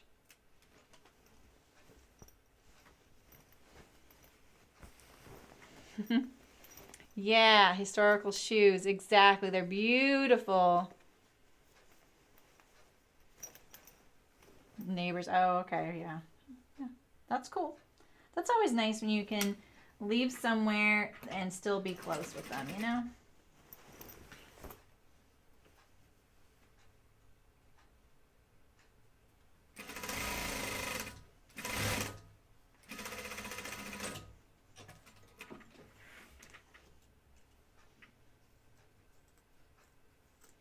These are just not the right scissors for trimming seams. I just want it to be a little narrower. I cannot get a straight edge with these things. They're terrible. All right, Mrs. Necro. Nice seeing you. Have a good Thanksgiving. Where am I going here?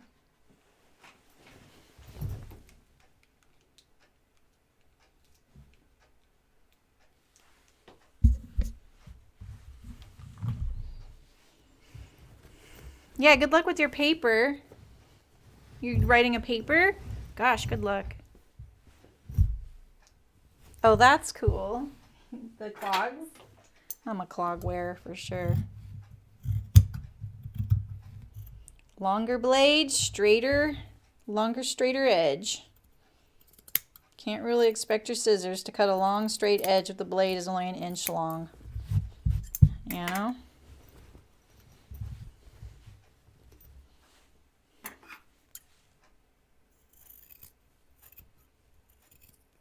My hands are still a little shaky because of those steroids. It's so annoying. I don't feel strung out or anything, thankfully. I'm doing pretty good on them, to be honest. All right, I need to keep this off the floor, though. All right.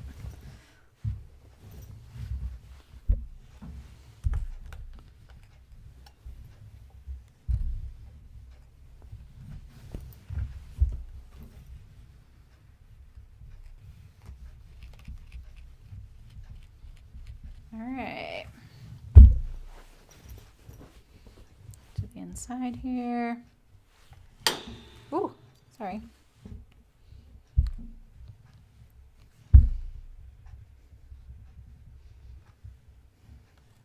They're your cooking shoes. Sounds like you need a platform, Nancy. My daughter was just commenting last night about how her back kind of hurts at work because she thinks the countertops were designed for the height of the owner, who's fairly petite. My daughter's not incredibly tall. She's probably 5'7", maybe 5'8". Taller than me, of course. I think she's 5'7". And but she like sometimes will kneel because it just gives her back a break. And the woman's like, no, that doesn't look nice. Oh, sorry, the camera's a little off, wasn't it? Let me fix it for next time. That was the one that doesn't adjust very well.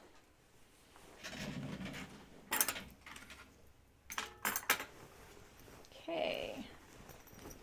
Oof, we are getting lost in the sauce.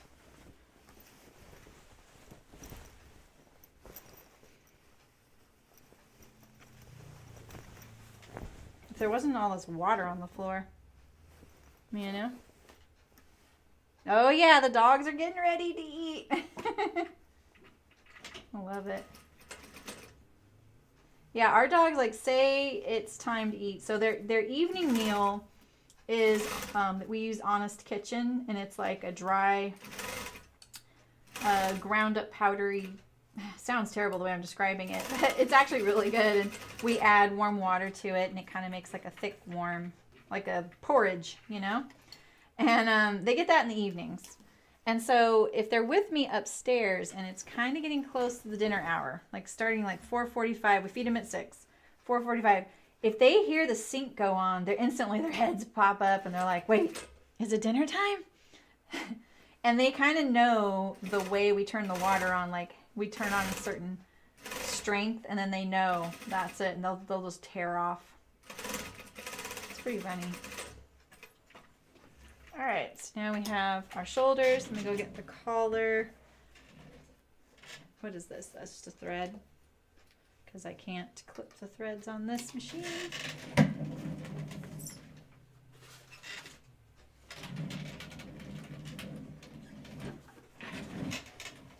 All right, so last week we prepped the collar, but then I decided that I wouldn't sew it the same way, just because I have my little method I really like using. I'm going to put the label on so we don't forget it. My label matches these so well. And now I'm going to probably start doing stuff like this. I'm going to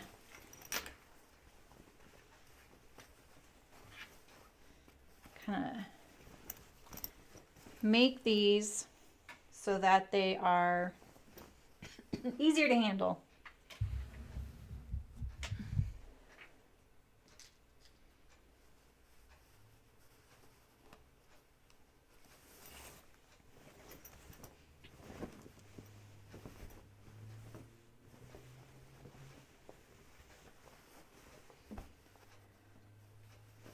Like this. I need a drink.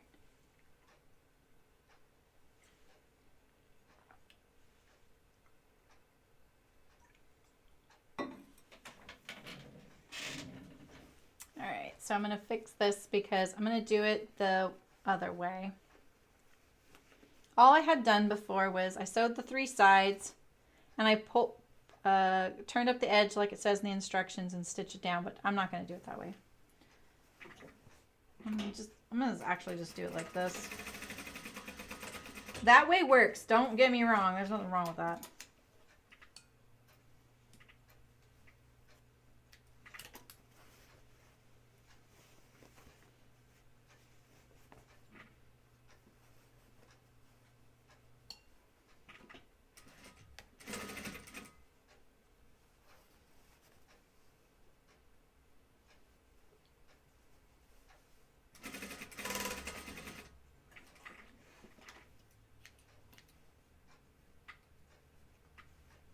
Okay.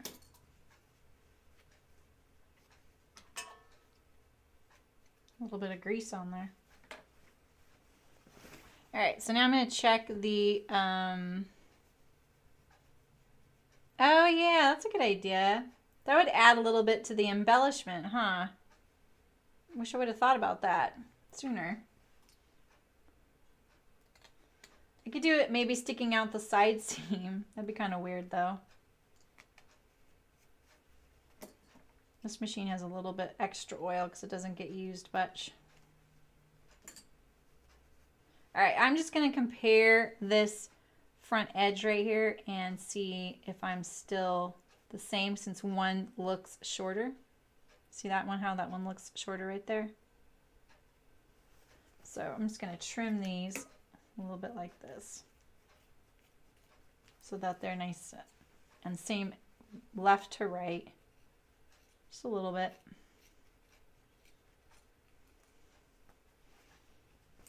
See that?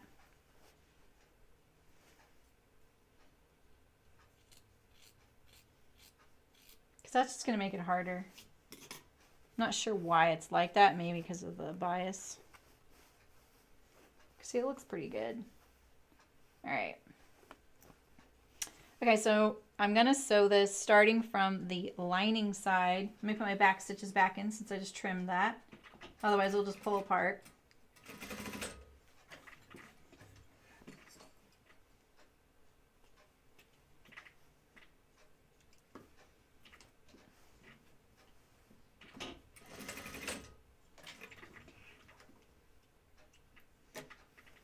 I'm going to start from the inside and go to the outside. Now remember, I left my zipper going right through the neckline. That'll be fine. I'm going to push the seam allowance. Am I going to push it toward? I'm going to push it towards the lining, I'm pretty sure. I'm just going to line up that edge right there.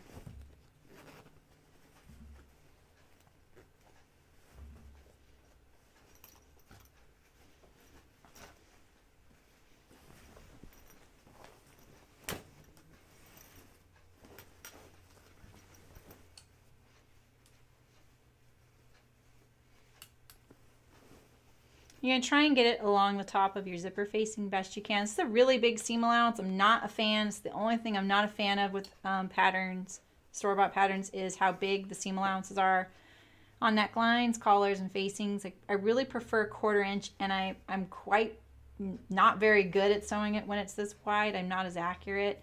It is a little harder to be accurate. Normally I would trim this down. I just didn't think of it. I thought of it and then I forgot to do it. So I'm just going to try and line this up here. And I like to pin the center front, the center back, and the shoulders minimum. If you need more, go for it. But these are kind of your landmarks, the ones you kind of need for sure to line up.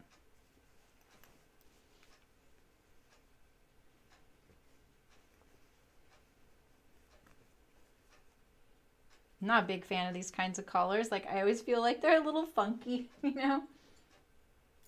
There's nothing wrong with them, but... Alright, so there is a shoulder notch. Do that one. Push the shoulders towards the back.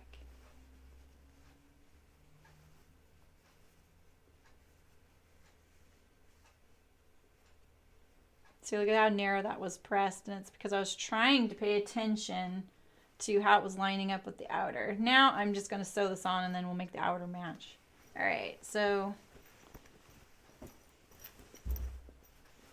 it's a lot of garment. I'm going to sew like this. So that my garment is right side out, but I'm sewing on the inside neck, and it's because I don't have a free arm. If you have a free arm, you don't have to do this. It's 5/8 inch seam allowance. I hope you guys can see okay. I'm not going to pin anything else. The facing is, or the under collar is biased. It does make it a little easier to manipulate. So I'm paying attention to this zip facing here. I'm going to try and nail it right there. We'll do our best. I can feel it and see it in there. Have my awl to kind of push down and see it.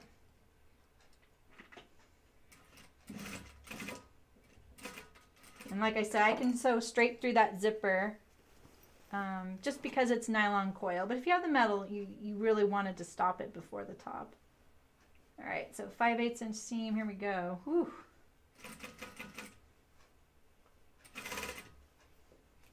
Quarter inch is just so easy to maneuver. This machine's pretty quick. It's zippy.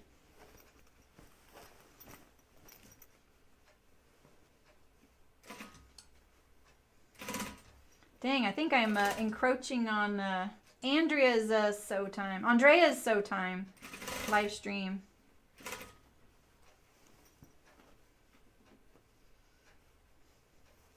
Make sure you got your neckline nice and smooth.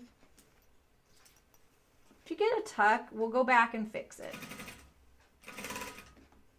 But you probably won't. It all fits pretty nicely.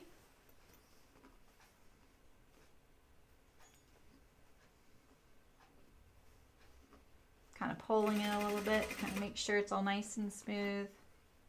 Now we're getting back to the front and the funny little curve on the neckline of the collar. Just always like this weird little bump. But what makes the collar lay nice when it's folded down when you're wearing it. But I do feel like it is a little tricky to sew that little bump.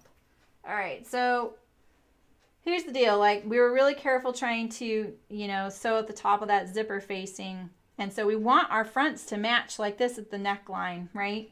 So you may have to go back and do a little finagling if you don't get it right. I usually have to. Forgot my back stitch.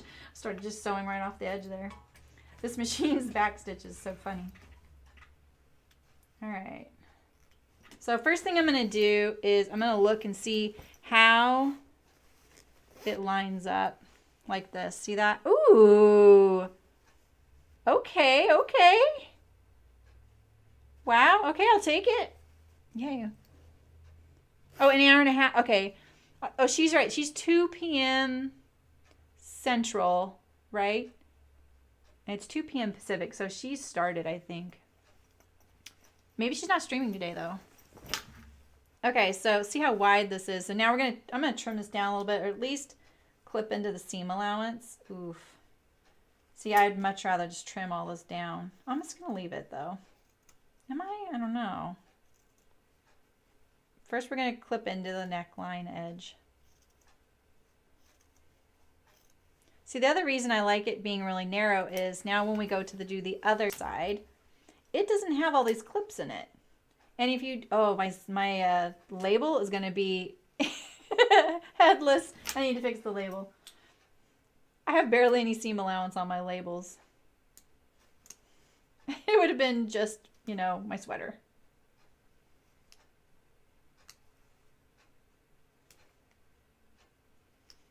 This should have been a 3-part sew, huh? Okay, so let's slide me down a little bit. That's why I usually tack the label on first, because the seam allowance is so shallow on it.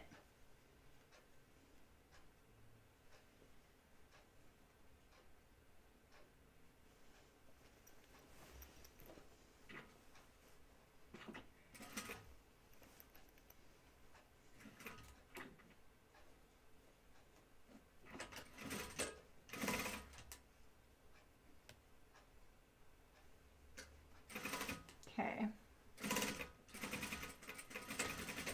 There we go. All these threads this machine makes. Oof. Don't miss that. I'm still trimming them because I have to. Oh, okay, okay. Okay, yeah. Maybe you're right. Maybe it's usually... Well, shoot, I don't know. Someone said earlier that notifications haven't been working, and I've certainly been noticing that. I don't have a whole lot of notifications set to remind me of, but I have hers. And I don't ever get a notification. That's such a bummer, too.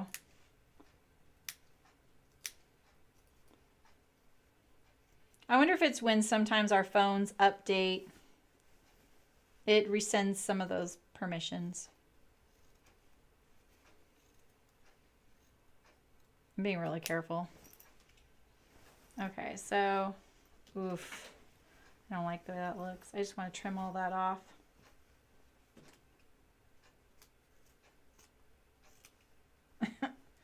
So what I was saying earlier is now we're going to do the other side. Now the other side still has this 5/8 inch seam allowance on it, you know, and it hasn't got the benefit of being clipped into it yet. So basically you're trying to ask it to do the same thing this side is without any of the benefits of clipping. So it makes it tight and it makes it really hard to sew.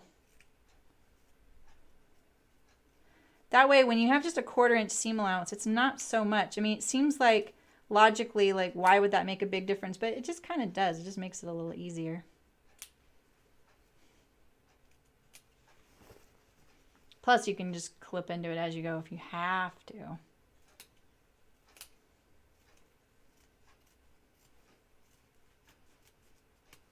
All right. The undercollar being bias really helps. Okay, so now we're going to turn our collar right side out.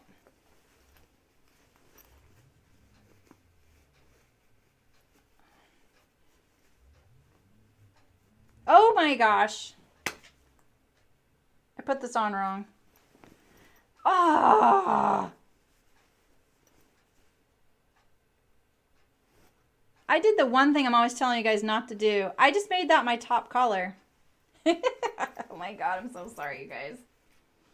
Wow. Yeah, I'm bummed. Not only now do I need to sew it on again, I have to sew it on. Look at how I nailed it. I have to sew it on around those clips. I'm blaming you guys. You guys, you know, you're responsible. No, I'm just teasing.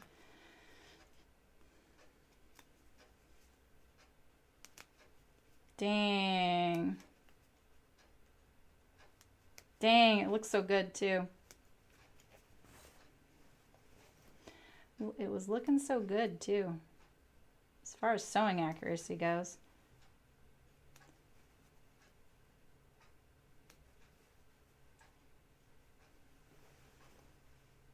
Oh, that's a good way to do it. I mean, the only risk you run is with lining things up, because it won't line up on that first 1/4 inch run, but it does give you the opportunity to not have to fiddle with it as much. It's kind of like when you set in a sleeve using a French seam, right? So the first pass you're doing it, if it's a 5/8 inch total seam allowance, you're setting it in with a 1/4 inch seam. And even though your sleeve won't line up along that 1/4 inch seam allowance, it does make it so that you're stabilizing the whole sleeve and the sleeve cap, and you're kind of telling it, hey, this is, you know, kind of what direction you're heading. And then when you go back to do the last stitch, you don't really need pins. You know, you can just sit there and make sure you're sewing right on the seam line. There you go. Nancy's here. Hey, Terry. Yeah, I'm going to be here a while. It's an epic long stream. We're settling in. I just made a mistake too. I did the thing I'm always saying don't do. I mistakenly thought of my under collar as my inside. That's so funny. You know, because if this were a collar stand, this is how we would have done it. But it's not a collar stand. It's a convertible collar. It's all in one.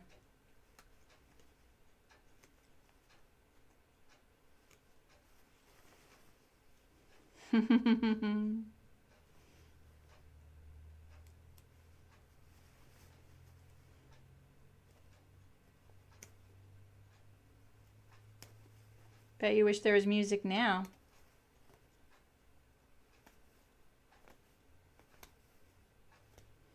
only good thing about this is now both my seams are going to have a 1/4 inch seam allowance.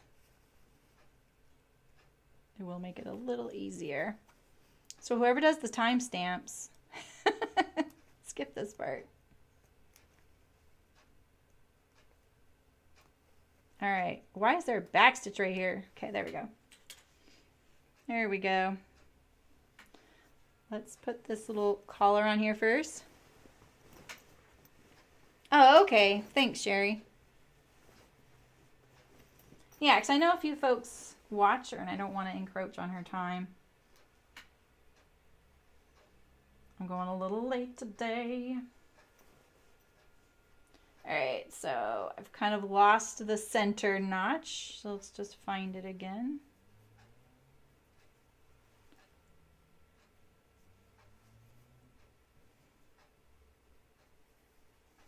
Don't feel like you guys need to stay for the whole thing, you know? Like, I know this is an epic long project.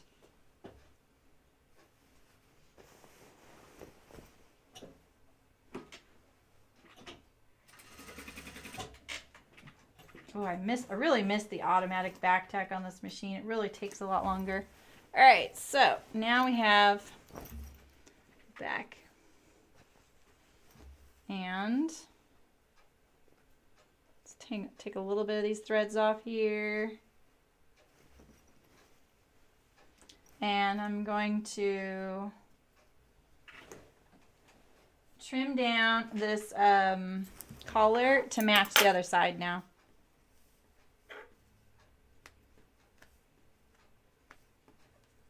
It's pretty funny I did that, honestly.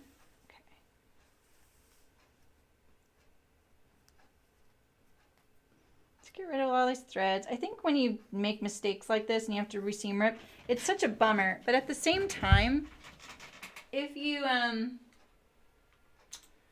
take out the threads, iron it all, get it kind of back to ground zero, it's not so bad. I already had that wine. There's definitely no way I would ever drink and stream. I always thought it was really funny that a lot of knitting nights would be like sip and knit, and you'd have wine and knit, and I'd just be fully useless.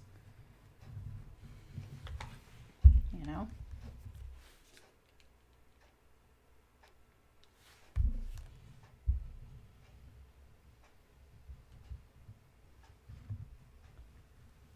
Does she have a dance break? Oh my gosh, I've never seen the dance break. What the heck?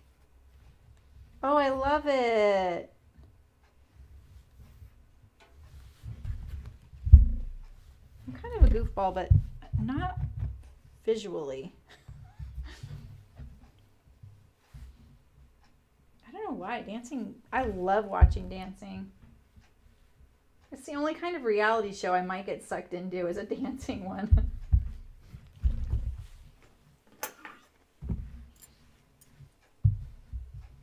Oh God, I'm human. Are you kidding? I make mistakes constantly on here. It's not like I always say, if you got to sew, 5 of these first before you got to do your final one, right? It would be great. Although I've found that I feel like there's this threshold. I'm going to just look and see. Are we still somewhat symmetrical? Amazingly, we are. I'm kind of shocked. Oh, man. I feel like there was always this threshold for how many I would do. So say I had a new product. I figured out most of the design and production kinks, and I was going to sew a few to make sure and get the timing on it and the pricing, right? And so then by then I'm kind of getting cocky. I'm like, all right, I know how to sew this. I don't have to think about it. I can put my audiobook back on. We're good. We're Gucci, And then that is when I would make mistakes and it would take me longer. So I learned that usually the first 5 I always sewed better than if I did the next 5 because I paid attention and I took my time. Oh, I know. I'm sorry. I'm sorry. My hands are so ugly, you guys. If you don't know the story, I had an issue with agave. I am your public warning. Do not cut agave without protective gear. It's not an allergic reaction. It would happen to anybody. And I also inhaled the dust by chainsawing some of it, which got it into my bloodstream and it got systemic. So hence why I look really bad. So it started bubbling up everywhere on my body. Like stretch marks on my hips from when I was growing as a 16-year-old. Dry spot on my ankle bone. I have all these weird little red bumps and things. It looks for the weak chinks. It's getting better, but I'm just covering up some of it because it does look kind of unsightly. I'm really sorry about that. It doesn't hurt. It's not like a cut or anything. It's just a red bump. So it's very embarrassing.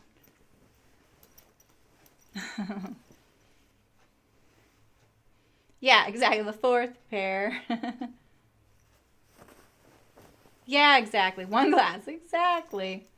All right, so let's start again. So now I'm putting the outer collar to the inside because, you know, when you're wearing this, that's what's going to show, right? That's your collar. So right side to the wrong side.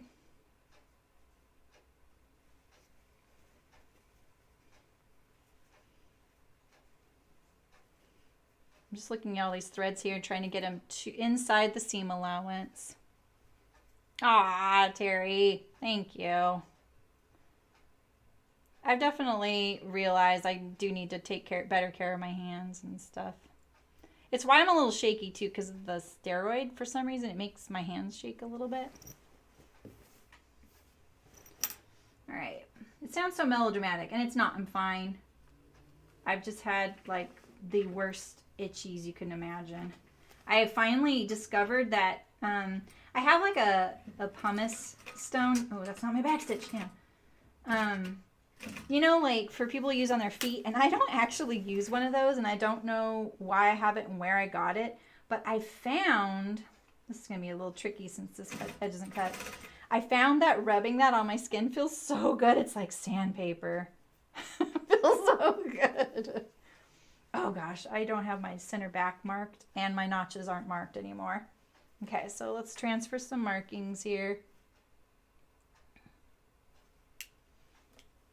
And just go for the center back. The rest is gonna be just fine.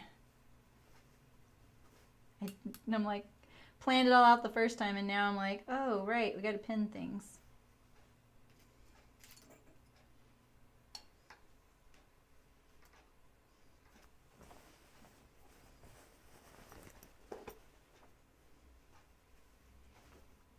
Okay, so let's see, get this all arranged here because it's kind of heavy and dragging down.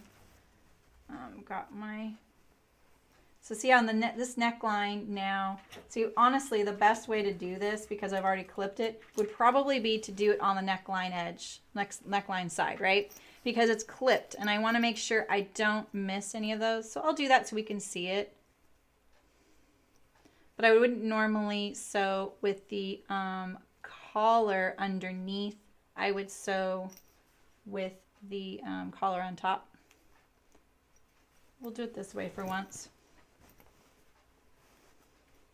And can I do this? Yeah, there we go. All right, here we go. Yeah, it was kind of a weird thing. I'm really glad I went to the dermatologist. My mom, you know, she's a retired nurse, and she kind of was pretty much gently saying, you really need to go see someone. Because I had a pretty serious hive reaction last Friday. And I'm trying to get rid of this thread right here.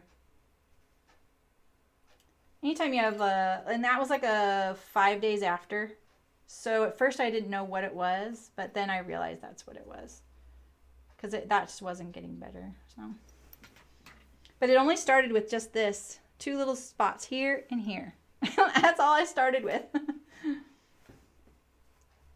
All right, so I've opened up my collar. Let's get back to the instruction. I've opened up my collar. I push my seam allowance towards the top collar. That's the way I like to do it. I line up this seam with that edge there, right? And I'm just gonna line it up just for this first little inch. I find it a little easier because then I get my kind of my sewing legs under me. I'll start sewing and then we'll start lining it up along the neckline. Okay, so now I've got it. Here's the rest of my collar. Keep your under collar out of the way. Mine's gonna be a little trickier to sew this time since it's all clipped. It's all relaxed and it's gonna look a little bigger. But we're just focusing on that seam line. Oh, look, and I'm losing my shoulder seam there, so I gotta be really careful. In fact, I gotta sew my shoulder seam now. We trimmed it. This is a terrible tutorial.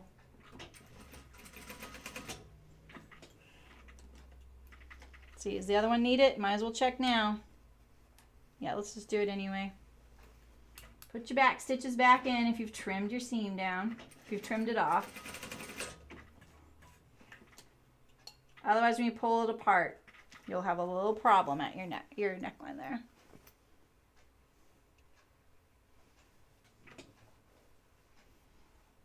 Yeah, this kind of itchy was nothing I've ever experienced in my life. It was, I couldn't sleep, and I was scratching so much I started to bleed. You know, like not bleed, but just I was abrading my skin. It was driving me like crazy. I was kind of starting to feel a little like I was going nuts because I couldn't escape it or anything. My family bought me a new video game because of it to keep my mind off of it.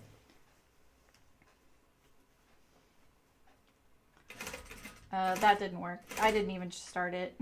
I couldn't enjoy that. Okay, here we go. This is going good. Push my seam allowances towards the back at the shoulders.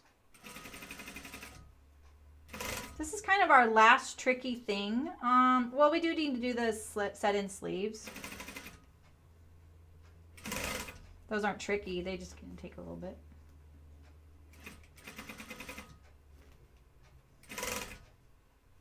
I already sewed the start of this, so that makes that a little easier. That is one helping hand you can give yourself if you want.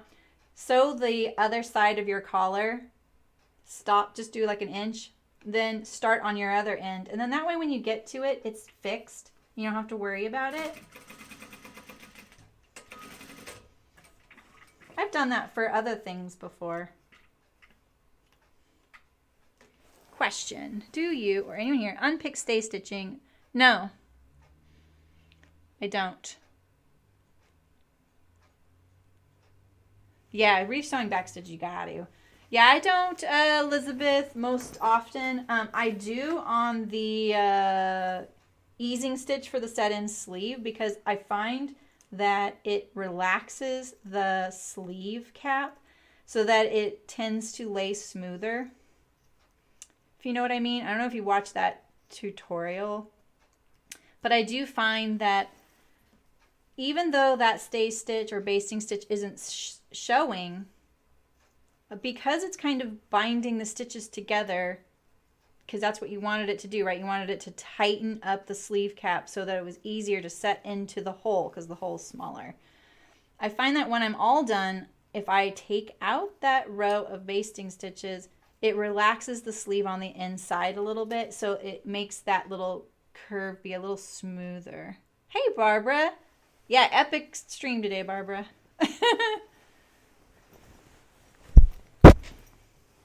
All right, so I'm not going to use my top stitching thread on this seam here, but I will top stitch my collar at the very end.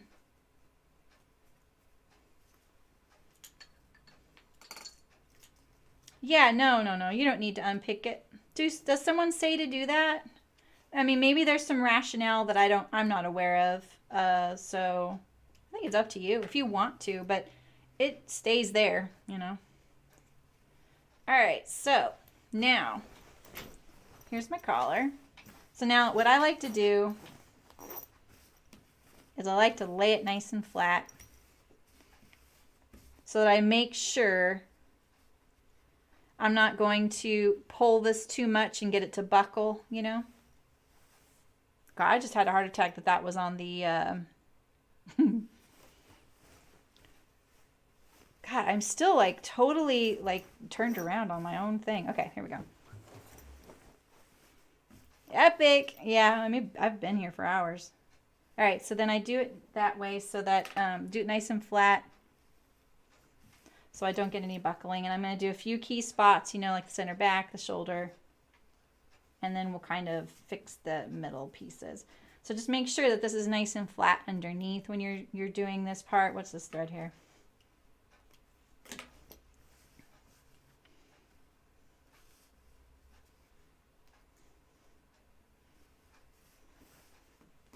And then when you're at your neckline, I like to push this kind of tuck it in there just like that so it kind of wraps around. And a lot of my undercollar is coming towards the front, unfortunately. That is some of the nature of the beast. So if you want to prevent some of that, sometimes if you put your collar just past the seam here, or make sure that when you sew it on that your collar, this edge, is coming to the center, like it's wrapping around this edge, because you have this curve here, you have this like thickness. It's one way you can prevent it. I don't worry about it as much sewing it in this method because this is what's going to happen. It's going to fold over itself like this. So it will show because my undercollar is contrast and because a lot of it's going that way, unfortunately. I'm fine with that, but in a lot of cases that is not fine. So I recognize that. All right, so let's get the shoulder right here. Yeah, exactly, Elizabeth. Yeah, like I said, I rarely do, especially on the neckline. By the time you've sewn whatever you're attaching to the neck, it's long buried in there. You would not be able to tell which one it is. The other aspect is that stay stitching isn't basting. It's not a long stitch. It's usually the same length as regular stitching. Not always. Basting is a temporary stitch. Stay stitch stays there. That's one way to look at it. It's not temporary. I'm putting a lot of pins in this. I don't really feel like I need it, but it's kind of fun. It's so satisfying right now.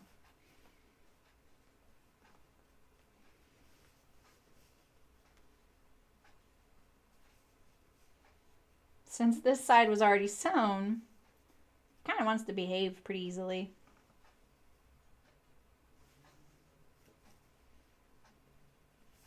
All right.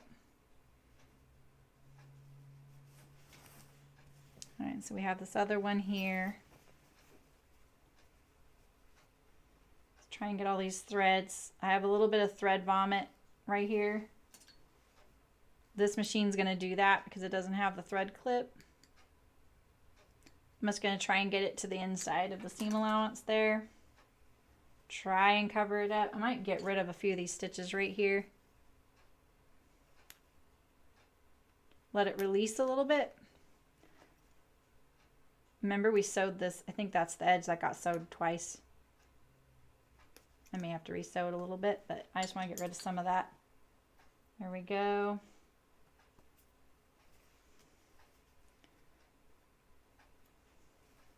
If you don't like the stitching, just get rid of it and maybe add something new and hold the tail so it doesn't do that again, you know.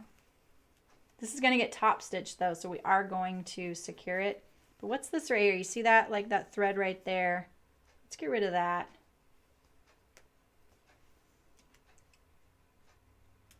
We want it to look nice as much as we can. So let's just re-sew that little spot.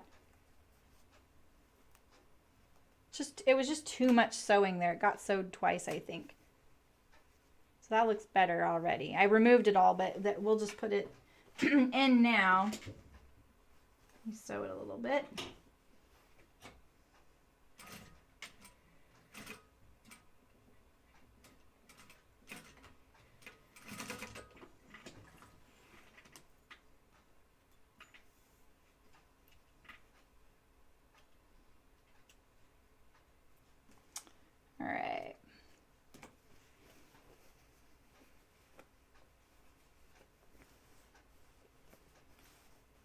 a big project.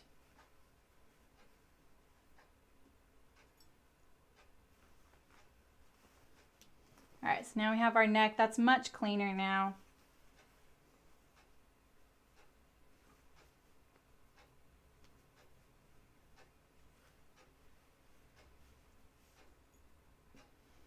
So because this undercollar is a little stretchy being the on the bias, sometimes I will fold it a little shorter than it really is because I know that it's going to kind of stretch there on its own. I'm gonna get rid of some of those threads so they don't pop out. They were like the short little edges, short little ones. All right, so now we're ready to stitch this down. And I'm gonna stitch it down just with my single needle here. Oof. I really hate having a back stitch right here. I mean, I could do, no I can't. What I think I'm gonna do is cheat. I'm gonna sew this right now on this machine. And then I'm gonna go to the other machine and I'm gonna top stitch the whole thing with the decorative thread right on top of it, or I'll at least do the collar edge. All right, so let's hope for a nice back stitch right here. I'm gonna hold my bobbin thread. I am back stitching through the zipper coil. So it does it wanted to hang up a little bit. All right, so that fold goes right past, like barely past that neckline stitching. And I'm trying to stay close to the fold, but to the right of the neckline stitching so that I know it's falling on top of the collar on the outside if I can. Well, this is the outside. Honestly, this is the outside. This is the outside, but it doesn't show. It's the under collar.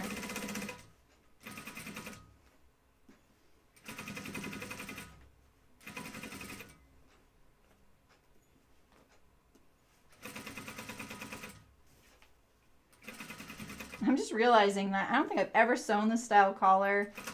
And that's why I'm a little, not in my life, but I mean on stream. It's been a while. I think that's why I keep getting turned around. Like I keep treating it like a collar. Oh shoot, I just pushed my needle off. Dang. I keep treating it like a collar stand because I've been doing those so much.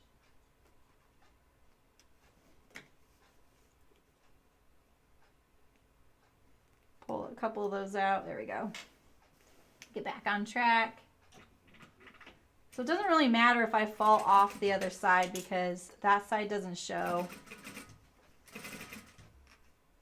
We just want to cover up this seam from the right side. Oops.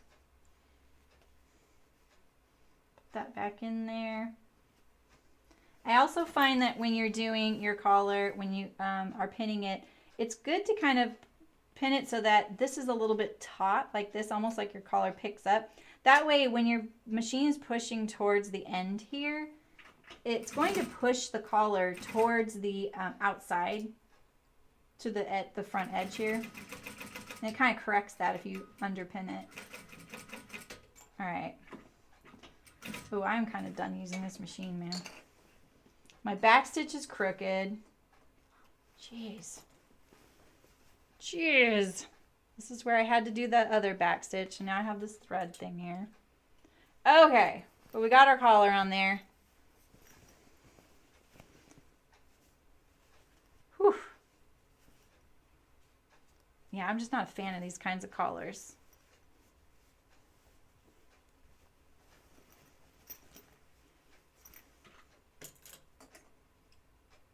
It is very work suity though. Okay, so now what do we have next? We have side seams, sleeves, end seams, out seams, hems. So let's do our side seams here.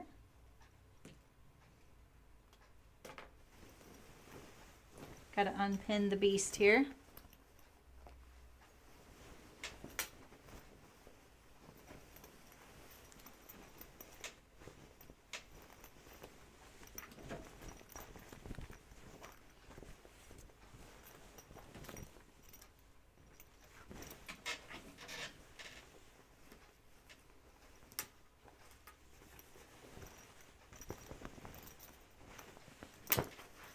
There's a lot.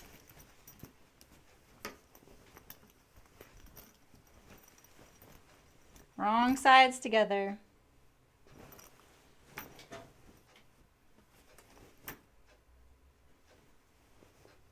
You know, Ray, that's funny. I was thinking about that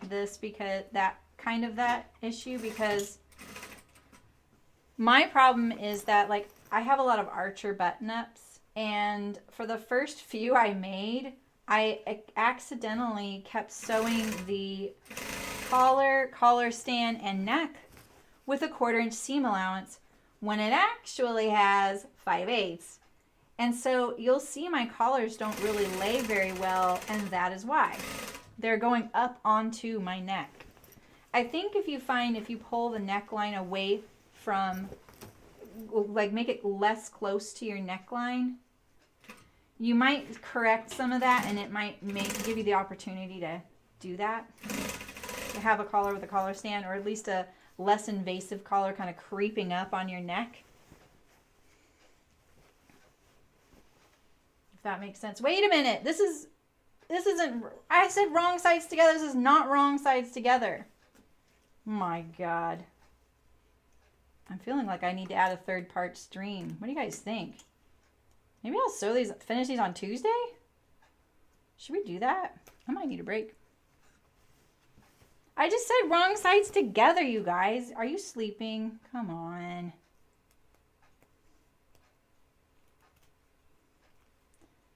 What was I thinking? The linen, man. I keep incorrectly determining what the right and wrong side. I can see. Oh, man. A little out of sorts.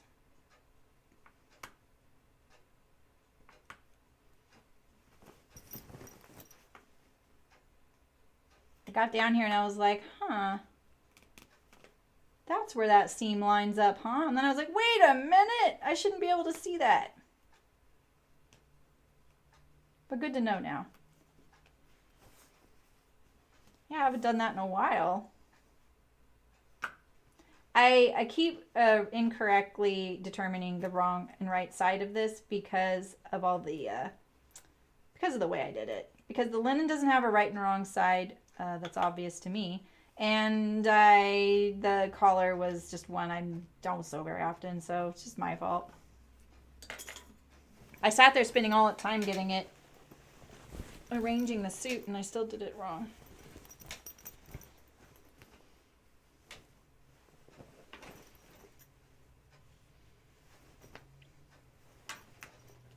You should, that's fine. Why are you saying sorry? Yeah, I might do that. I don't have anything planned next week. I was going to work, of course, but I wasn't going to really stream because of the Thanksgiving holiday here. But we could do a Tuesday stream. I'd be totally down for that. It might be smart. I feel like this is a pretty epic project to try and fit all in today. I have quite a bit to go. Let's see. I want to make sure this is, so does this go here? I think that this goes there. Oh, okay. Ooh. Ooh, that's a little tougher to match here. Let's see if I can get that. Let's pin it.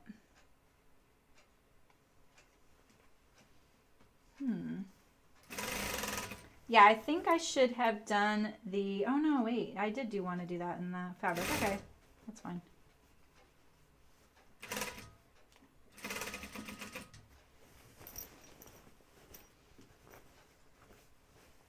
We'll get these side seams done at least. How's that? Or should I stop now?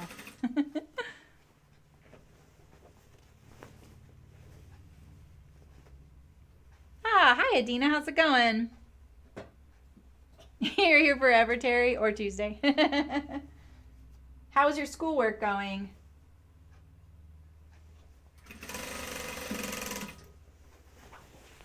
No rest for the studious. Just want to see, is this lining up? Because that was kind of tricky to line up there. I see notches and they're not lining up. I'm like, But I remember I kind of notched everything that was on the pattern. I wasn't sure.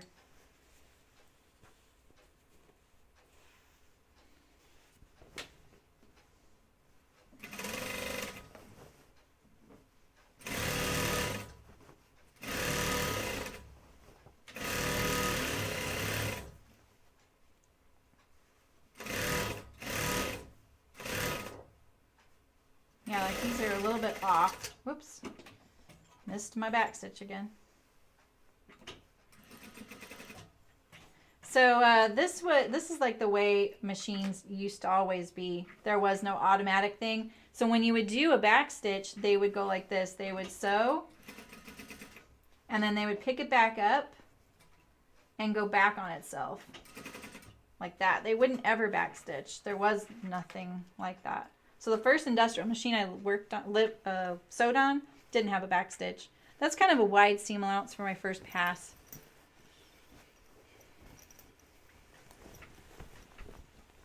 Oh, you've been in school since 9 a.m. Dang! On a Saturday?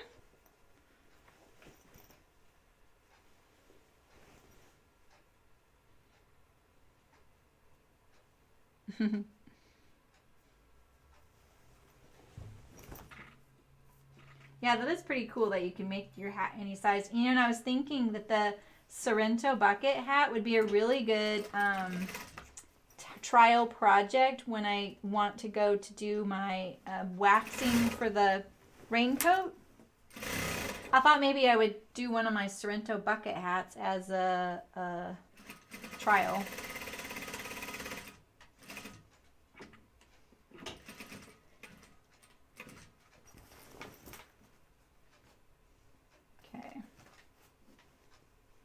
All these threads here.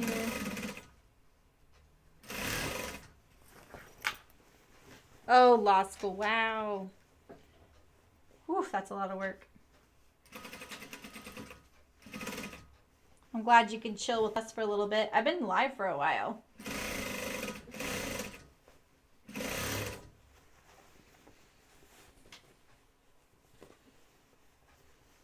You say finished? Jeez, Walter. Dang. No rest for me. These aren't matching up and it's bugging me. Look at this. It's really bugging me.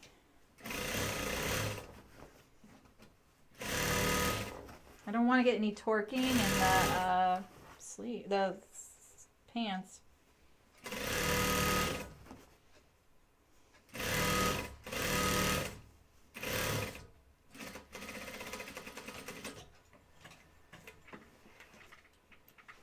Alright, I'm going to do the inseam too. Yeah, wouldn't that be fun, Adina? Waxing the Sorrento hat. Okay, so because that's off, I'm kind of tempted to put it off the same amount here so I don't get the torquing. But let's kind of hold up the inseam here. It matches actually really good if I do that. So we'll just do that. Pull these little threads.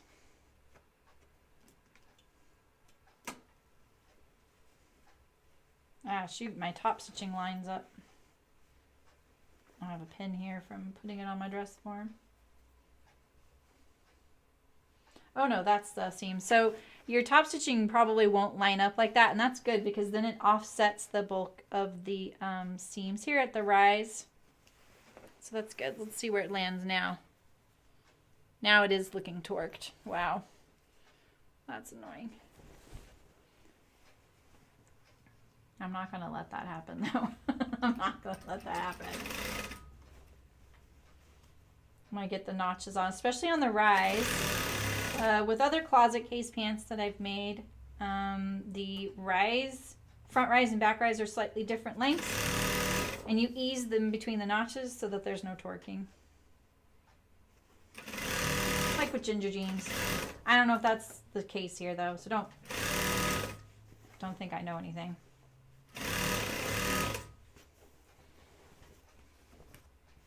Yeah, absolutely, Barbara. That would be great. I'm thinking about doing, I'm going to definitely do a raincoat project in the coming new year, probably in January. I'm hoping I have everything together by then. And I kind of was going down one direction, and now I'm thinking that I'm going to do a waxed coat, and I'm going to wax it myself. It's kind of a big project is the only thing. I don't mind a big project. I just don't know how entertaining that can be, but and I was thinking that since I've never waxed anything before, that maybe waxing one of my already made Sorrentos would be a good trial for that. So that's what I was saying.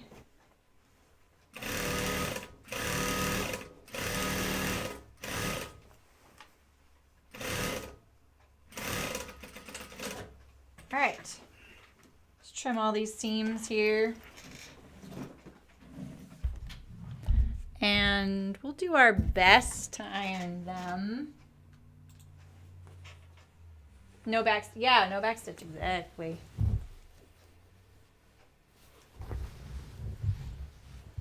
Yeah, well, that's what I was thinking, Terry. I mean, if we're into it, why not, right? At least for part of it. I'm not sure how well that works on camera. I would set up my my pattern table, but I'm actually using the pattern table right now. The camera for the machine. I would use the pattern table and then use the rotary knife.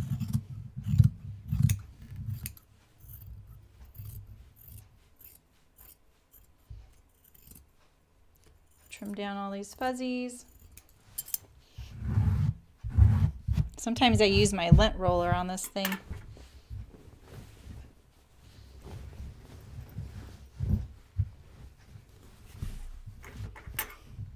I shook it out yesterday though. I get a lot of calcium from the water here from my iron.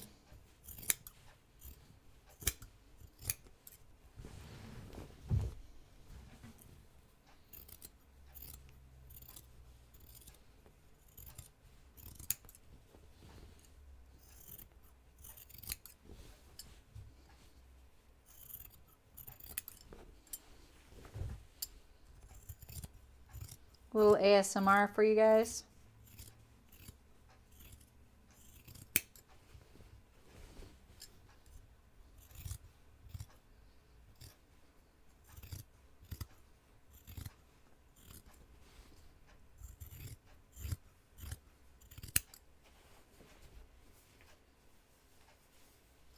Yeah, for all our rain. It's my rain dance to make the rain happen.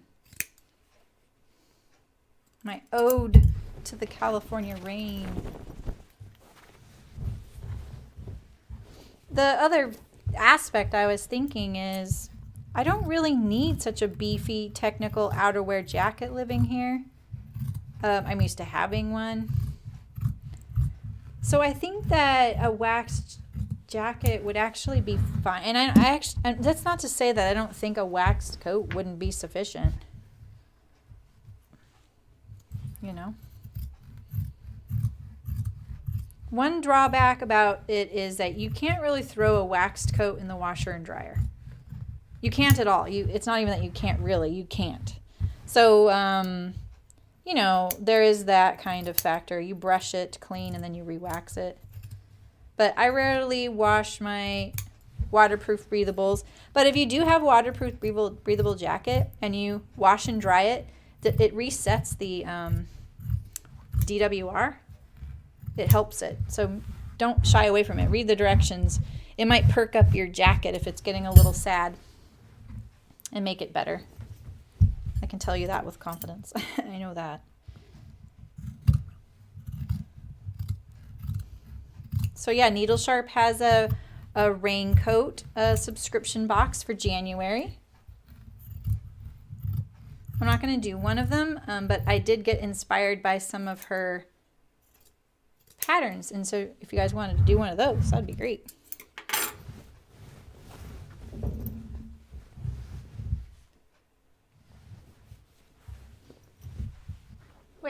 Travis Ashmore.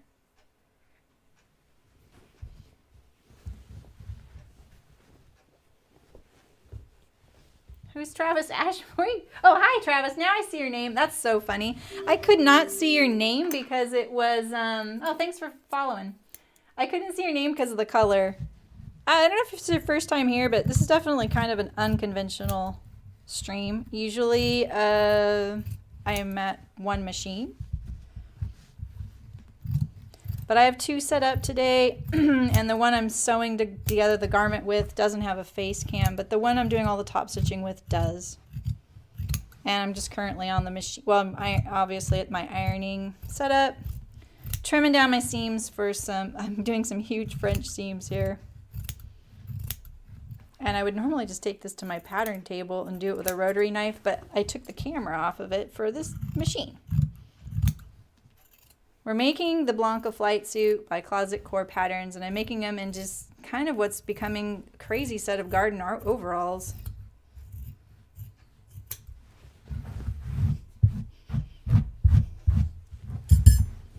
But welcome, welcome. Oh, nice. I love making that shirt. How's it going? I think it was Penny. Was it Penny that did the timestamps for us for that shirt recently? It was very nice of her. You guys have been so great with all the timestamps you're giving me. Thanks. I really appreciate it. And people, I really appreciate the timestamps a lot. Ooh, that got a little close there. Ugh, look at all this mess on here. Okay. Did we do the inseam already? We did. Okay. All right. So yeah, here's what we got so far.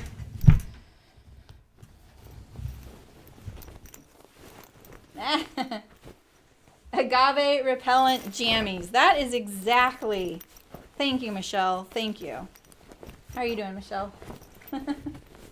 Agave repellent jammies. Except I don't plan on sleeping in the agave. Oh, I'm really glad, Travis. Thanks. I appreciate that. I'm using all the webcams today. I really enjoy doing it. I like sharing the process with everybody. I really need more water in this iron, and I'm not going an inch forward without more water. Let's not soak the jammies that aren't jammies, though.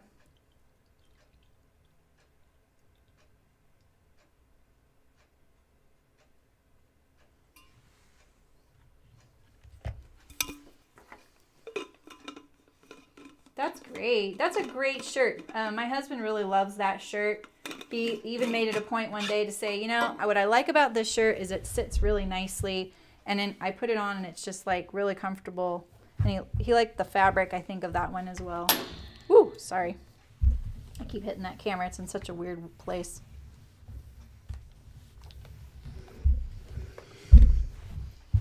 Yeah, I'll definitely make that one again. I'd like to make another one of hers as well. Have you made any of the other thread theory patterns, Travis? I've made the Jutland pants. And then I had a friend make... what did she make? What are the other pants that she has a few. I haven't seen much from her lately. Oh, the Sienna Makers jacket, Adina. Oh, I love that jacket. We'll be making the Kelly anorak in the new year. Hearts is going to send it to us. I really did think about making the Kelly as my raincoat, but because it's a project for them, I wouldn't get to keep it. So I was like, okay, no. We'll do whatever they want, and then we'll make our own raincoat.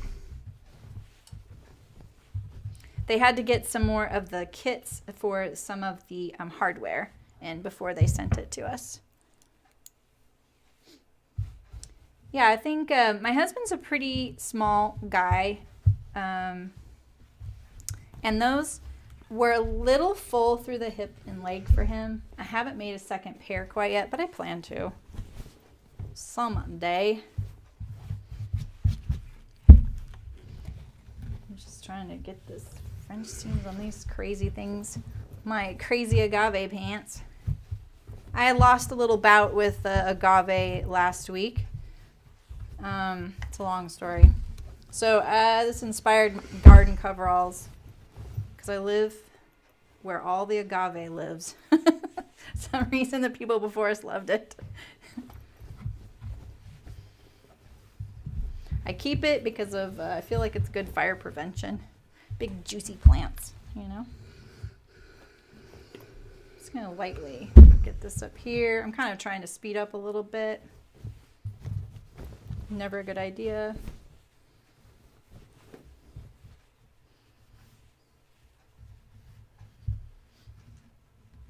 That's so smart, Walter. I sometimes think like when I have that pile of things that's not there's been no traction in, I'll just look at it and go, all right, do I really want this anymore? Should I just finish it? Should I donate it? Should I scrap it, and part out all the stuff on it for other things? No one says you have to finish those projects, you know? And sometimes something changes along the way.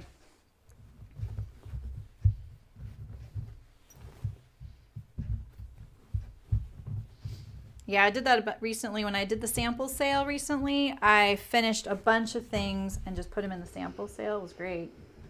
Because I had things that were partly sewn for videos and tutorials. And some of them I just threw away. I mean, you guys saw me do that with that one bag. I was like, yep, that's done. I can't sell that.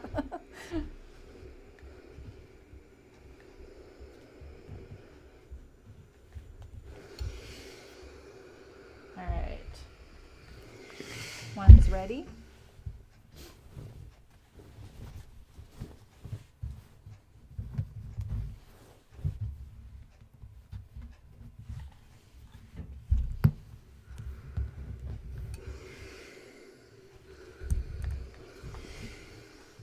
It's a very cramped space right here for gargantuar pants.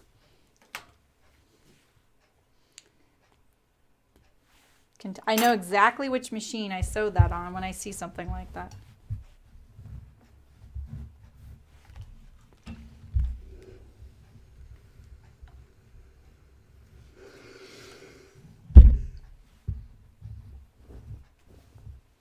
About your twill weight.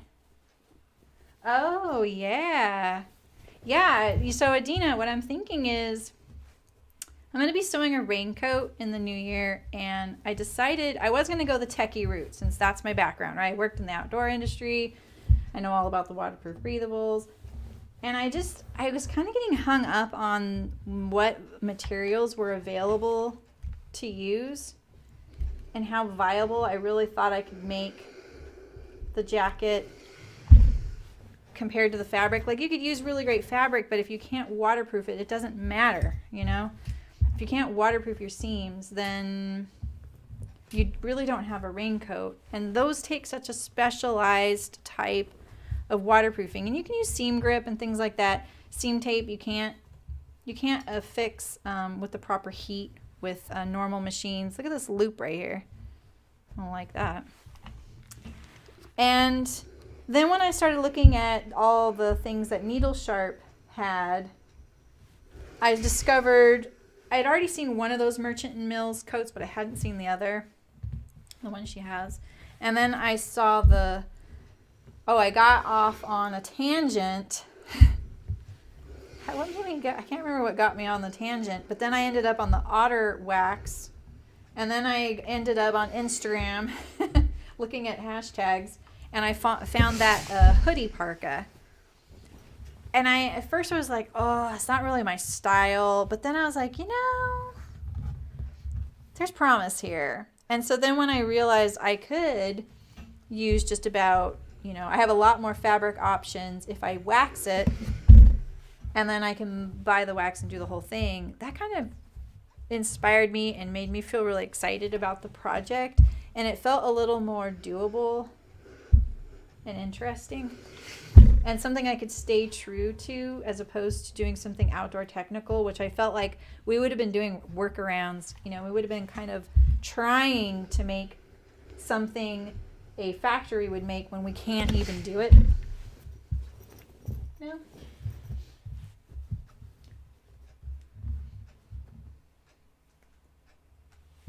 Really? Wait, how do you hand crank your feed dogs down? Ooh, Terry. You know what? That's so interesting you say that, Adina, because I was thinking about, I brought this up in one of the recent streams about the spaces that we hang out in. A lot of us are on Instagram. Some of us are on Facebook. And I'm not really on Facebook, but we do have a group on there, and you guys are all welcome to join it. And it is a place where you can post things. You know, you can post your project. You can, sometimes someone will post a question like, hey, have you guys ever seen this sewn like this before? Or what do you guys think of the sizing on this? You know, because it's private. No one's going to see anything. But not everyone's on Facebook. And I was thinking, like, what if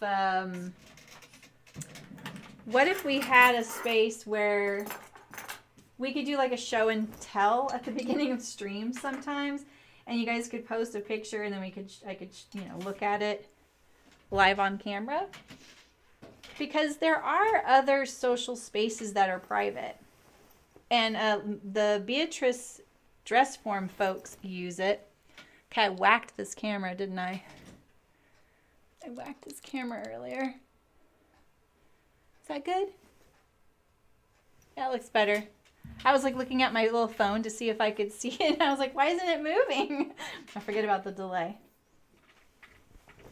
Yeah, I'd love to see that. Yeah, I have looked at Seattle Fabrics. I like them, and I was shopping on them, and it's kind of why I started deciding that my project was going to be a little bit harder to find all the right stuff for. I really like the Rain Shed. I don't know if you've heard of them, but I really like the Rain Shed for outdoor fabrics. I have this little tuck happening right there, and I'm going to ignore it because I want this seam to line up. And I can't tell, like, is that where it lines up? Oh no, I need to get it up there. Wait a minute. Heck. Where's the seam? I can't tell. Wait, I gotta look here. Okay, I need to do like that.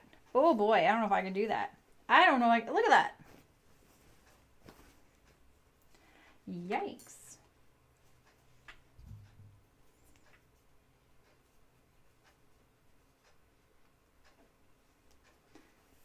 Can I finesse that? Let's see. Let's pull out a few of these. Am I taking it a little too far?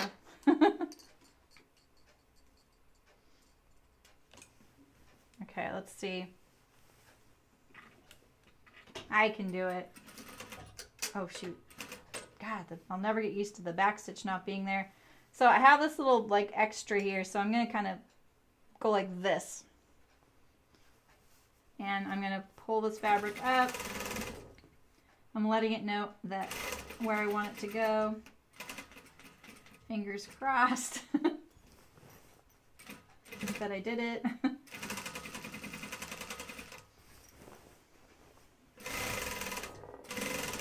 Again, I'm so sorry. My hands look so terrible.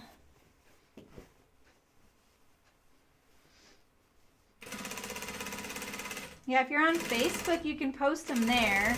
Or if you're on Instagram, you know, and you use that #SoSoLive hashtag, I try and share the things you guys post on there. Hardly everyone uses it. It's really funny because I can tell my mom follows that hashtag because I'll see that she likes a post before I've seen it. And I'm like, I know my mom doesn't follow that person, and then that made me realize she follows my hashtag. I love it. Let's see how I did. Oh, drum roll, please. Not too good. I'm leaving it though since the stitch line lines up and I'm tired. Getting punchy. Okay, let's do this side now.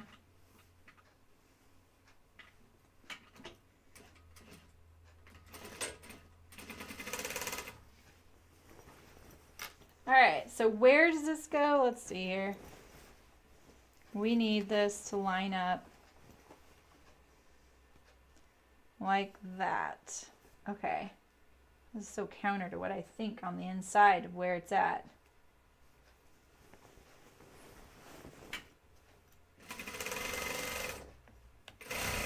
I really wanted to record some more videos, some more tutorials next week, but I don't think I'm going to have time. Unless we finish these today. The good news is the pocket bucket and the wallaby are probably done, which is huge.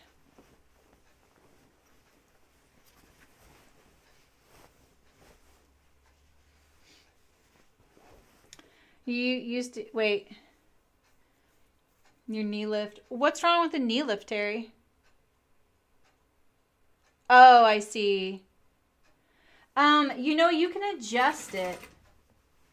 Make sure you adjust it at the right angle for your knee. And I think you can also release the pressure of it so it's not so hard. There's also right here, Terry, can you see this? Right here is also your presser foot. I think that's where yours is at as well, right? Yeah, you got to get good. And it's best to put both your feet on the foot pedal, especially when you're sewing on an industrial. I don't have both my feet on the foot pedal right now, but I usually do. You have more control.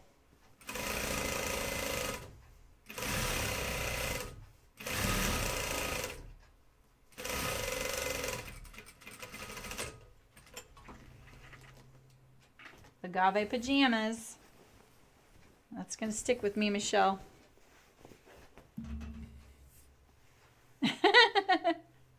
What patterns? It's awesome, Elizabeth. Oh, for the wallaby and the pocket bucket? I know. Well, I did too. Trust me. Yeah, I got all the feedback. I got really great feedback from everybody. I think I could accommodate all of it. There were a couple, pieces of feedback I got that what they asked for was already there. They just probably missed it. So I just tried to make it more visible. Yeah, try putting both feet. There's something about when you're squared up to your machine like this, both feet are on your feet pedal, because now you have your other foot bracing you when you're using your right knee to swing over. Or at least put your foot on the bar that's going across where your foot pedal is. There's this bar, here's your foot pedal. Put your foot there.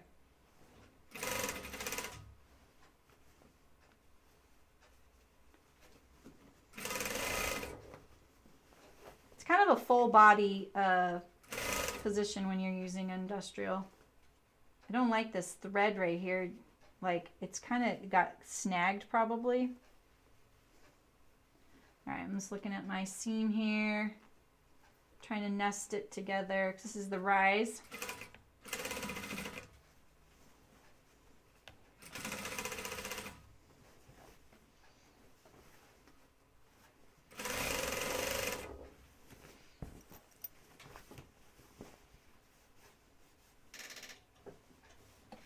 I know you shouldn't say you're sorry. I'm totally stealing that.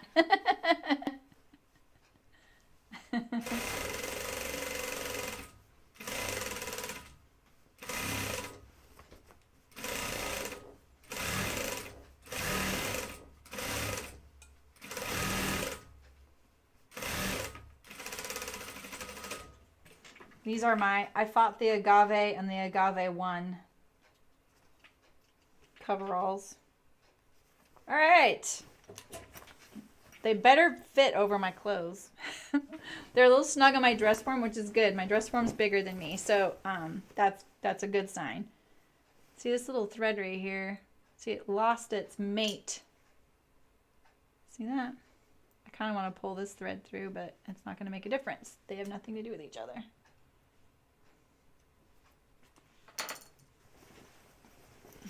All right, so we are at the sleeves. Oh, you know what I forgot though? The tabs on the ankles, but I have to be honest, I think I'm gonna have to place those once these are made. So let's check these out. Yeah. Yeah. Probably should have interfaced that so it doesn't get caught like that. Very cute. I'm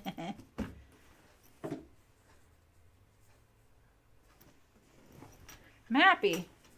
I mean, they're a little kookaburra, but you know, no one's gonna see me in my yard. We just have sleeves. We're finishing. Thanks, Walter.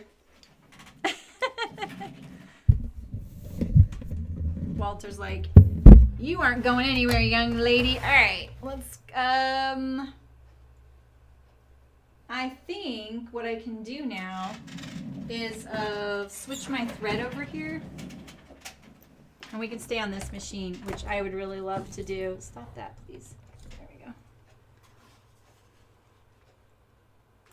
Hello. It's been so long. I just whacked this camera. Wait, is this where I'm at? Why does that look really weird? Having the ponytail doesn't help.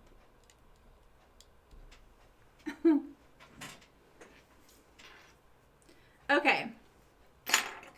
So let's see here. Let's put some of these pins out of my way.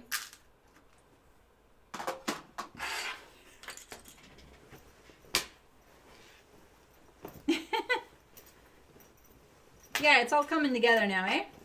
Let's get a good look under this camera. It looks much nicer under this light and stuff.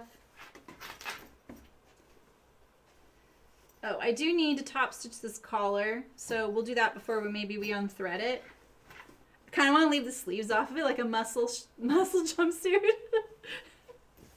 Yeah, see that? Okay. You guys are awesome. So, what's left is the sleeves.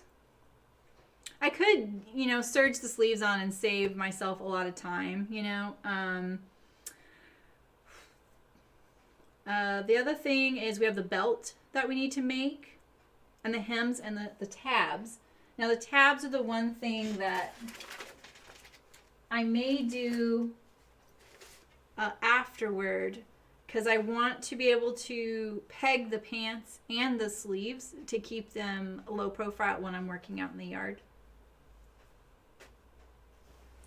So yeah, here we go. Got our pockets, full zipper.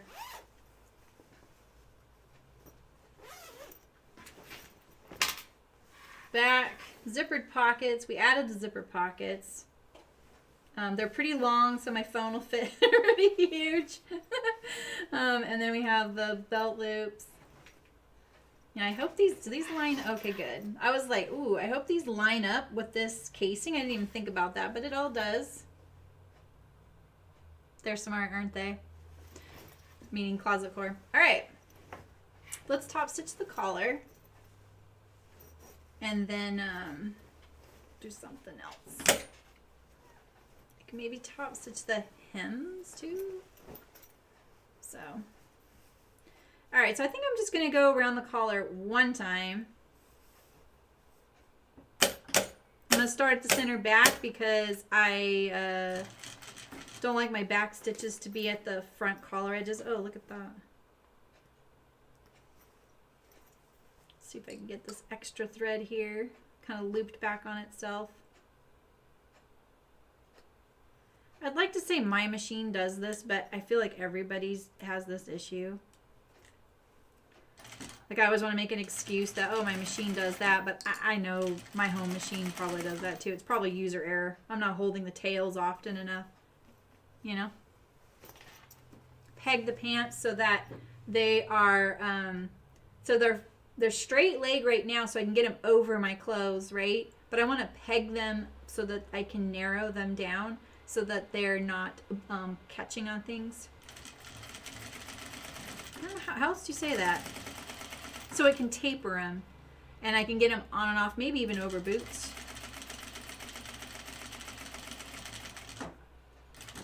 All right, so I'm sewing straight through my zipper coil here. I'm really hoping I don't clip, the thread doesn't get cut. That's the one thing when you're sewing through the coil, sometimes that plastic will cut your thread. Gosh, I gotta pass this whole thing through here. Let's put the buckle over here so we don't lose that. And this ribbon. Heck, there's just too much gosh darn stuff right here. Alright, here we go.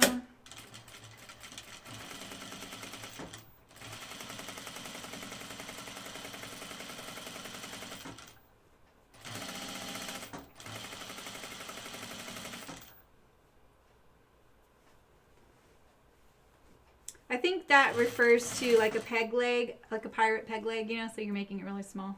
Like a peg. I don't know. Remember in the 80s they would fold the fabric like this and then roll up their pants? Pegging them.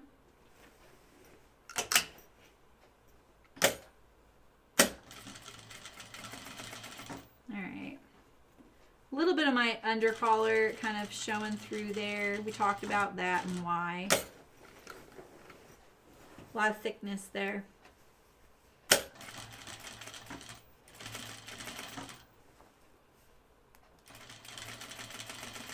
So this stitching that's showing here, I'm not too worried about that because it's on the inside.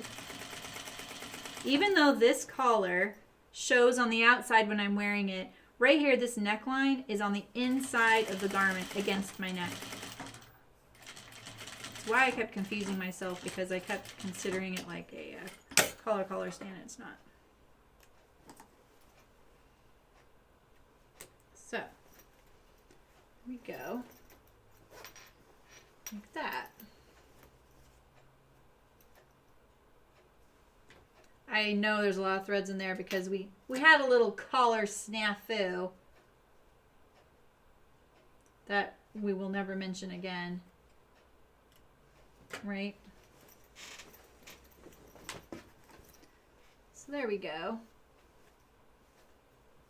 I think sometimes these collars, it's worth doing the research.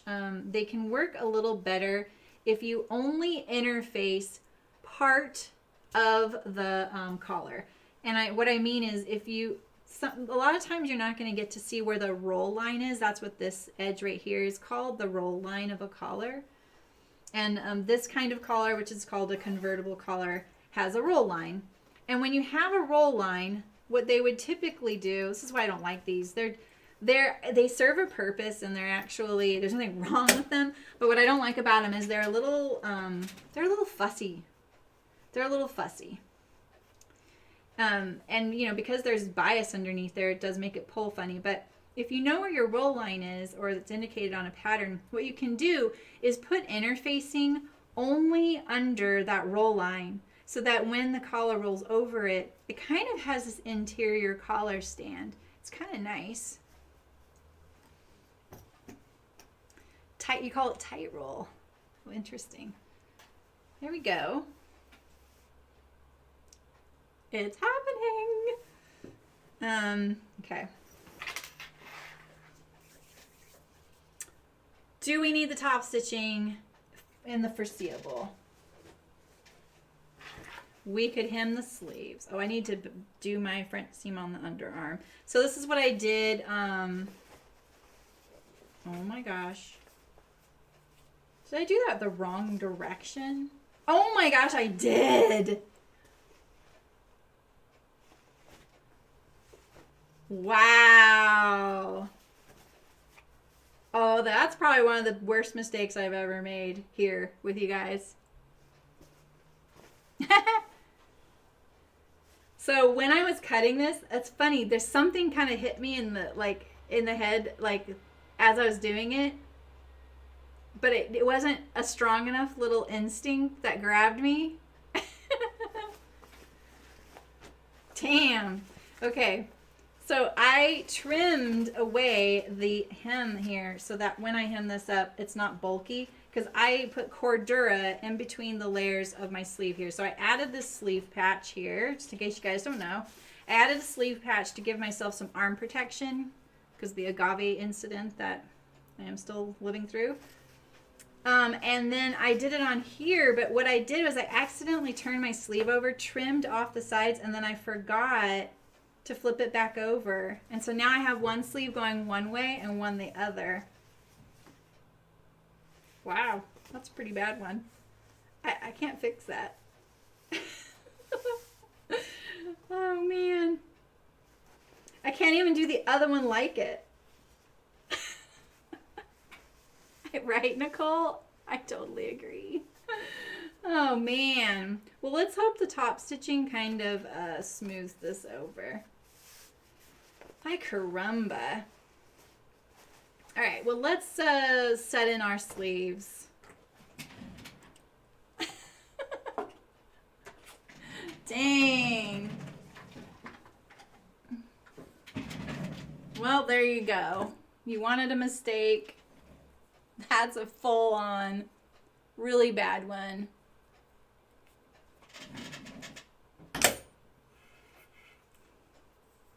I'm totally human. Are you kidding?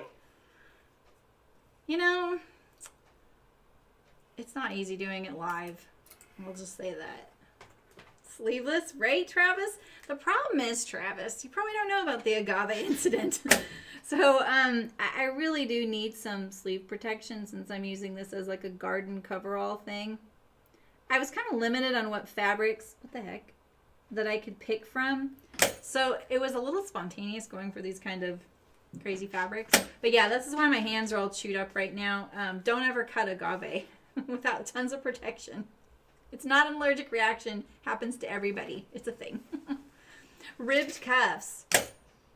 Ooh, I kind of like that idea. Hi, Xian Yingwei. Oh, Xian Yingwei. I think that the length, though, I don't really want these to get short because I do want the protection and I want them to go under my gloves. You know? Yeah, I'm wearing long gloves for sure. Oh, that's a good idea, Barbara. I like that. Make a tuck. All right, so let's do our French seams here on the underarm. All right, we're back on this machine. Feels really good.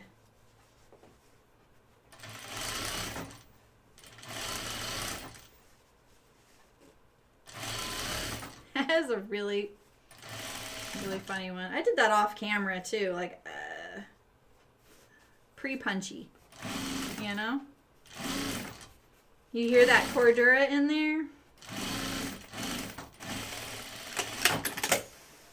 That's a thing.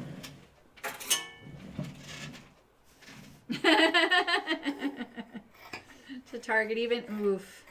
I don't think so.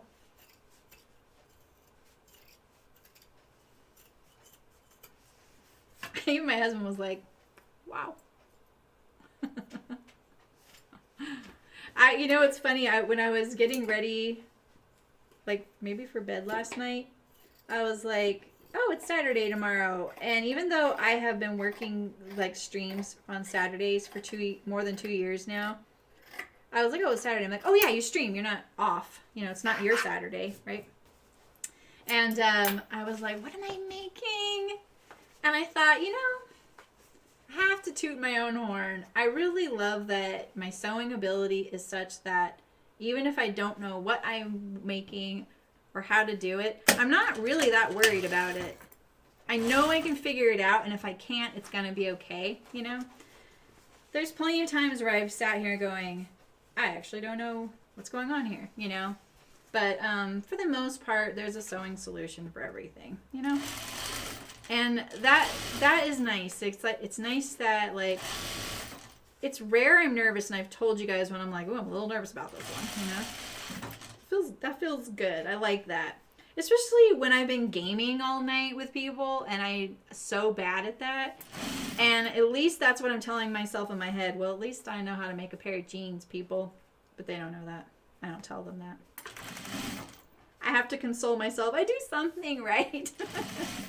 Okay, these aren't lining up right here, which is gonna be a problem. I need to clip this so that it will.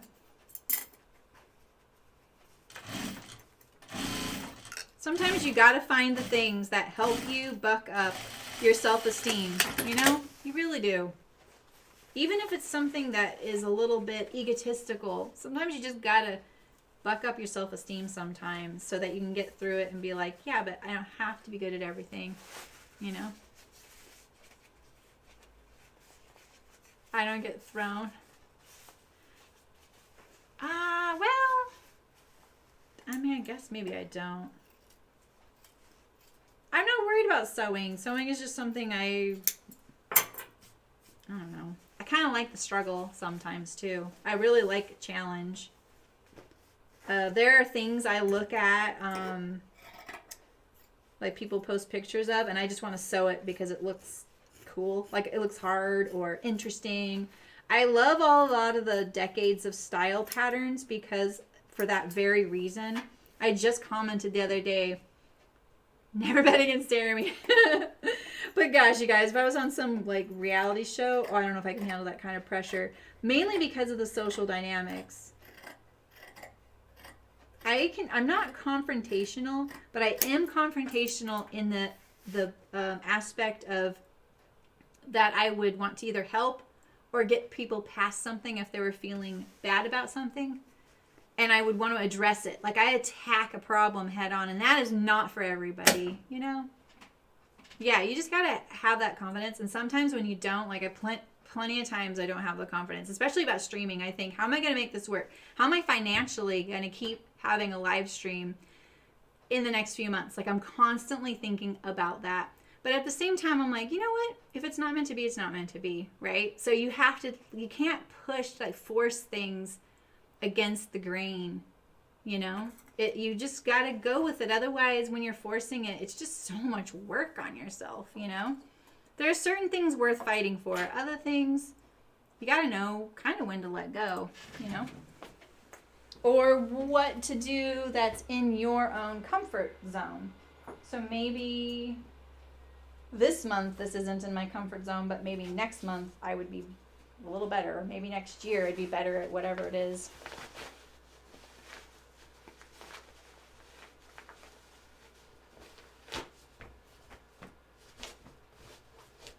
Okay. So like I said, I have this Cordura down here, so it's pretty stiff. You can iron it though, even though it's a synthetic, it's totally fine. Try and iron it a little bit. I don't think it's really going to want to do what I want it to do. And I just put it down here to give myself a little bit more protection against the pokey plants that the former house owners loved to have. I don't even feel like I'm ironing that. It feels so stout, you know?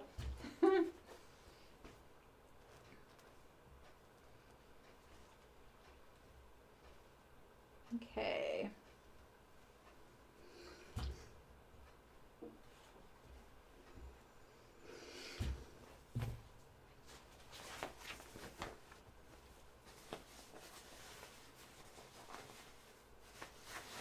Not having attachments, exactly. I mean, there's things like I don't ever want to let go of, right? But at the same time, like, just sometimes when you have to let go of something, I have a little bit of tucks there, and it's probably because that fabric was kind of crawling a little bit against this Cordura. That doesn't show on the other side, so I'm going to let it go and just hope I don't get it on the side that does show. But yeah, I mean, I think that there's certain things worth fighting for. Other things you might have to let go. Like when I had to let go of chicken boots, I didn't expect that to happen. But honestly, it wasn't that hard.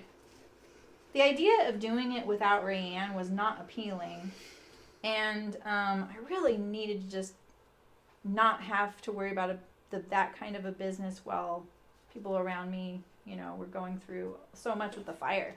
So the thing is, though, it's not like this sudden thing. You know, anytime you have to say goodbye or let go of something or close the door somewhere, in a way, which one am I on? This one now. In a way, it may just lead to something else, right? It might just lead to another aspect of that. You're not really just cold turkey saying goodbye, shutting the door, never looking at it again, you know? It's still there and it's still a part of you. Like doing the home sewing patterns is a way for me to transition. I do not usually, Travis. I've been live for 5 hours. This is my longest stream yet. I'm just getting a little punchy, and I'm on steroids because of the agave incident. Okay, here we go. Let's finish these. So this feels really weird that I have this sleeve is wrong. This one's right. The other one's wrong. I'm really hoping I'm not getting any tucks in there. I'm kind of pulling it really snug. I think this is worth it for the Cordura. I'm going to be happy about that. I'm really hoping those seams line up, but if they don't, not going to worry about it. It's the underarm.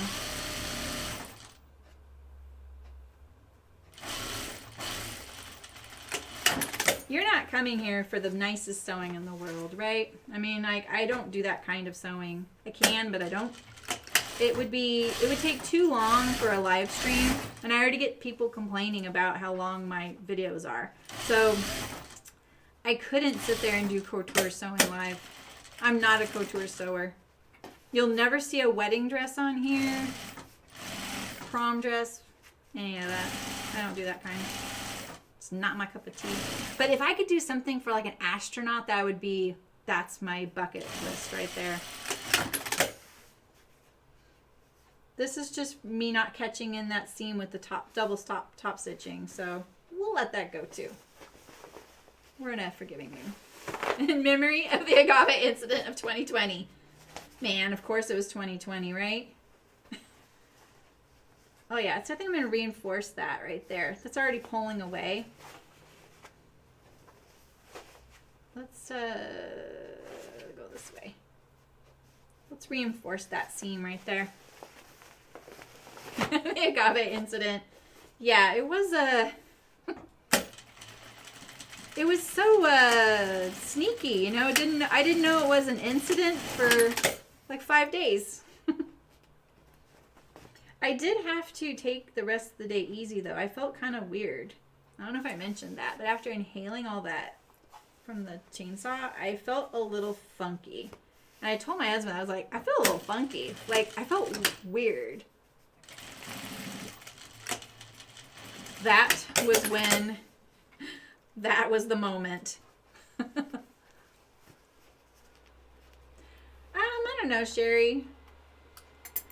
You know, it's just education, right? It's just live streams aren't for everybody, and a lot of people do not watch live streams. They do not know what they're like. I watch a lot of gaming streams. I'm very familiar with what they're like and how they're structured and what happens during it. A lot of people aren't. They're not, and when you're looking at educational videos online, they are used to a very edited, concise, you know, eye candy format, and I don't do that. I agree that is a really fun, nice format. You know, I would do it too, but I just don't. It's just not the way I want to give the information. I edit down a little bit, but not much. You know, I want you to see all the steps, and I want you to see. I don't want to skip anything. So it's funny because I mentioned it that the other day after during the stream, and I logged off and there was literally a comment like that. There's no instruction in this video. All she does is talk. I was like, okay. I was making guinea pigs. We were making stuffed guinea pigs, you know, like I was definitely like, I don't know. I just invited them to the stream. I'm hoping they join sometime and they understand what it's like. All right, so I'm going to do the French seam set-in sleeve. I would, like, part of me wants to skip it and do serging to make it faster, but I really want this to be sturdy. So I'm going to do the French seam. So I'm going to put my stay stitch in there. I call this my own little word for this is an easing stitch because it's not a basting stitch. We're not going to remove it. It's not a stay stitch. We're not trying to keep it this way. I don't lengthen the stitch when I do it. I keep it the same length as my regular, but then I pull it to ease in the cap into the armhole. So you see that? I reply to all of them. I don't mind. Oh, maybe in 5 years I'll like prickly pear. They're fine. Okay, so let's see. I like to pull the bobbin thread, right? So this is I want to pull this one. Pretty sure it's the bobbin. I remember it and then I'll forget which one it is. So I like to pull the bobbin because if I'm going to remove this thread later on, it's easier to find when I'm done sewing it. I'm pretty sure it's this one. I hope so. If not, fast forward, find out which one it was. More of it, yeah, a shaping stitch, exactly. Yeah, that's why I kind of call it like an easing stitch because we're easing this cap into the bigger armhole. And I didn't actually check to see how much ease is in this armhole. I'm actually not going to add a whole lot because I have a feeling, I'm trying to think if I ever made a closet core shirt. And I haven't. I've made the Cali shirt that is not a set-in sleeve. Oh, I don't have one on this yet. What else? I've made so many closet case patterns. Night, Travis. Thanks for coming. Nice seeing you. Absolutely. Please come back. We're usually live 11 a.m. Wednesday, Thursday, Saturday. I won't be live next week because of the holiday. The following week, it'll be Thursday, Saturday. And then the next week, we're doing gifts Wednesday, Thursday, Saturday. So usually it's a Wednesday, Thursday, Saturday thing. I've just been taking time to work on patterns. But bye. Have a good dinner. Night. All right, so we're going to do this basting or easing or stay stitch, whatever you want to call it, just between the notches and just inside that 5/8 inch seam line. We're going to pull the thread that's on the wrong side of the sleeve. That might be your bobbin thread. It might not be. It's my bobbin thread. I've been calling it bobbin thread, but it might not be yours. I do the wrong side, so it's easy to remove later. And I don't know, guy, what other closet core patterns have we made? We made a bunch. Why can't I think of any? Yeah, Pacific. Yeah, that's right, Nancy. It's all engagement. Yeah, I replied to the person, and then I replied again. Oh, and I do this for free pretty much, so let's just be quiet. You know, come on. Come on. All right, so this is my front. So let's see here. I want wrong sides together. Go.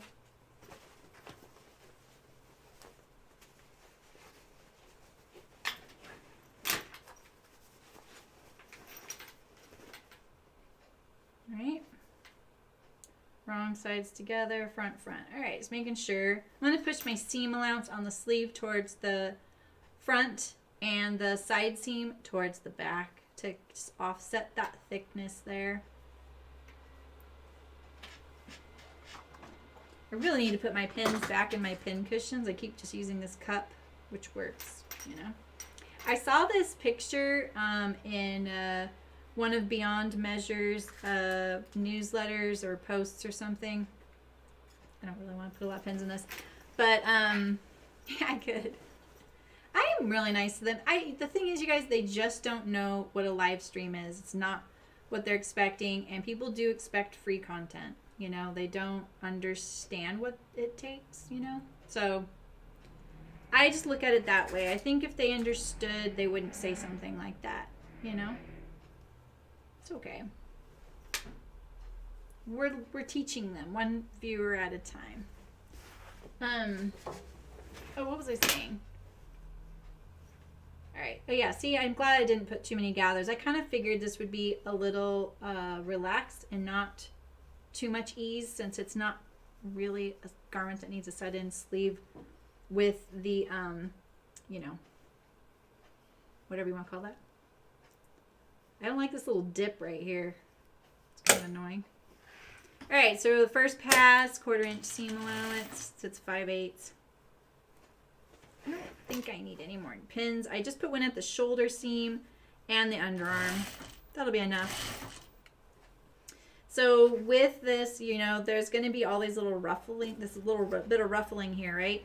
Now on this pass here, because we're doing a French seam, it's okay that we're going to stitch down these ruffles.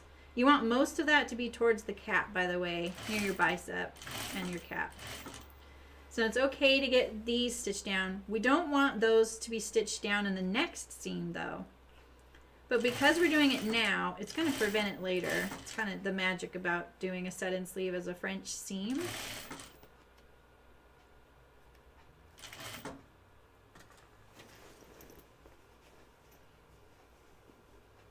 Oh, that's nice. That's nice, Nancy. There's one streamer that I used to do a little bit. There's a streamer that plays one of my favorite games. He's my age as well, or maybe a little older. And he doesn't stream at a time that I get to watch him, and I really like him. I love the vibe in his channel. Everyone's just, it's pretty fun. I really like it. He even has this really funny montage that I finally got to see a few months ago. Because apparently, every time he throws a brick in the game, that's one of the ways you can like distract an enemy. You can hit an enemy, and it kind of stuns them, and then you can go and get rid of your enemy, right? Because it's like a zombie world. And he is famous for flubbing this brick throw. And the funny thing is, what makes this so funny is when you go to throw this brick, this little lock-on aiming icon shows up. All you gotta do is let go, and it's gonna hit that spot. You don't actually have to aim. It's such a great little thing, you know? It's like no other game is like that, right? You don't have lock-on aiming like that. And he misses them all the time. There's just something about that motion with his controller and doing it that his hands aren't doing it right. And so he has this whole montage of all these brick throws that he's missed. And they call it he P-dubbed the brick because his name's P-dub. It's hilarious. And I love that. I just love that he's okay with that and, you know, just makes fun of himself for that. And, you know, I've seen him do it live and he's just like, it's real. Like, he's really trying, but it's pretty funny. Oh, yeah, you can't. Exactly, Glenn. You do? That's so funny. I think, like, in gaming, that is definitely a, the whole thing about being an entertainer or not is a thing. Because now, some people like watching gamers that are really good at the game. That's the only kind of gamer they want to watch stream. They just want someone good at the game. They're not there for the chit-chat or the entertainment factor. But the thing is, a lot of streamer and gamers, they're good, but they may not be the best at that game. They're an entertainer. And so you'll see definitely people going like, God, you're so bad at the game. It's like they're really not that bad, but they're just not pros, you know? And it's really funny. People get all bent out of shape about that. Okay, I want all this like hoo-ha to be out there in that seam allowance. Yeah, I love all the regulars. That's what I love about P-Dubs. That's why I wish I could be there more. And he knows me. Like, he recognizes my name because I've been there enough. And people have given me gift subscriptions to his channel. Someone just gave me one yesterday. They really don't need to do that, you know, because I don't get to show up that much. But I like that his stream is so...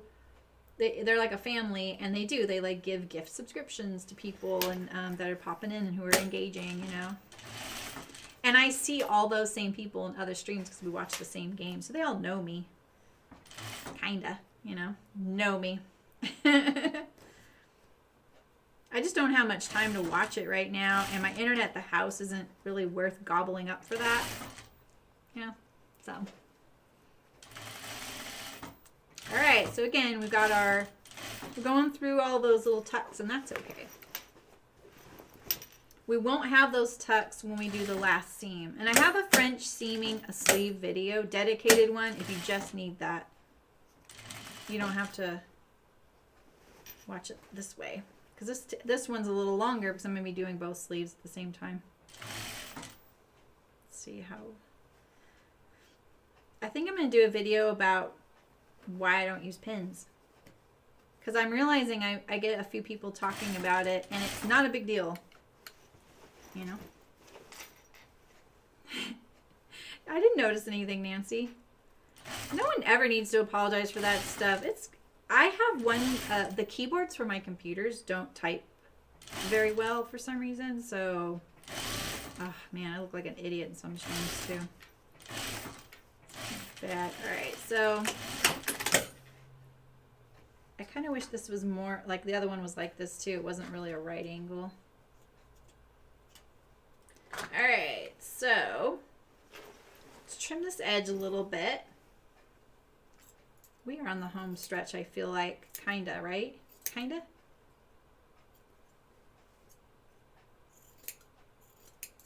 I was going to record the video for the free pattern for Patreon this afternoon.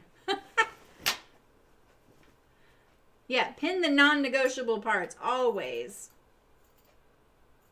Pin whatever you want. But definitely those non-negotiable ones. Mainly because at least you're like, oh, I have a non-negotiable spot coming up. I know I got to do that. All right, don't trim your easing stitch thread, the tail. You want to be able to see it. I hope I didn't.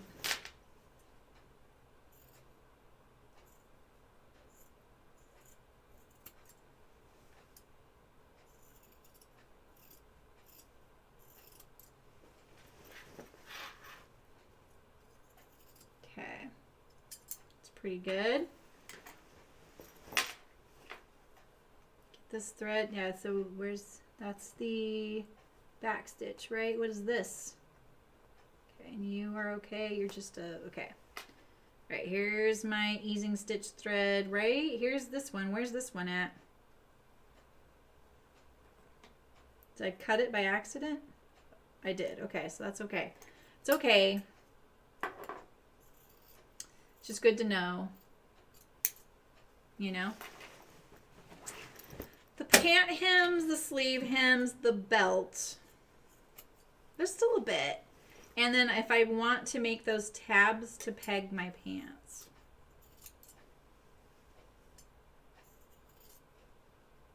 I don't know if I really need to sew all of that on camera. I might do the tabs and maybe, I don't know. This is kind of the last big step that we have. The belt, I'll probably do that.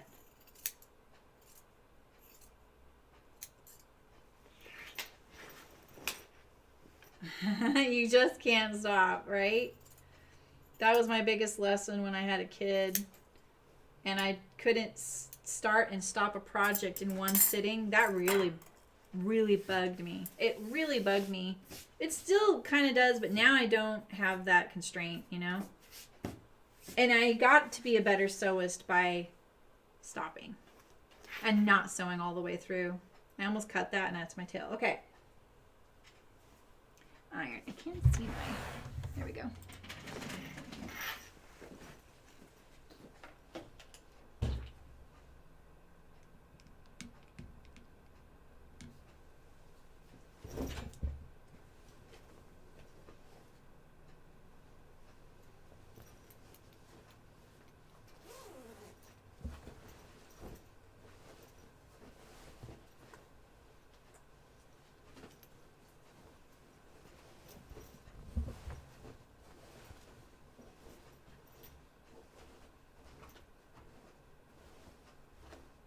Like a treasure hunt here. We'll just iron a little bit. It's getting a little tricky and this would be better on my ironing board probably. You know? But we'll do a little bit of it here. Because the ironing will help to do this. I want to put all these other wrinkles in here.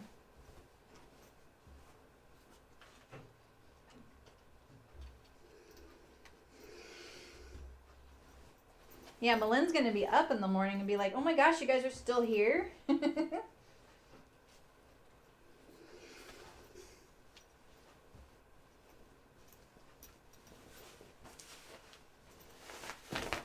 that cordura doesn't feel good, but I'm so excited about it. Isn't that funny? All right, Michelle, nice seeing you. I use the Olfa rotary cutter. I've always used them. I have a Fiskars as well. It's really nice. But I've mostly used the Olfa. Putting a new blade in is really important. I haven't noticed a difference buying those titanium blades. And I will say I always do buy the Olfa brand blade. I've tried others and they didn't last as long, or they were nicked really quickly. And I don't know if that was just my bad luck with it, but they're so expensive I didn't want to mess around. I buy them in a 10-pack. It's the one thing I never got to buy wholesale. It's kind of painful. But it really is key to your your sewing comfort. And also, I know this sounds kind of preachy, but I ended up with sewing injuries from using rotary cutters and computer work and all kinds of stuff like that. And I think like having a new blade in there really helps you not injure yourself. So that's my little soapbox about that.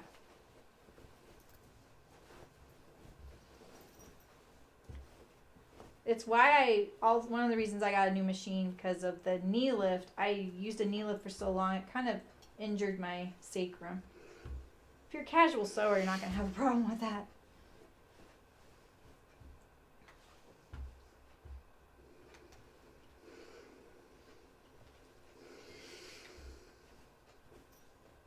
Alright, I'm just going to go that far. Let's see. Put this one in here.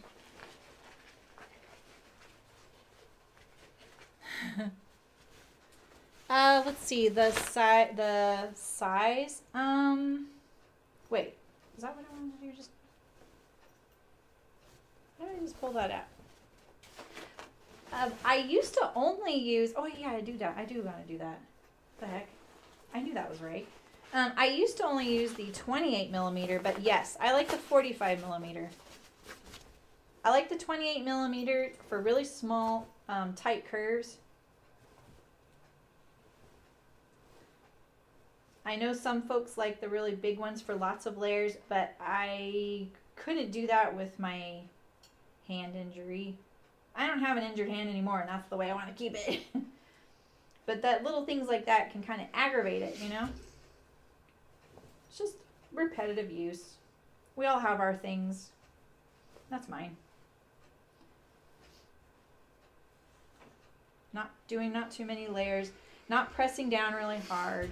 Keeping a sharp blade, that all helps. So that's what I do.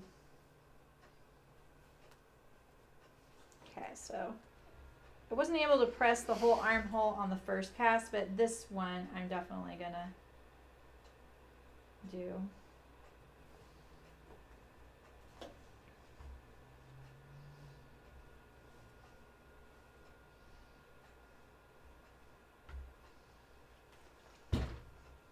Okay. Whew. Big project.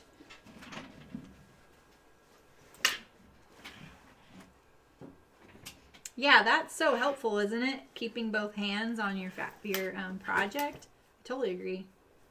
That's what's so great about a knee lift. It's one of the reasons I don't have to use pins, and I think that's a really important distinction to make. It's not like I'm doing something magical, you know?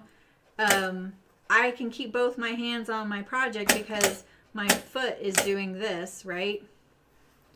So it helps. Not everybody has that capability. Not every machine does that. More and more home machines are having features like that, which is pretty cool.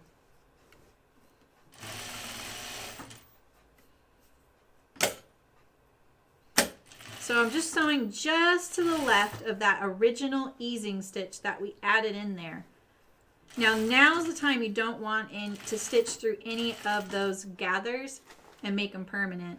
So make sure that along the seam line that your tucks aren't tucks anymore. All those tucks should be to the right of your needle in the seam allowance. And that's what drew it up.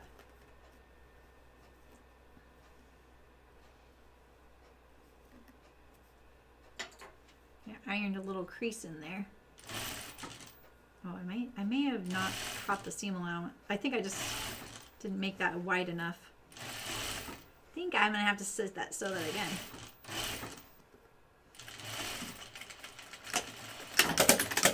I got a little narrow up here, so I have a feeling my threads are gonna be showing. So you can see that there's all these little puckers, but that's okay because that's what we ask the fabric to do when we put that easing stitch in, right? So we ask the fabric to kind of draw in and get tight. And so these are just as a result of that. And they're going to kind of calm down and relax over time, especially when the seam allowance is pressed towards the sleeve. It kind of fills up all those little tucks there. But we don't have any actual tucks in there, which is great. And so now when this is why I like to release this basting stitch, because then it kind of releases that a little bit more. It's done, right? It's in there. We don't have to worry about it. So we can get rid of this. And it'll help it relax even more over time. I have a couple threads showing, but that's okay. We can get rid of those.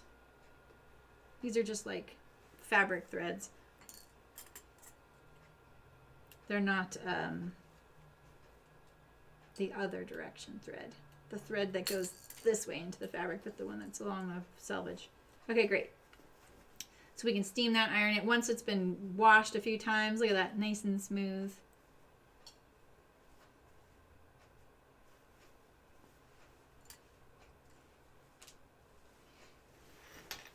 Yeah, because I think Elizabeth's right. Yeah, this machine does sound really nice.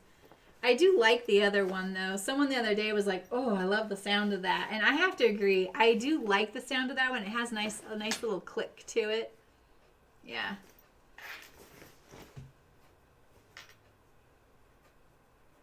Hers doesn't make the big clunk that mine does, like this probably. Hers is a softer landing. Yeah, it does. I know. It's such a nice sound, isn't it, Terry? Have you left it on overnight yet? Because you can't even tell it's on, right? Isn't that funny? Oh, maybe you don't because you probably use the lamp. If you use the lamp, then you're not at risk probably to letting the machine accidentally stay on. But I still do that sometimes. I think I've turned it off. I didn't.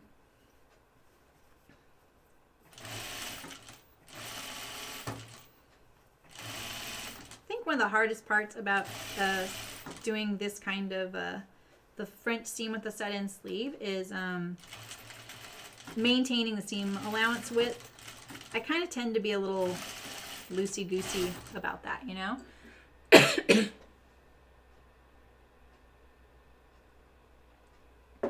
Yeah, that helps. Seeing your light on your machine. That's how I can tell like my serger or my home machine is on, is the lamp. And I don't use it on here because you guys wouldn't like the light that it puts off. So I have the neck of the lamp bent away from my machine so that it doesn't get in the way.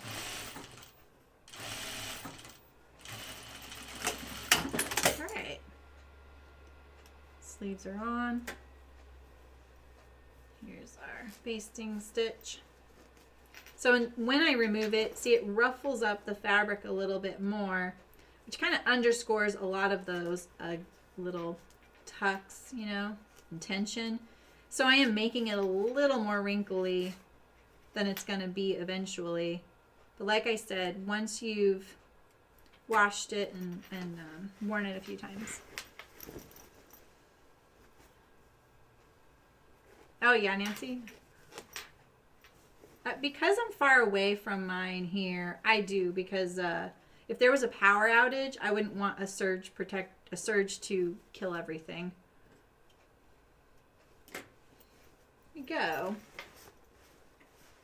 Get rid of some of these stitches here.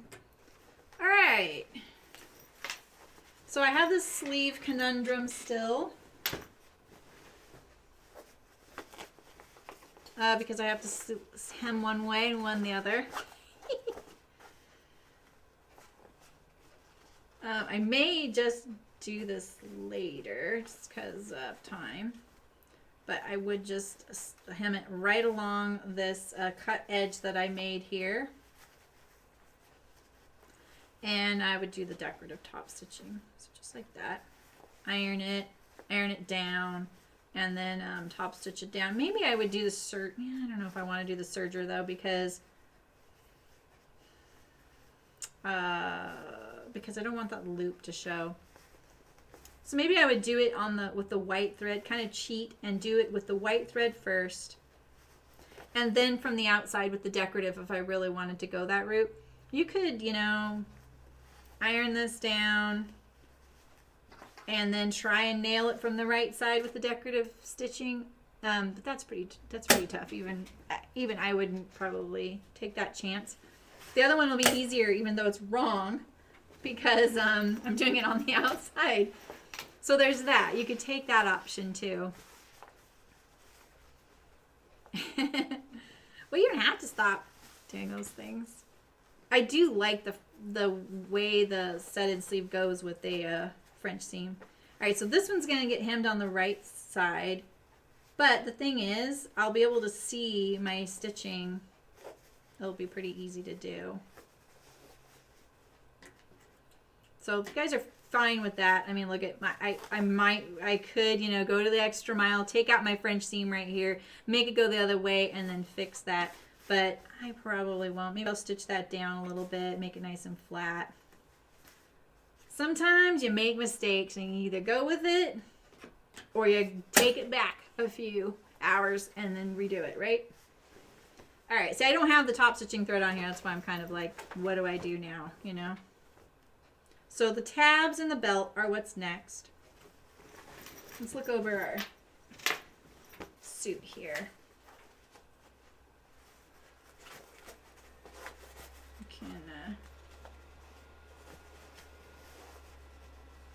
I am so excited for these Cordura sleeves. Even if I hadn't had the agave incident, I would be excited about the Cordura on the inside, because I reach into pokey things all the time, you know? That's awesome, Adina. Yeah, you know, I try and describe that when I think too, because you can't really tell. That's the thing. And this is my beef with the edited down videos. I love those. I don't have any like grief with them. I look for those short edited videos too. I totally agree with people on that. But the thing is, there's a lot of subtlety lost on what the person's doing, especially if they're not talking, right? And you can't tell, like I can tell you, oh, I'm pulling this like this, or I'm smoothing this, or I'm stretching that, or I'm pushing it here or there. And that kind of helps, because I think, like, I would look at friends doing things, I'm like, how are you doing that? And then I'd say, what's that hand doing right there? You know, especially in knitting, you know, you can kind of go, what are you doing with that? Tell me everything. And then they realize, they're like, gosh, I don't even realize what I'm doing. It's like when you ask someone, you know, how to brush your teeth. Well, I just brush my teeth, right? You just do it without thinking.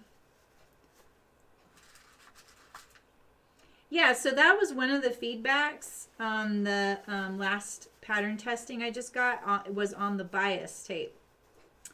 And this is the third and fourth pattern we've done through testing. And it's the first time I had at least 2 people say, I will never use prepackaged binding again. Because they had a hard time with it. And I just offer it. I'm like, you can use prepackaged if you want. I don't. I haven't used it maybe once in my life. So I don't know like what the pitfalls are with it. But it was an issue for some of them. And I haven't gotten to see all of the finished projects yet. I'm going to look on Facebook soon and look at it. So I'm kind of curious why. Because one person was like, it turned out so wide. And I'm not sure why that is. So I don't think there's anything wrong with using it. A lot of people do.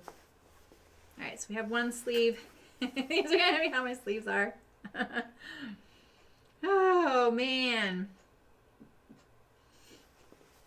I just can't change it. I mean, I could, but it would be a lot of work. All right, so let's look at the belt. We have the tabs. And we have the belt. I hope that's all we have. I'm not doing snaps on my cuffs, mainly because none of my snaps are strong enough. So I might just do some pegs like this once I decide. I've also thought about just doing elastic, but with the cordura, that's not going to work. I love the rib cuff idea. You're stuck with their width. Do they come in different widths, though? Yeah, Ray, I totally agree. Yeah, I don't think like one way is the right way. There's so many ways to do the same thing, you know? That's what's amazing to me. Like, I definitely had people say, ooh, I do not get that at all. And other people say, oh my gosh, I've been trying this other method. It doesn't work for me and this way works. So it's just, you know. Oh, really? The Garden Society? Oh my God. No. I picture one of those like goofy magazine photo shoots, you know, where, and this is Mrs. Duffy in her garden. No, it's not me. I'm gonna trim this down because I'm gonna top stitch it inside the seam allowance.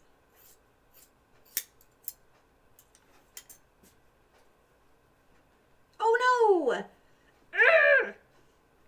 Do I go with it?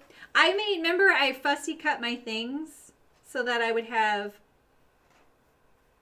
oh shoot. You know what? I'll just use one for a leg and one for a sleeve, and then I'll make 2 more.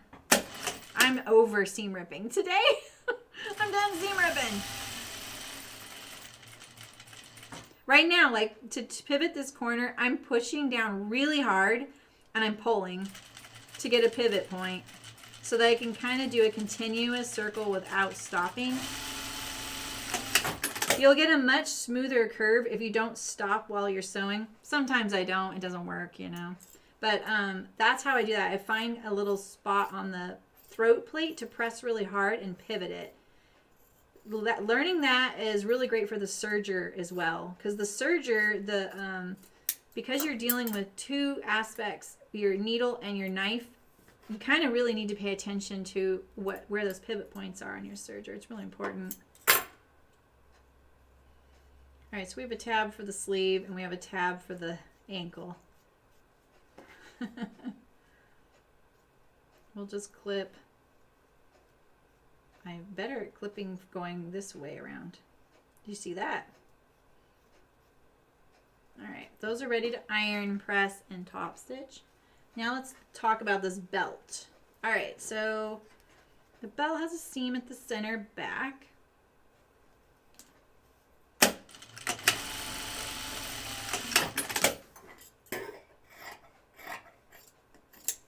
I'm going to just stitch it open, make it nice and flat.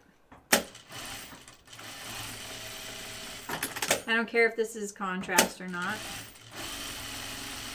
I just want it to be low profile. So my thing is it needs to fit my belt here. And I was thinking I might sew this a little differently than how they tell you to, and do it that way that Noodlehead does, where you fold it and then fold it again. And then you're done. And I think that that almost fits in there. And I'm going to do a little pleat a little bit. Nancy's getting drunk with the drinking game. You weren't even here for the whole thing either. Louise cutting. What's that? Oh, you pre-wash and leave it on the card and then put it. Oh. Oh, interesting. You know, my friend... she washes her stuff, her fabric, and then she irons it dry. She's a quilter. All right, let's go to the iron. I can taste victory. You know?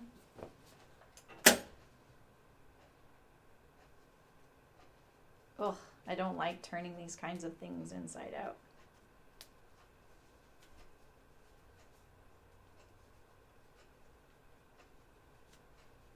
They would never do this in a factory. They probably have a machine that does this.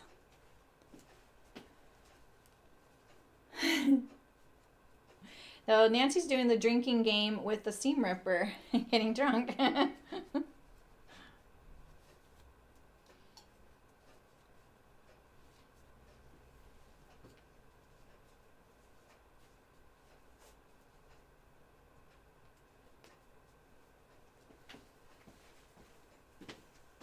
Time for the chopstick. This is what I love using a chopstick for. I clipped it, I trimmed it. It's still a little bit of the lumpy bumpy curve.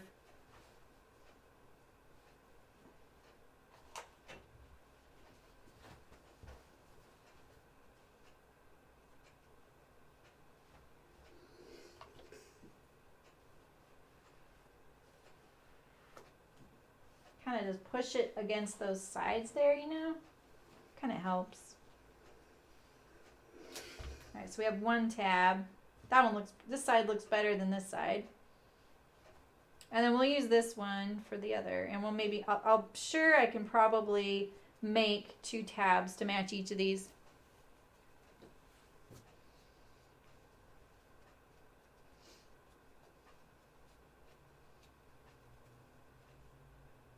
I could probably use my loop turner, but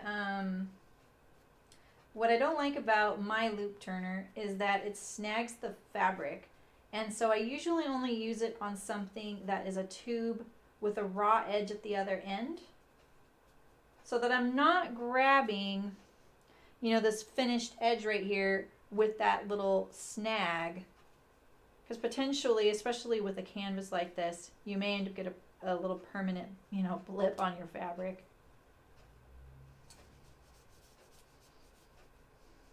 Remember when I fussy cut these? Oh, I did pretty good on that one, huh? Looks like a thumb.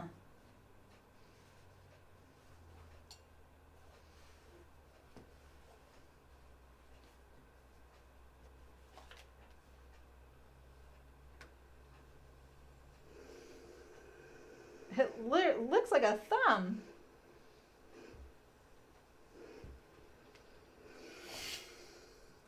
A little bit of a bump right here. Just try and pull it, you know, try and like shape this. That's probably because my little clip is right there. The more frequent you put these clips in it, the smoother of a circle you're gonna get. I can maybe smooth this out a little bit with a pin. But you saw that stitching was pretty smooth, and I still have a lumpy bumpy curve there. All right, so now we're going to sew this. We're just going to fold this in half this way. So this means that doing it this way means your belt will end up narrower than the one in the picture, because I'm going to be taking up more of the seam allowance. But what I like about this is that the entire belt will be filled with fabric. It'll offer it more stability, and there won't be that ridge of your seam allowance showing. And I can get away with this because my belt is a 1-inch belt, you know? And now I'm going to open it up, fold it to the fold there.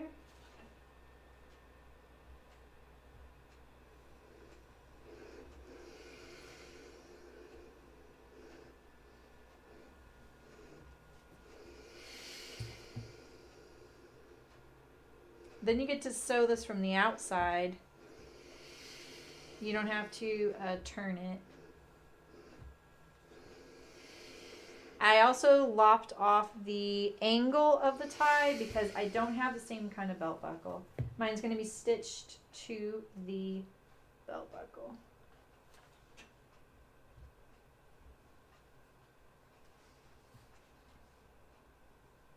I used to be so good at getting this stretched out because I would be pulling it like this, and I realized I have to kind of like push it this way, you know, correct that little bit of over folding I was doing.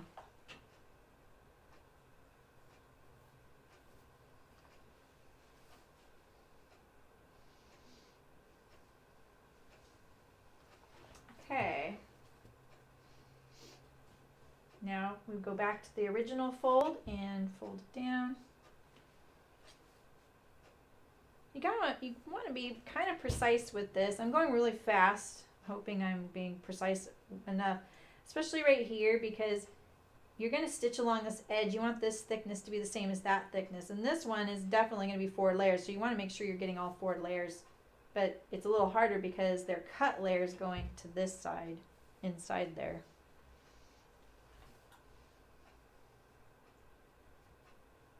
You could have fun by just buying those pre-made webbing, decorative webbing belts. And you wouldn't have to, I looked at them, but they were a little too Guatemalan for the look of this. Like it didn't kind of match the aesthetic, you know? All right.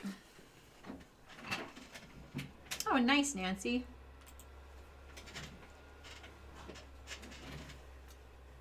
That's awesome. Okay. So, let's look at how long this thing is compared to me. It is an adjustable belt.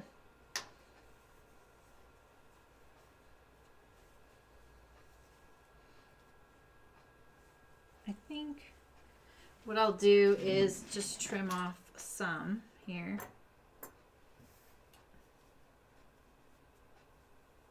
I'll do it equally so that that center seam stays still in the center.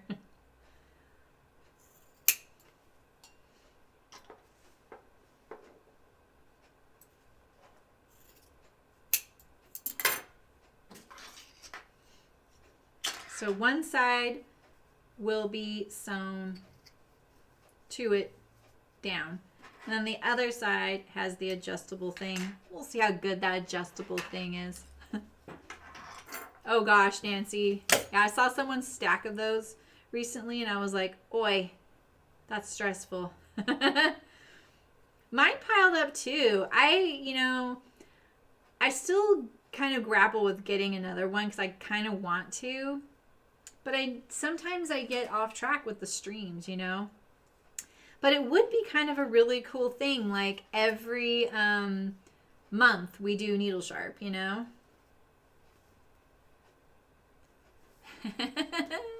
The drunkard's path quilt pattern, exactly.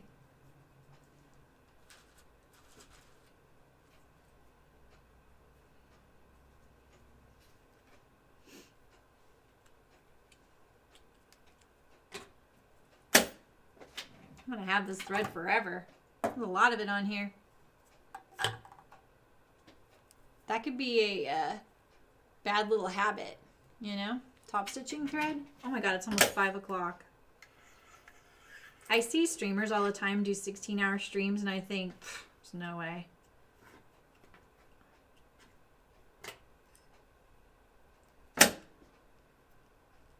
Walter better still be here. He's the one that made me do this.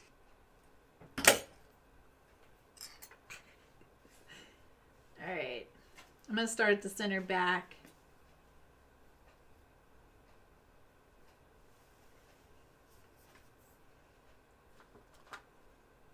I need a piece of scrap fabric. Okay.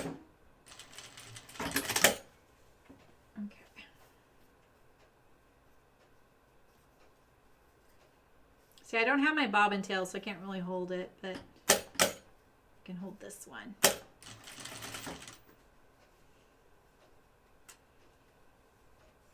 Oh, I ate right before I started. I'm actually doing okay. I'm getting hungry, but I'm fine.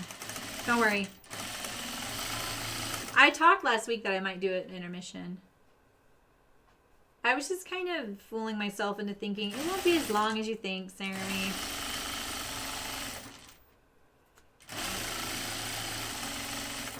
I better not run out of bobbin thread. You left already? Nope.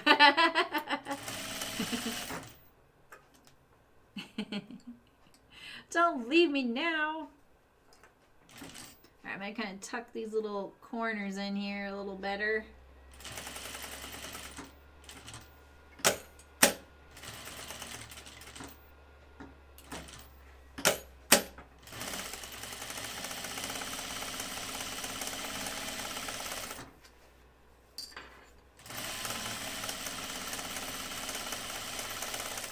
I can hear this machine a little bit protesting this thread.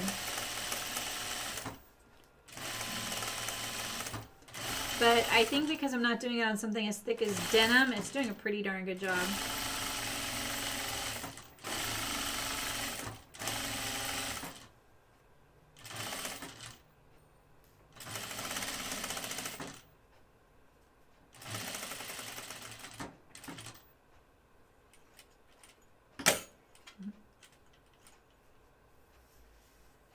Yeah, they are, Nancy.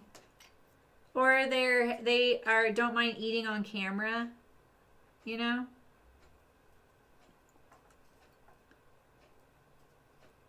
Yeah, that's exactly true, Adina. I am definitely guilty of that.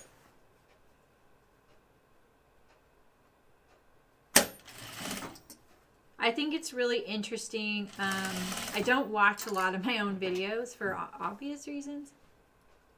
But when it comes to this stage of my pattern, like since the feedback is there, I sometimes have to go back into that video. I did run out. And I have to add maybe a little subtitle or something. Nice, Adina.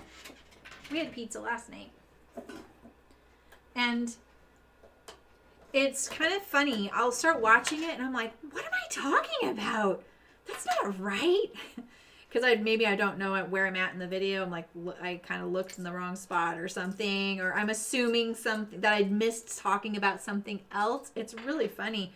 And then I'm like, wait, whoa. No wonder they had trouble with this. And then I'll go back and I'm like, oh, no, it's fine.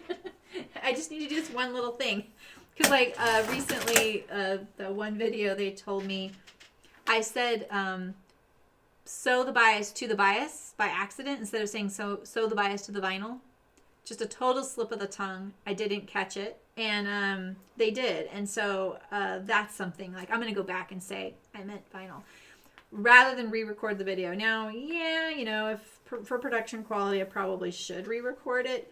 But I don't make enough to do that. And I'm looking for where I left off. And the timestamps would no longer line up with the pattern instructions. So I'd have to have the graphic artist redo all those, which costs me. So it's kind of like one of those things like, I think people can handle me writing on the screen. I meant to say vinyl, you know? So. And it's really funny watching myself and I'm like, what am I talking about? I have to trust myself a little bit more sometimes. Oh, totally, Nancy. Totally. All right, so let's see. I'm going to do a double stitch.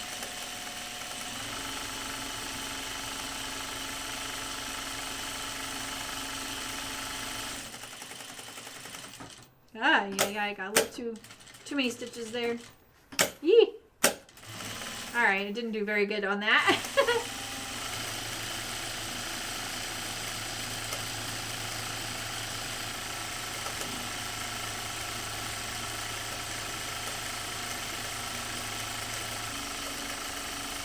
You see how wiggly that was back there? Whoa.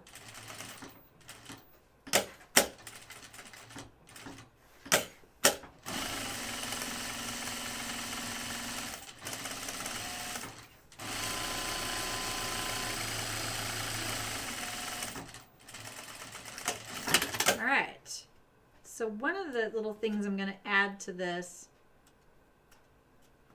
is a catch. So I'm going to, where's the one that looks bad? This one looks bad. Okay, so I've been wondering if I'm going to have to put a little pleat in here. I kind of don't want to. I'm going to see if I can get away with not putting a little pleat in it because it's almost the right width. I could have just trimmed it down and made it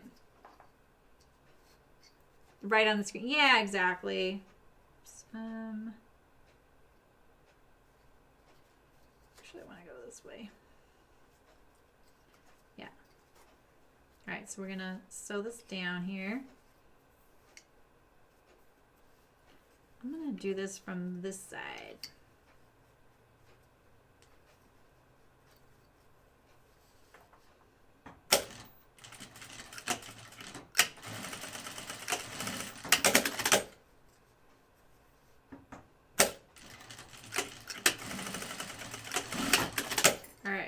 so we have this now secure.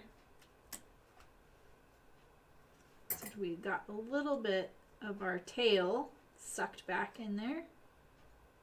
What am I pulling on? Is that okay to pull on right there? I think so. There it is. Got it. Okay. Well, let's get rid of these. All right, so that's our one side. And then this feels so satisfying.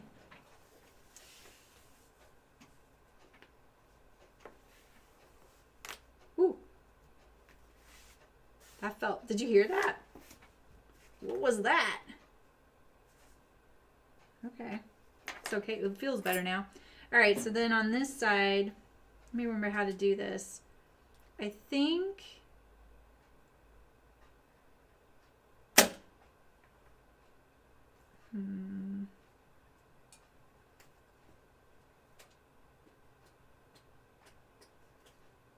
I think it goes like this. Okay. Like this. And then back on itself like this. And then what you can do is then you can add a little stop. So I can sew this right here so that my belt won't go through this back. Like it won't undo itself, you know? But I kind of want it to be on the inside. I'm going to cheat. Don't twist the belt, right? I don't think that's possible. Is it? Because I would just untwist it. But I'm not going to try. I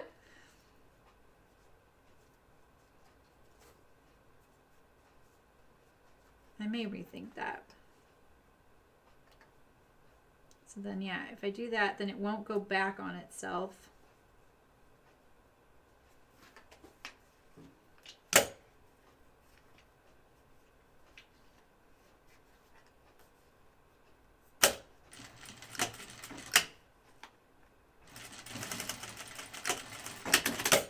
Kind of like, you know how you wish your hoodie wouldn't unthread itself? This is the equivalent of making a knot in your belt. You can do this with any of your belts too, like there's sometimes webbing belts. So now let's see, it won't come out. So there we go.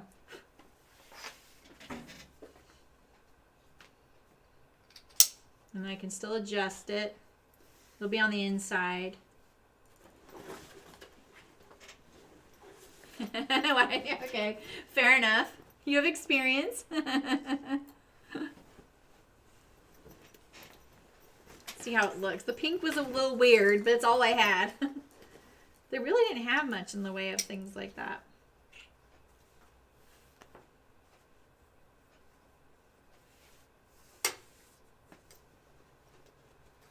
But it's fine.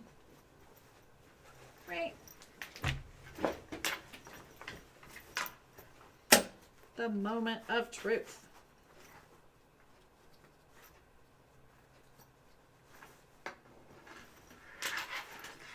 This thing is a lot.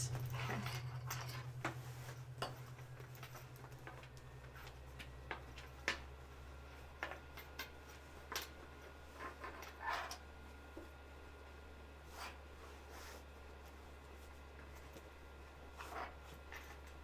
Jeez, okay.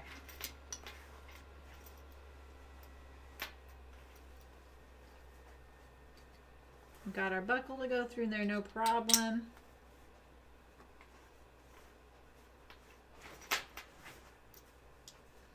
And I can always shorten my belt if I need to, right? You can just, you know, cut it off and hem it. It's fine. Or you just take out a few of your stitches and then turn, you know, poke it in. Yeah. You guys think?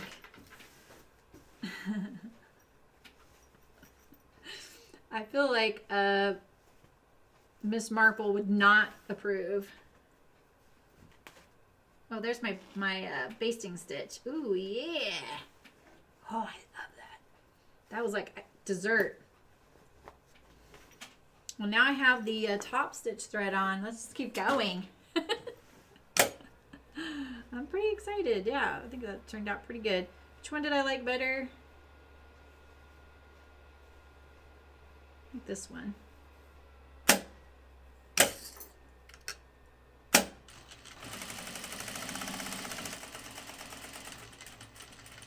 Ooh, these are the tricky ones to top stitch. All right.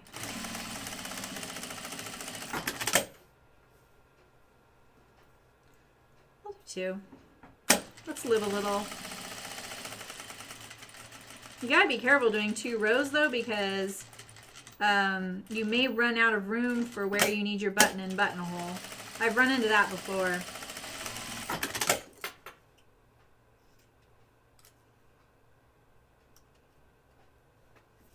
I'll probably have to work on the placement of that. And this is the thumb.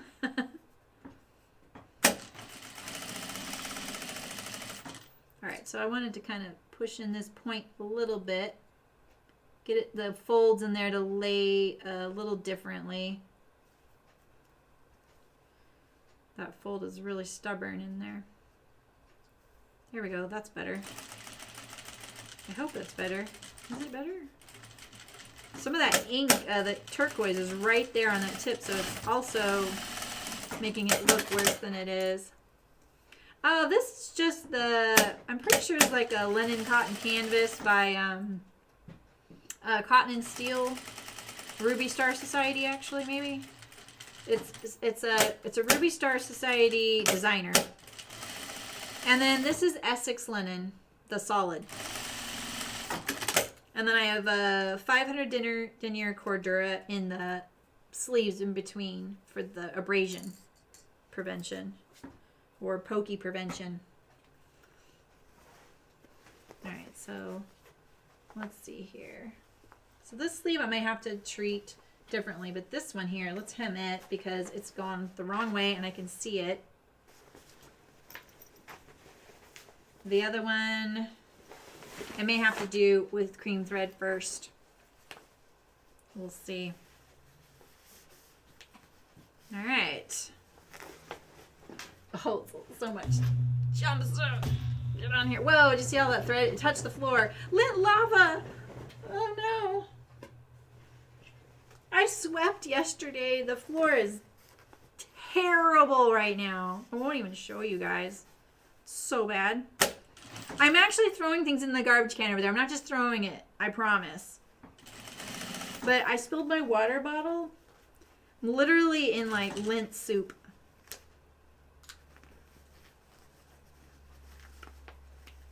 I see those streamers, those gaming streamers. All they're doing is playing video games. They're not using a machine. They're not manipulating anything. They're not making clothing. And they have 3 guys in there helping them and getting them food and adjusting their monitors and their microphone. And I just think, wow. I picked the wrong thing to stream. Alright, it's a little tricky because the linen, remember I cut away the cordura and the under sleeve so that I'm folding the sleeve over that, so I'm not folding all 3 layers. But because of that, the linen is so soft, right? So it can get a little stretched. The cordura is not at all negotiable. Like it's like, oh, we're staying, like there's no stretch. So it is a little tricky.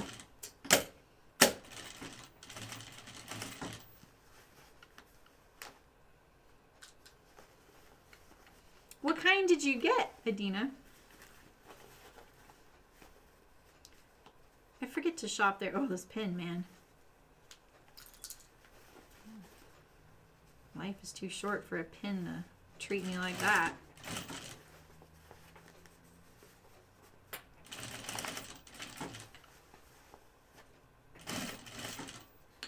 Yeah, so this, I'm having to kind of ease this in here because the linen's like, woo! And the cordura is like, rawr, you know?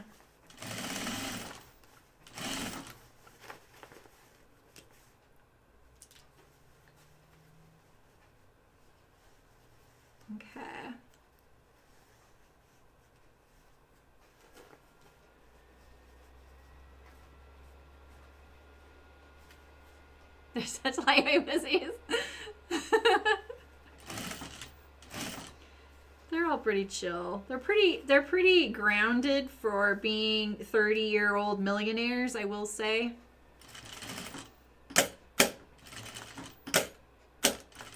They're doing okay. Okay, that was really thick. Be careful if you have to do that seam. A little messy right there. I got a little nervous too, so I kind of chickened out trying to straighten it because I was a little nervous. That looks pretty good. I'll do one more row. This one will be a little easier. And it'll give the illusion of being straight.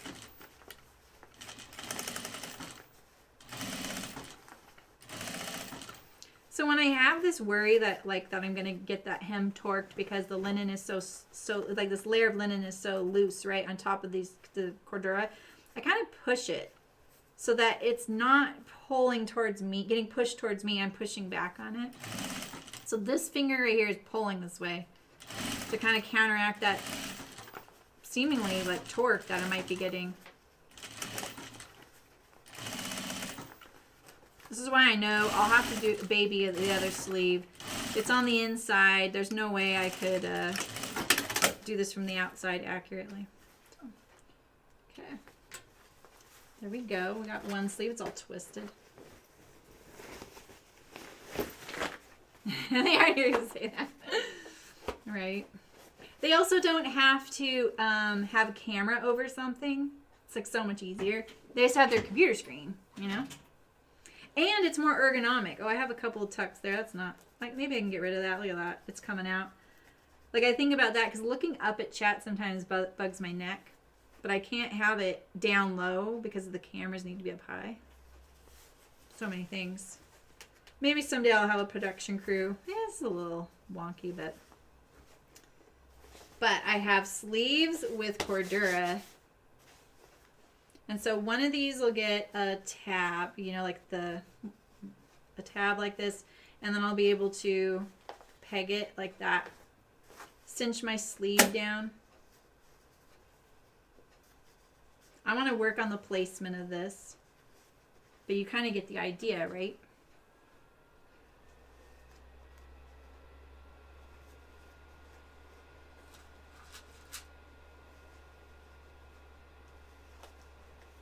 I think I just did this one the wrong direction too. Oh no, that's the front, yeah. You know? And then that'll go under my glove. Okay, let's look at the bottom. What's going on down here?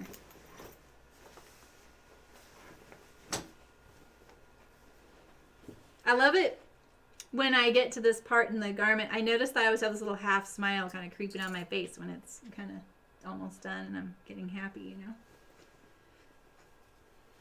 So, how do I do, because I have the top stitch thread. Do I just maybe not worry about the top stitch thread on the cuffs? I measured the length of this and compared it to other things. I'm pretty confident about it. There's a notch on the hem allowance.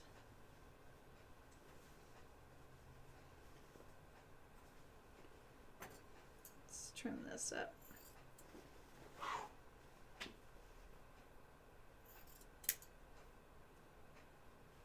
Boy. I doubt it. Do you think Sewing with Nancy became a billionaire? What an icon she is.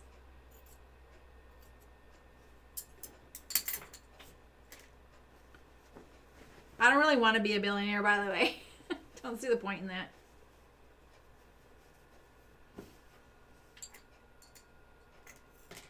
I kind of am cheating, just trimming up my hems like this, aren't I? But I'm at that stage, folks. Okay, I'm at it's 11:30 at night, and my daughter's play is at 8 in the morning. You feel me? Well, maybe I'll just hem these with the top stitch thread, but on the inside. There's nothing wrong with that. this is the back here.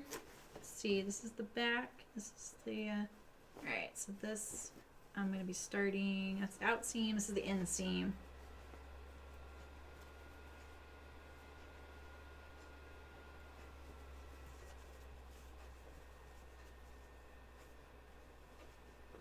Okay.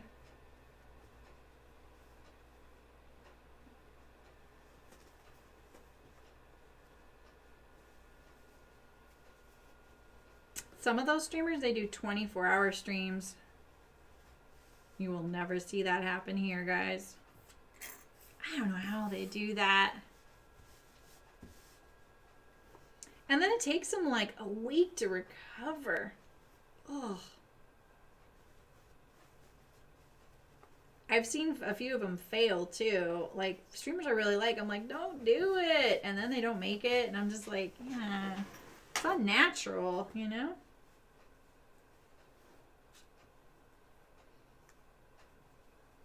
If I just iron this, I wouldn't have to do any pinning, right? But, you know, I want to get up again. All right, so we got, this is my inseam, and this is the back. So that's going the wrong way. Okay, that's what I thought. I kind of knew.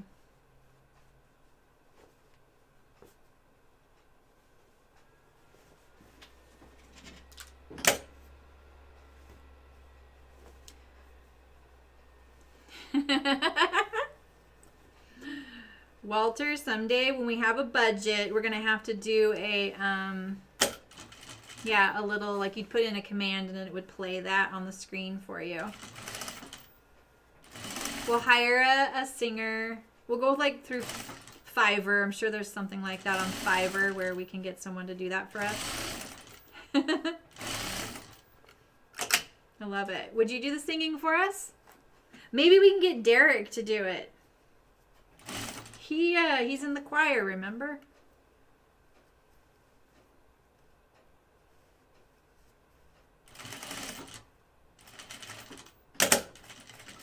Very thick right there with those French seams.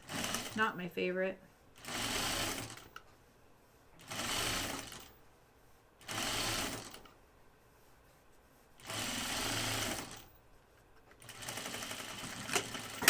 That went pretty good. So that's my just a cream top stitch, but I could stitch right on top of that with the pink and do the 2 layers, 2 rows if I want. I'm fine with that. This is so musical. Now I'm gonna only hear that as well. Okay, so that is the front. So I want to start on the inseam and I want it to go back. Okay. Just making sure.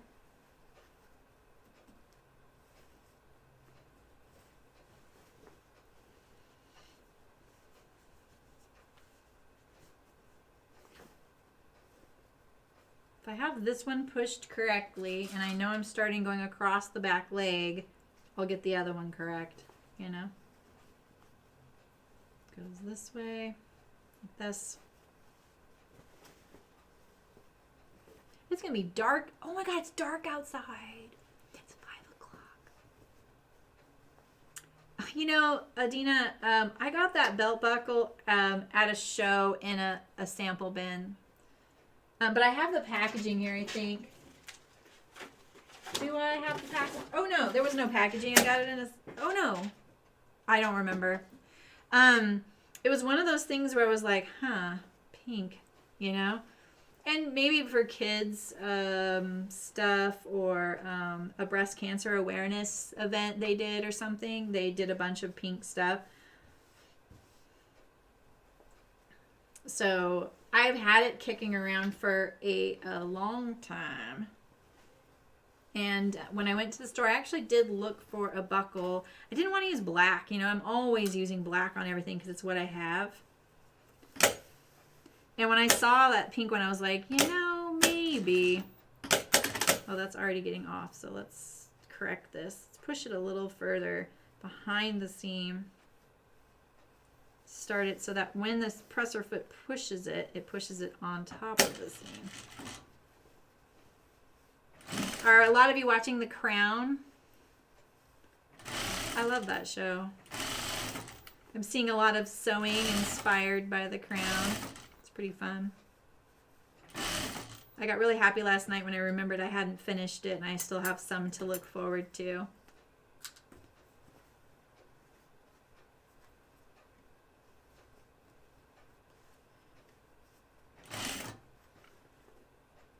We're streaming so late that we might get like, would we get the Aussies right now?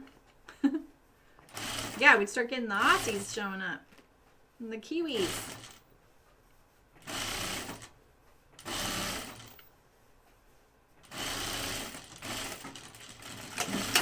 Alright. Did I do 2 rows? I didn't, right? Just one. Yeah. Alright. Well, they're pretty much done. Let's check them out.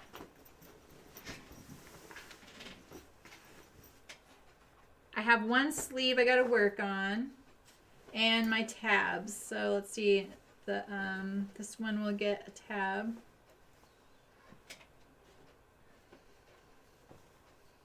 So yeah. Probably more like down here. Something to grab the hem. This way then it'll go under my boots. We can maybe cinch up a little more. I did buy a couple buttons for this, but I'm a little lukewarm on them. Show them to you.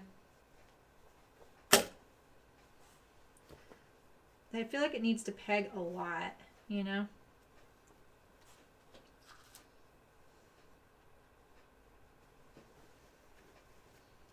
So it'd be this pant.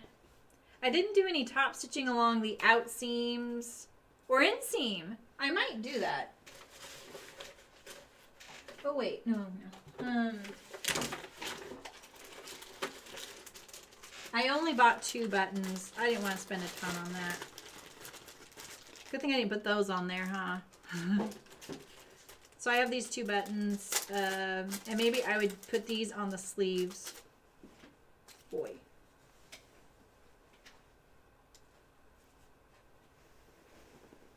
All right. Now you guys are just dying for me to sign off now, huh? Here we go. Yeah. Kind of mimic this purple or this teal.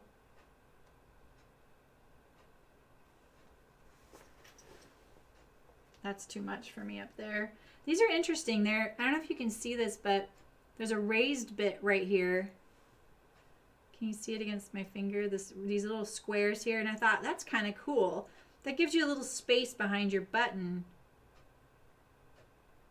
Granted, that would interfere with the button, wouldn't it? Yeah, you'd have to put your buttonhole going this way for sure. You couldn't cheat this way because these little things would have to fit in the groove of your buttonhole. Okay, so there we go. Woo woo! Yay! My collar better behave. It doesn't look like it's gonna behave, but we did it! We did it! Yay! All right, I got my Cordura line sleeves.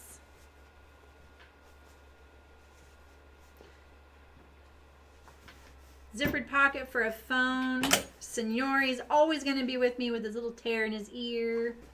We've got the back pleats here for some, you know, movement. Zippered back pockets. That was one mod I did. So that's why they're a little long. I am pleased. They look good. They look really good. Full zipper front.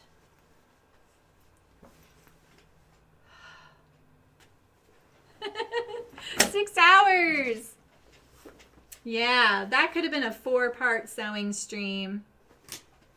We're going to need some timestamps on this one. Oof. I'll do those. I don't want anyone to have to sit through 6 hours again. I'm gonna be sitting there fast forwarding, finding those bits. Well, thanks for hanging tough with me, you guys. And if anyone's new here, because you're like, who's this lady streaming right now, and you've never seen me before, I usually do stream earlier at 11 a.m. Pacific, 3 days a week. Generally Thursdays and Saturdays for sure, sometimes Wednesdays as well. We usually cut on Wednesdays, so Thursday, Saturday. This week, I don't know why, but I thought I could get this done in 2 halves, and I really want to finish because I'm taking next week off for Thanksgiving and just hang out with my family, and honestly to get a little work done too. So yeah, so these are the Blanca flight suit by Closet Core Patterns. Excellent pattern. I can finally fill out the review for the pattern that they've been emailing. They emailed me like 4 times. Would you review this pattern? You know, like when you purchase something in someone's store. Not me personally, just anyone who purchases in their store. They're like, hey, we're trying to get reviews on our site. Would you write a review on this if you've sewn it? And I couldn't because I hadn't sewn it yet, so now I can.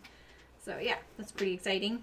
I do a combination of pattern drafting and sewing. You'll see a lot of sewing on here. So awesome, Walter. Velcro. Good idea, Beverly.